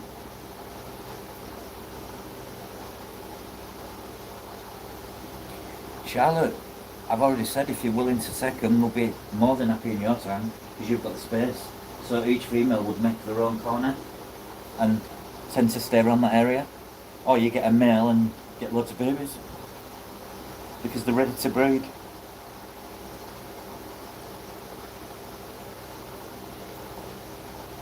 I've been bit by something and it's spreading. It's not a normal bite because it's actually getting bigger and it's getting hot and my arm aches. So I'm thinking a dirty mosquitoes got in my room and managed to dodge me zapper. Yeah, Nanochromis splendens. They look they're crazy. I mean, my Parolis was a crazy looking, but I've just gave them away. They don't even look like a cichlid. They have like a mouth like a grouper, but then the shape of the face was like a dolphin. They had a funny snout.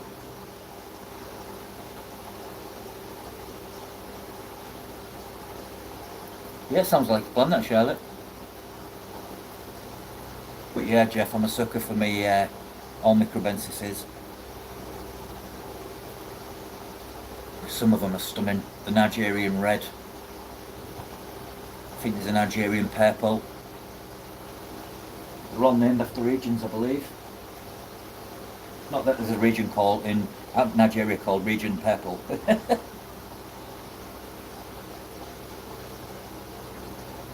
yeah, Charlotte, if you want an adventure, come and take them.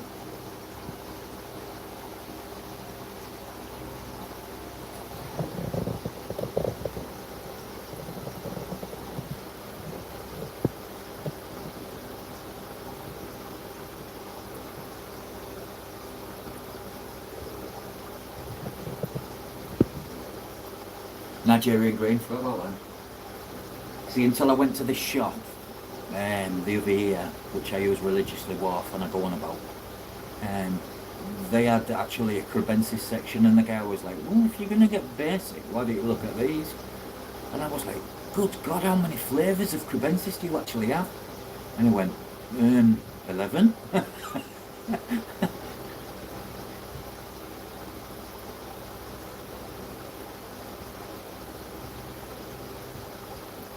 My partner won't mind. She'll introduce herself. My partner works in a shop, so she's very people-y. You wouldn't think we were a match because we're the total opposites. My partner certainly wears the trousers, let's say.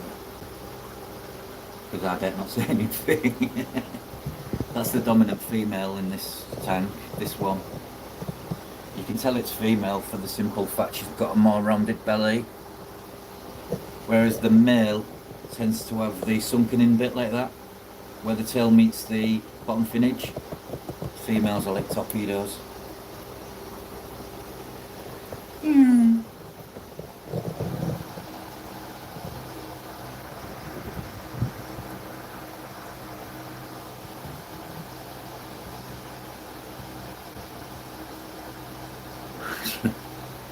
I did actually, yeah. I went on that day and I think I researched about 30 different species of fish, tank requirements and whatnot.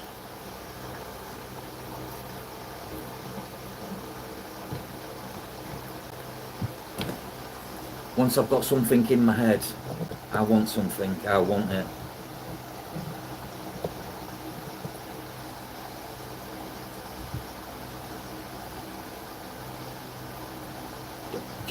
If you're able to get them, Jeff, definitely get them.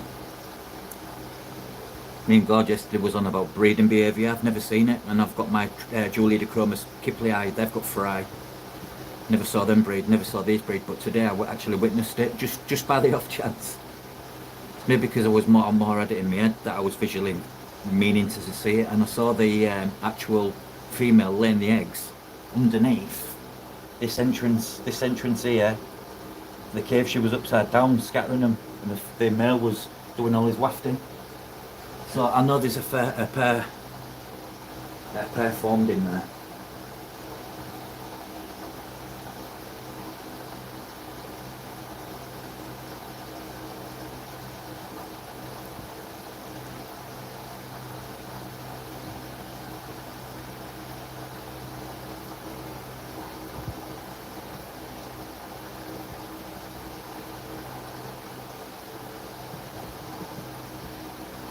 But yeah, they're definitely a nice fish to keep.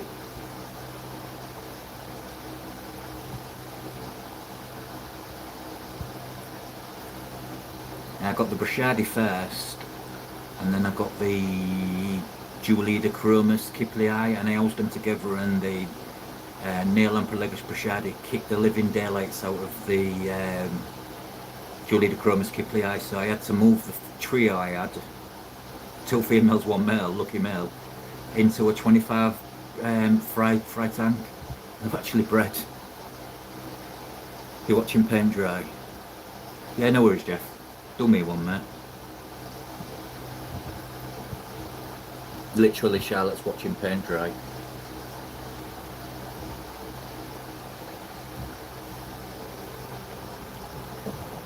This tank here, this is Crab Kingdom. This is Crab Kingdom.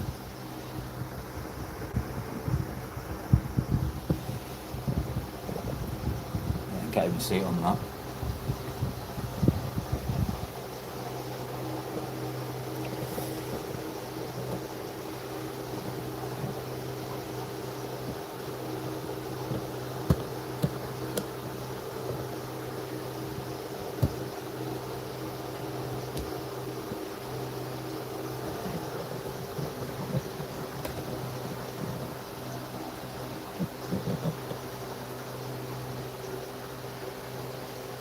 Glitter or no glitter? I hope that's not Gary Glitter.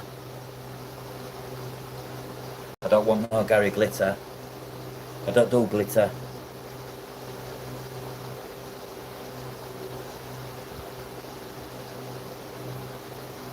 Cheers, Jeff. This is just a fish tank, just all lav terrarium plants, all gravel. It's got isopods in there, beetles, vampire crabs. They actually bred in it.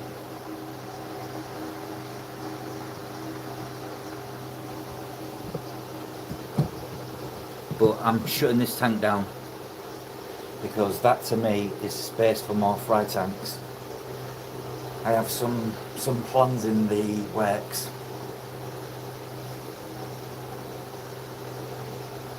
If you come down sooner rather than later, Charlotte, you can actually put the tank in your car if you want. Fully done. Because I can't be bothered to move it. Saves me having to take it down. I was going to take the vampire crabs to a shop. There's only one vampire crab, believe it or not, in there now. The rest I got new homes for. And then I have another crab, which I think could go with the other one, even though they're a different species. But that's a Baco Island apple crab. Very similar to a vampire crab, but just a dull brown looking crab. But they've got a fully filtered water system with pothos growing into it, so there's nice sand bottom, there's snails in there, there's shrimp in there. That's 4 litres sand based bottom to stop the plastic from breaking and bowing out. Log to climb in and out, and as you can see there's isopods on there having a munch on something. Fully, like I say, fully all live planted with cork bark. Yeah, it's going Charlotte, the other one that I had, what Glenn really loved, it's in my back garden. There's that to take as well if you want it. It's a 60 litre tank, it's got all cork on the background, fully, do you know wood, the cork, like all the background from top to bottom, it's done in cork, like tree bark. It's just sat in my garden, it's ready to go really. And I've made these custom lids with vents for them. And this one couldn't even come with, I'll even give it away with a misting system. Because I'm just not that into it, and I'm not giving, not that I need to, but I want to concentrate more on my fish and my shrimp. To create them shrimp what I've just paid £300 for, I need to have extra tanks, because boas produce about 3 different types of shrimp, so I need them all to separate. But if you want to come up for them, the tanks in the garden actually sat collecting rain with soil in. I've got the lid too, I've kept the lid. Oh.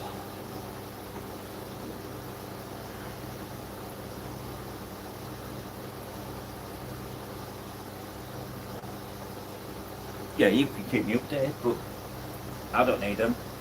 I'm even debating whether or not to let all them go, because that to me is a space for a tank. The more tanks I have, the more fish I can breed, because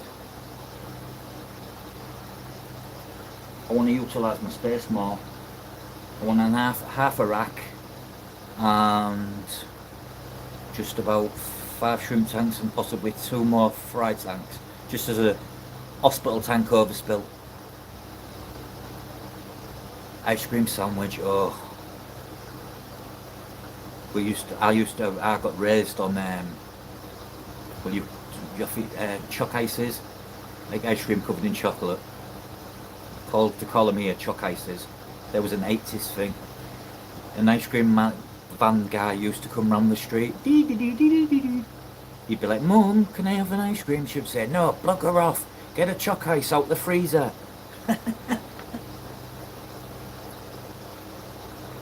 I love that word, samish. Samish. I don't want money from a pod collection. I said to Glenn, if he can come and collect them all, he can take them. I can't be bothered to post, I ain't got time. I'm feeding them once a week, I'm spraying them once a week, and they're breeding like mad. So I'm like, yeah, nah.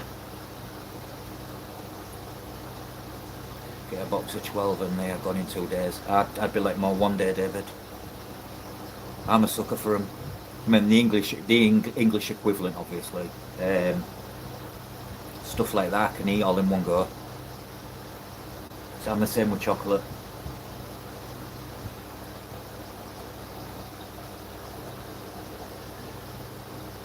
One thing I don't like though, sorry Americans, American chocolate has a funny taste to it, especially Reese's. I bet it is restrained. Yeah, Jeff. It would kill me. Every person should have ice cream of some sort in their lives. Ice cream makes you happy.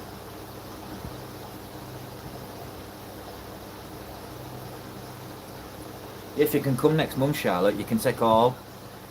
I'll dismantle the RO unit ready. I'll even give you a I'll even give you this for it. 1 second. Rather than being a single, rather than being 4 chamber, you can turn the resin chamber, by doing this, you can turn this a double resin chamber, and then your resin lasts longer. Done it like that, look.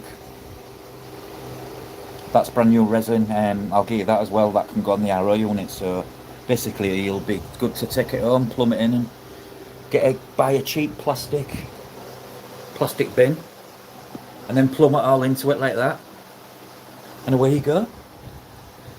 And then when you've got RO water, Charlotte, you can get whatever you want. Yeah, sure, we'll sort something for you, no problem. As I say, it'll have to be no later than next month though, because I'd rather do sooner rather than later, because I want to get ordering stuff to put in place. I've got sponge filters already cycled in all the tanks ready, so the tanks will all be up and running. I'm too old for restraint, David. American cheese. I can't say I've really had any proper American cheese to say I don't like it.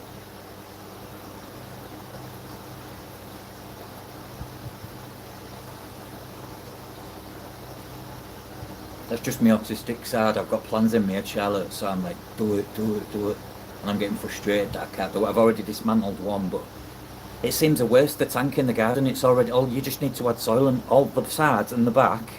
At the front, it's got a glass partition, which I did 3 inches tall. You just need to seal put around it, and you can actually have water in the front of the tank and soil all at the back. That was the plan for it. But while it's empty, you might as well get some aquatic silicone, run a seal on it.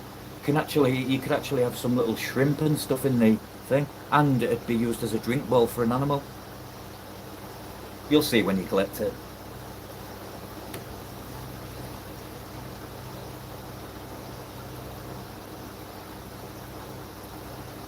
Are you on Facebook, Charlotte?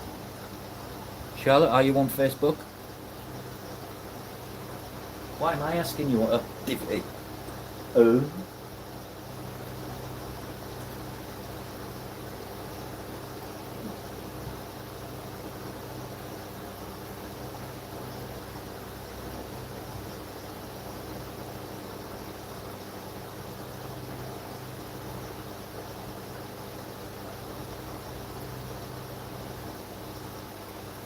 Jeff gets the okay from me, by the way, Charlotte.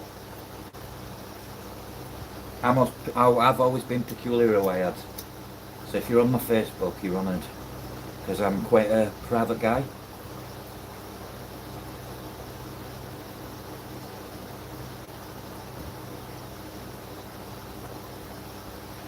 But Jeff will help you for some good pointers, Charlotte, regarding YouTube, if you want to thingy it more than me, because he's been doing it for a while now.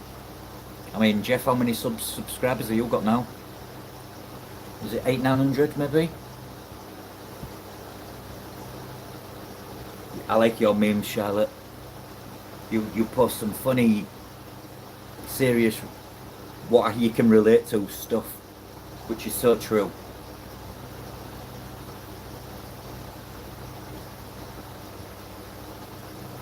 $837 subs. Ooh, let's boost it up to 1,000.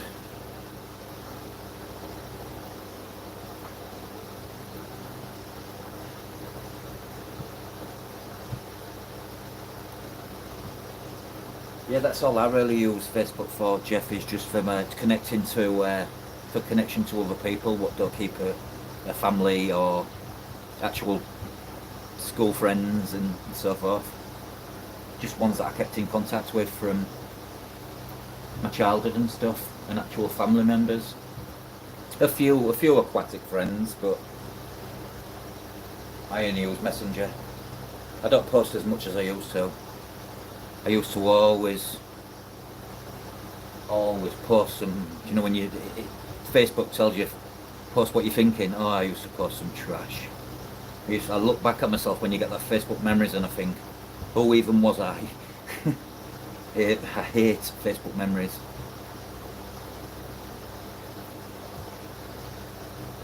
that's all I'm really starting to do now is aquatic content, or posting links to YouTube channels and so forth.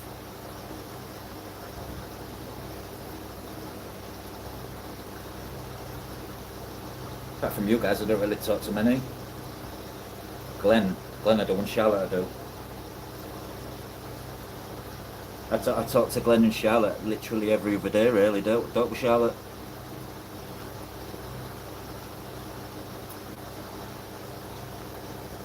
Charlotte's like my little sister.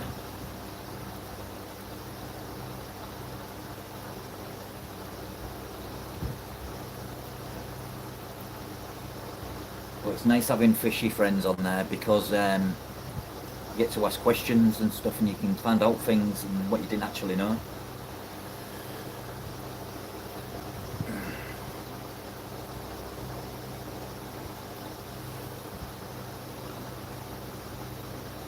Oh, I've seen that new profile picture. Gecko in glasses.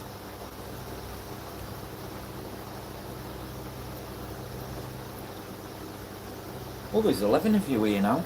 Hello, guys. Hello, anyone in the background watching. I hope you're good and well. Too much.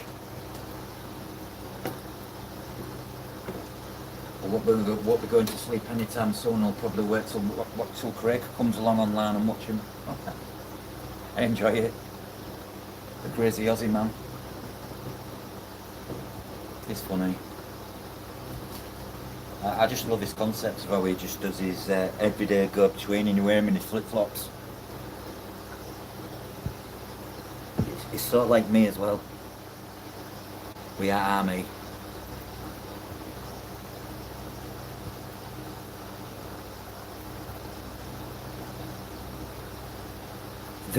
Hello, Charlotte Erringtons.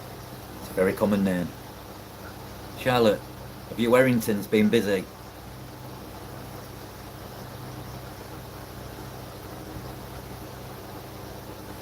What regiment are you from? The Erringtons. Sounds like a brand of tea. Erringtons. You might be onto something there. Errington's tea.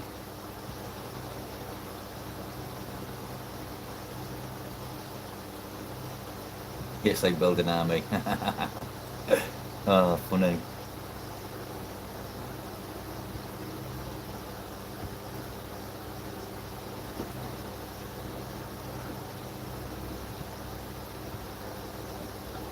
Warriors.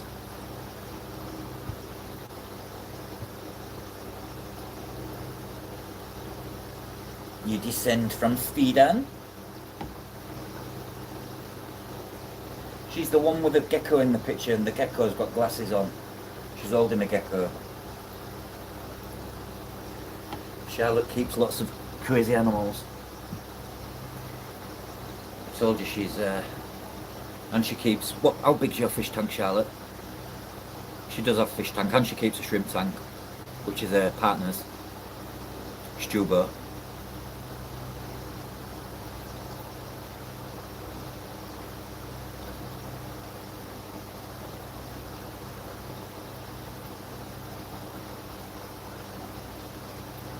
I'm drinking some fluids tonight, guys. First to wet this.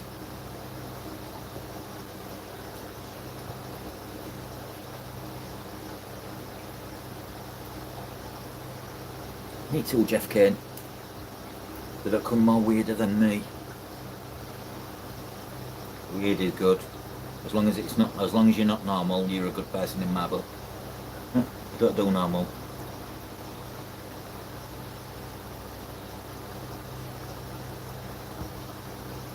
It's longer than me, and I'm 5'4", I live next to it. I know you're weird, that's why we get along. I think we're all a little weird, and that's what connects us. I think fish keeping, aquatics, and be that plants, what, anything what has wet feet, we're all a bit wacky. That's a good trait to have. It's a good trait. It's a good person to be. Oh, I bet she was. Yeah, and I can see what I see. I have to see him. I'm commenting on stuff, and I'm like, can see why Charlotte gets it from. See why Charlotte's a hippie? Charlotte's a hippie, by the way, guys. She actually goes to curtain stores, buys a length of curtain and then turns it into a dress. And then she puts Jim Morrison on in the background. Riders on the stone. Ding, ding, ding, ding. I am the Lizard King. I can do anything. As you can see, I love the Doors.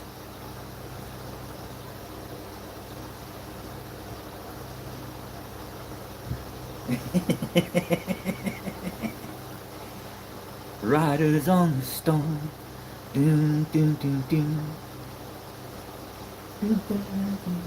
Sweet memories. There's a killer on the road. I love the Doors, Jeff. Jim Morrison. I'd love to have done a session with Jim Morrison, Jeff. I'm that kind of guy. Ooh. Brilliant movie as well. Val Kilmer plays him to a T.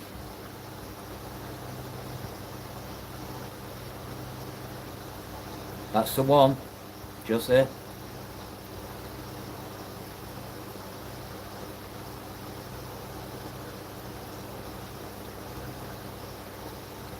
Start doing some artwork and sending it to America, Charlotte. She's very talented, guys. She's very artsy. Her work is good. As I say, she did my logo.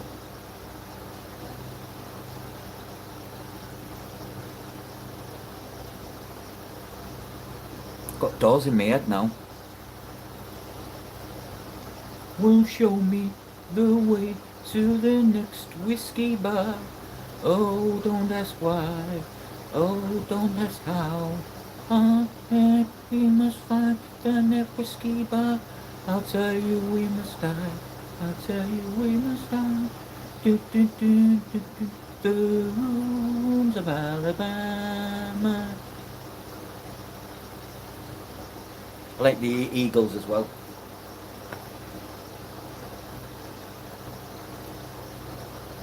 Oh, have you? I didn't know that. I should have known that though.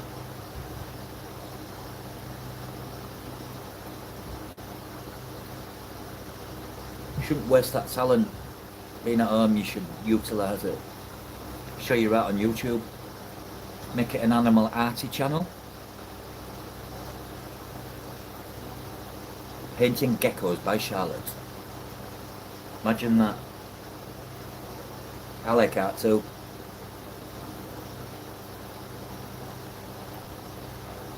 That's why I think I like my posters, because them to me are art.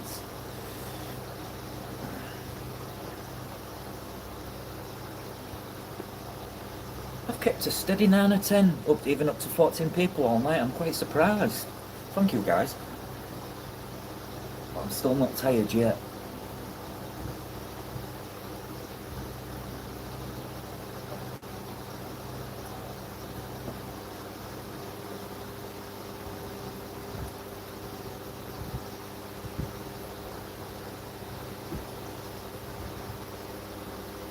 No, me, Charlotte, I don't have enough time for all my hobbies. I wish I did. Some of them because of fish keeping I'm neglecting a little bit. I have been thinking of letting go some of my collection of things.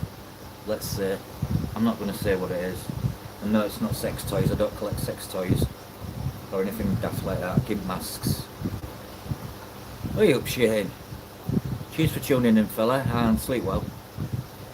Good night, man. Message me tomorrow, mate, and I'll pass you on to Daniel for some shrimpies, or for at least for you to have a look at some and stuff. You haven't had your dinner yet, and then you wonder why you always feel off, Charlotte.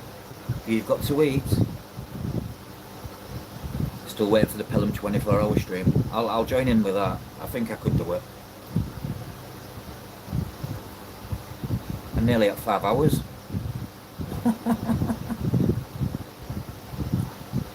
My back is going to absolutely kill in the morning. I say the morning, actually technically is the morning here in the UK. Yeah, good night, Shane, man.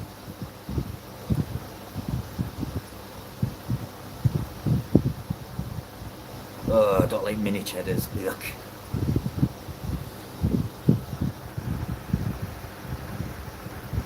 Yeah, you actually adulting? Check you out. You feeling alright? Stream yet? Oh, I didn't know that for the free version. I've not used Stream. I've got it, Jeff. I'm just trying to work it out. I like to be able to utilise and use something to its best capacity before I even attempt to start using it, I guess. So I can actually, I've got a plan to do multiple cameras, one fish, one shrimp, and myself. That's the plan. I've already ordered a laptopy PC thing. I love pizza. Pizza's one of my happy meals. If I eat it, I'm always happy. Very rarely have a bad pizza. I have had bad pizza, but most pizza's good.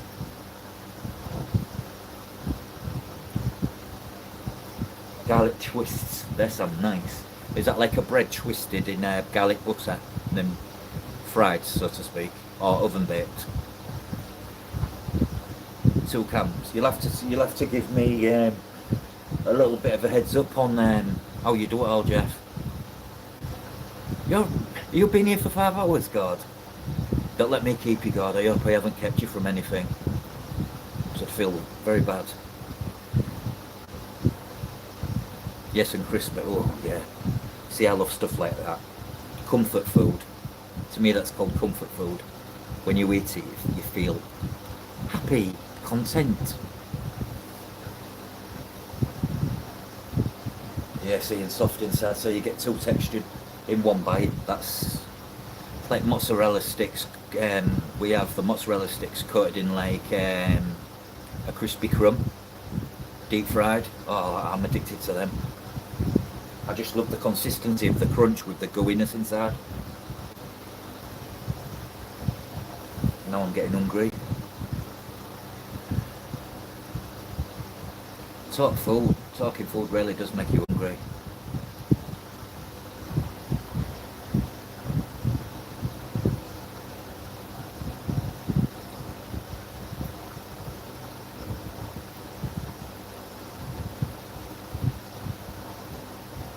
Right, anyways guys, I think I'm going to end this now because I'm starting to slowly feel sleepy, so I'll finally get some sleep and let all you get on with your everyday lives and stopping you. But thanks for tuning in and thanks for the chat. It's been an absolute pleasure as always.